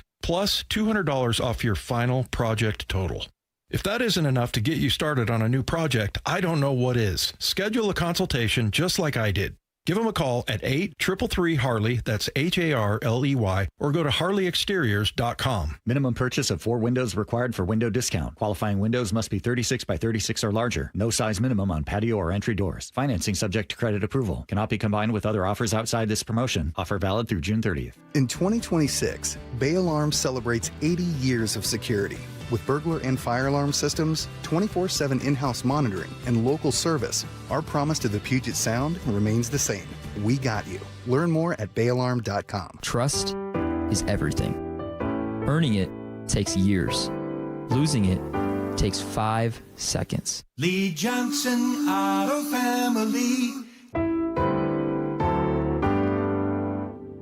When an emergency happens, be the first to know. Alert Seattle helps you stay safer and connected. This free service includes alerts about severe weather, safety, health, utility disruptions, major traffic accidents, and more. If you live or work in Seattle, Alert Seattle is the city's official emergency alert system. Sign up for text, email, or phone alerts during emergencies near your home, work, school, and more. Text Alert Seattle to 62783. Alert.seattle.gov to learn more and sign up. Download to see if you qualify. Not all customers will qualify. Transfer fees may apply. No Albert subscription required. Albert is not a bank. Albert Instant Loans are issued by FinWise Bank, member FDIC. Not an actual client. Terms apply. Kylie, what's wrong? I just got hit with a car repair bill. I'm behind on rent, and I feel like I can never save any money. Have you tried the Albert app? Albert is your financial assistant, helping you find ways to save and create custom budgets to actually grow your money. Plus, you can get up to $10,000 for big expenses, or advance up to $1,000 fast when you need cash right away. Albert can get me up to $10,000?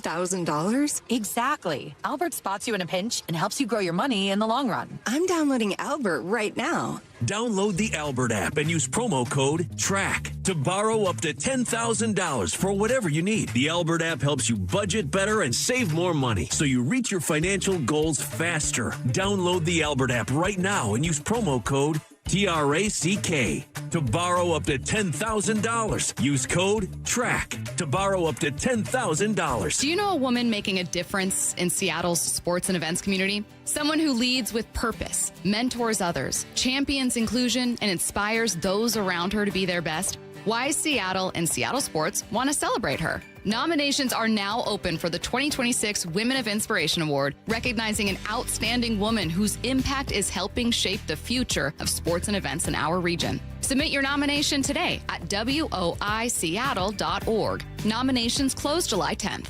The home of the Mariners. It is gone! Cal Raleigh, 2-run home run! Hear every pitch on 710 and the Seattle Sports app. Get ready. Seattle Soccer Fever is taking over. Join us at noon on Friday, June 19th at Muckleshoot Casino Resort as the U.S. men's national team takes the field. Brought to you by Seattle Sports. Plus, don't miss your chance to meet a Seattle Sports on-air personality who'll be on site with exclusive giveaways all game long. You could win a 2-year lease on a Mini Cooper from Seattle BMW Mini. And the first 200 guests get a free hot dog and chips. Be there June 19th at Muckleshoot Casino Resort. Yay to Bruce, the streaming king. With quantum fiber internet, he's gonna binge. He wants more, he's got to have more. More bedtime true crime. More podcasts in the shower. Quantum fiber Wi-Fi has the power. More fast internet speed. He's got the gigs to go big, bring him the game. Right now. And his royal we. More sports non-stop, his quantum fiber's on top. Yay to you. Switch today at quantumfiber.com. Limited availability, service and speed in select locations only. Long days call for lots of golf. Hey, it's Graz here, encouraging you to book a tee time between 5 a.m. and 8 p.m. at your local premier course, like Bellevue, Bill Wright, Cedar Crest, Inner Bay, Jackson Park, Lake Padden, Legion Memorial, Linwood, and Walter Hall. In Western Washington, you know you're never far from a premier course. It accommodates all skill levels, and with affordable rates, you can book a tee time and truly enjoy the summer. If you're not in the mood for walking, play Top Tracer at the range at Inner Bay, Bill Wright, and Jackson Park. Play the courses. Play Premier. Thinking about upgrading your water heater? Snohomish PUD can help. Right now, you can get $1,000 back when you install a qualifying heat pump water heater. These systems use far less energy than standard electric tanks, which means lower electric bills for you. Oh, nice. Choose an eligible model, apply for your rebate within 90 days, and get cash back from PUD. Learn more at snowpud.com/rebates. From the Quantum Fiber Studio, this is Bump Stacy. Weekdays 10 to 2 on Seattle Sports and 97.3 FM HD2. Get your questions in for What I Need to Know, 866-979-3776. Sports, non-sports, does not matter. What I need to know. Someone said, do you think coaches or professional sports people should ever take advice from sports radio hosts? No. Obviously. No. Yes. If you're taking advice from us, you ain't putting in the work. Don't listen to anything I say about football. Nah, I wouldn't say that. No, I say some important things. The thing I want them to take in mind is when I made my pitch to be Minister of Secrets for John Schneider's cabinet. Like, let me find out the secrets on your players. I'll come through the friend-to-friend Instagrams. There you go. You know what I mean? So women are FBI agents, man. I am a certified FBI agent. I should have a badge. I tried to be an agent. I just don't have, like, the way you guys are with social media. I just don't have the patience for that. I could find your childhood home address in 5 minutes. You probably could. As the Minister of Secrets, I will. That's my pitch to the Seahawks. 866-979-3776. What I need to know. What's the end game for Brennan Sorsby? He'll get 1 to 2 years. Then I assume the NFL's the goal. But given everything that's happened, does an NFL team even touch him after this? If he balls out and he doesn't gamble for 2 years, yes. Yeah. A team will roll the dice. It wouldn't even be rolling the dice. If he's good for 2 years and he balls out, say he's a changed man. Let's go get it. Well, and I don't know how he would get away with it now. I think the real problem is, like, you weren't punished for it because Texas Tech, in their 20-minute long video, 25-minute long video, said they're using, like, tracking devices on his phone. Like, he'd have to go through a friend and then not communicate with that friend through text message or anything. So don't give him any ideas. Yeah. Listen, if it were me, this is how I'd get around those phone trackers. What's that movie? How to Get Away with Murder? Is that a show? It's a TV show. TV show, yeah. Featuring How to Viola Get Away Davis, with Gambling. Amazing actress. No, I agree with Bump. I think if you're good enough, because what's going to happen is when he's good enough, the PR will start to turn. And that right now, when you Google Brendan Sorsby, you're going to get this story.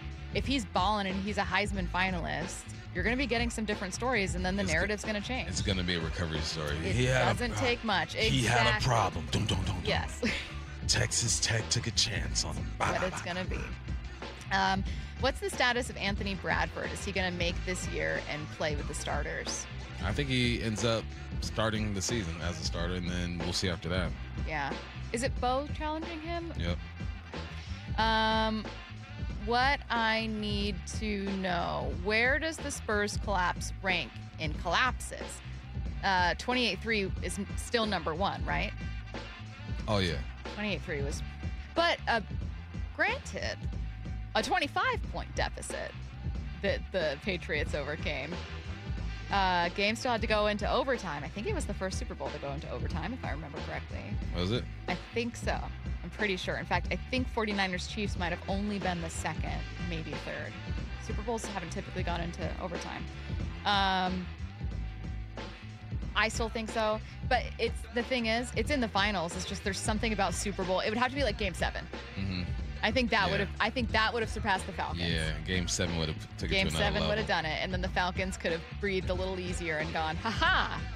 See? Happens to us all. But look, this series, that was kind of their effort to climb back in. They were trying to come back in a way. So Game 7 changes everything. Yeah, because that's the closest you can get to just like... Yeah, Super Bowl's one game. Right, the Spurs still have a chance. I don't think they'll do it, but...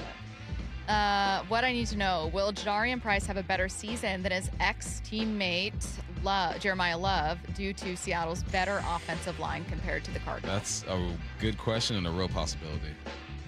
Real possibility. Yeah, it's like I wouldn't say he's outright like better prospect. Jeremiah Love is generational, but the Cardinals have a horrible team. Yeah. Yeah, I think there's a world where he has better numbers, for sure. There is a world, for sure. Absolutely a world. At what level do soccer players stop getting oranges and Capri Suns at half? Please tell me pros still do it. Nah, they get electrolytes and other stuff. But for kids, I think once you hit like middle school, you're done with the orange slices. Yeah, it's probably like trick-or-treating. There's just a certain age. What was the oldest age you ever trick-or-treated? 6th grade. I went a little further. I'm not gonna lie, I went a little further than that. You went like what? Well, I went to like 9th? No, not high school. But I went to like where you aren't quite dressing up anymore. And then that's when you're like, you don't even get candy. Yeah, I had some kids show up. I was that like 7th grader. I had some kids show up to my house just dressed regular clothes. I'm like, what are you? You gotta try. Like, nah. I gave them candy still. Yeah. But I'm like, all right, don't do this. I would say sometime in middle school was probably the last time we did it. And even then, we felt like embarrassed doing it, but you're like, free candy. Yeah. Come on, man. It's really tempting. It's free, though. We could clean up right now. Yankees collapse was up there. Yeah. They're talking against the Dodgers this past, like that specific inning, that collapse in that inning. Mm-hmm. I don't know. Warriors obviously being up 3-1. The thing is, that's unfortunate, is 28-3 just became so easy. You know? Yeah. It's 28-3, man. Yeah. And before 28-3, it was the Warriors in Cleveland, because you would just say, oh, man, they were up 3-1. Like, 3-1. That was a joke. Only one team has ever come back from that. And you can make it a joke. Yeah. So, one team until the Spurs. Well, didn't Draymond got suspended? That's kind of what catapulted that. Yeah. So, but 28-3 might still be number one. And then, you know what? I'll say 3-1, number two, and then the Spurs collapse against the Knicks, number three. I don't think they're top two yet. Nah, that was bad, though. It's bad, but Spurs are a really young team. They're in Madison Square Garden. They were already down in the series. They weren't playing as well for the entirety of the series, though it was close. I'm making excuses for the Spurs. It was a monumental collapse, but I think 28-3 is worse. It definitely is. Yeah. I'm arguing number two. They're talking about Yankees in the World Series against the Red Sox. So, yeah. I was in college. Although I was going to say that was a ways, was that 2004? My freshman year. Yeah, I think just enough time. It's a monumental collapse, but we've had 3 collapses since that have, I think, taken the spotlight. 866-970. Oh, just kidding. No more. Just kidding. No more. Hey, Canada tied it up. No! Canada we gotta go tied watch it more up. World Cup. Wyman and Bob coming your way USA next. tonight, baby. Paraguay.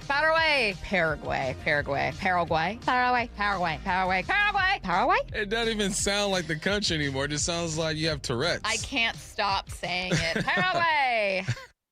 Have you downloaded the Seattle Sports app? We're going to have a challenge right here. What are you waiting for? Listen to this. Every pitch. Here comes the 3-2. Every game. Swung on and missed. Got him. One app for free. How about that, folks? The Seattle Sports app. Every game. Julio racing back. Right in the palm of your hands. Makes a leap and makes the catch. Plus the latest Mariners news, insider access, video, and podcasts. They got it. Wow. The Seattle Sports app. I got to ride in the brand new all-electric Arc Sport, and it was a luxury EV on the water. Stacy here. You hop aboard immediately and feel like you're someone important. Luxury finishes, clean, tech throughout. Driving it is smooth, and it has that impressive kick you expect from an EV. Charging it is really easy, and not paying for gas is a huge plus. Book a free demo and see it for yourself in Lake Union, Lake Washington, and Lake Sammamish. Schedule your demo at arcboats.com/demo. If you can't make it to them in Kirkland, they'll come pick you up. arcboats.com/demo. When temperatures rise, the Murphy Auction Company rolls out the biggest online heavy equipment auction of the summer. Bidding is underway now. On the block, find a huge assortment of heavy equipment, contractors' equipment, and vehicles, like 80 heavy trucks, 13 excavators, 5 backhoes, 9 forklifts, 3 skid steers, 2 asphalt pavers, and a 2002 Trail King 50-ton triaxle lowboy equipment trailer. Plus, a 2025 Dodge Durango SRT Hellcat with under 2,000 miles, contractor's tools, attachments, roll-off boxes, lumber, and much more. Preview all items June 16th and 17th, 8 a.m. to 4 p.m. at our location in Marysville, 3803 136th Street Northeast. This is the auction you don't want to miss. For pictures and all details, visit murphyauction.com. That's murphyauction.com. murphyauction.com. Hey, Brock Hewitt here with my buddy Shannon O'Kelly from IRG Physical and Hand Therapy. We know this, Shannon. When the weather warms, our baseball team's bats usually get a little hotter. We also know that maybe we've been sitting around and we try to crank things to 100 and our bodies don't quite react. As the weather gets warmer, do you see more folks at IRG? Absolutely, Brock. You know, you just mentioned it. As the weather warms up, people think they need to get outside, which is great. But sometimes they get outside, they start too fast, too quick, and they don't warm up. They don't stretch. They don't do preparation. If you find yourself in that situation where maybe you overdid it, you're hurt, you got a bruise, a bump, an ache, get a hold of us at IRG PT. We'll do a free injury screening, and we'll give you some guidance, some recommendations to keep you on your path of healthy function, pain-free activity. How cool is that? A free screening for you and no referral needed. Just personalized care when and where you need it. Visit IRGPT.com and schedule your appointment today. Over 40 convenient locations.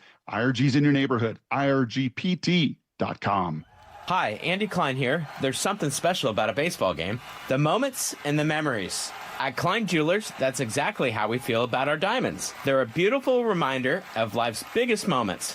We're here to help you find the perfect diamond or beautiful piece of jewelry to celebrate your engagement, anniversary, birthday, promotion, or just because. Klein Jewelers by the Fountain in downtown Edmonds. Shine with Klein. Less than 4 in 10 kids aged 6 through 12 are playing sports regularly. 4 in 10 kids? Let it sink in.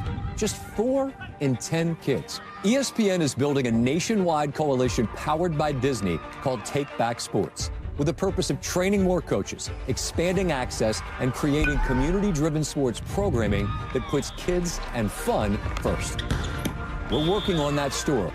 We hope you'll join us. Visit takebacksports.org to learn more. This Father's Day, put the focus on Dad's happy place, his garage. Shop more ways to organize, more ways to build, and more ways to spend time together, with low prices guaranteed at the Home Depot.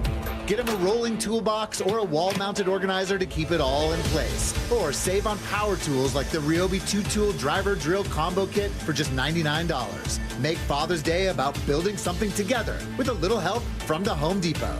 Exclusions apply. See homedepot.com/price match for details. I remember brushing my hair and looking down and thinking, oh my gosh, do I have any hair left? I used to look at women with thick, beautiful hair and think, why doesn't my hair look like that? My thinning hair is making me feel so old. If you want thick, healthy, gorgeous hair, then you need Hair Volume from New Nordic. With clinically proven ingredients like apple extract, biotin, and millet, Hair Volume nourishes your hair follicles to promote thicker, healthier-looking hair. Say goodbye to shedding, thin, and dull hair, and hello to thick, healthy hair with Hair Volume. Since taking Hair Volume, the shedding has all but stopped. Now, instead of being jealous of other women's hair, I have friends who are jealous of mine. My hairdresser couldn't believe the difference in my hair. Now she's using Hair Volume too. Available as a tablet or delicious gummy, Hair Volume is available online at Amazon and NewNordicUSA.com.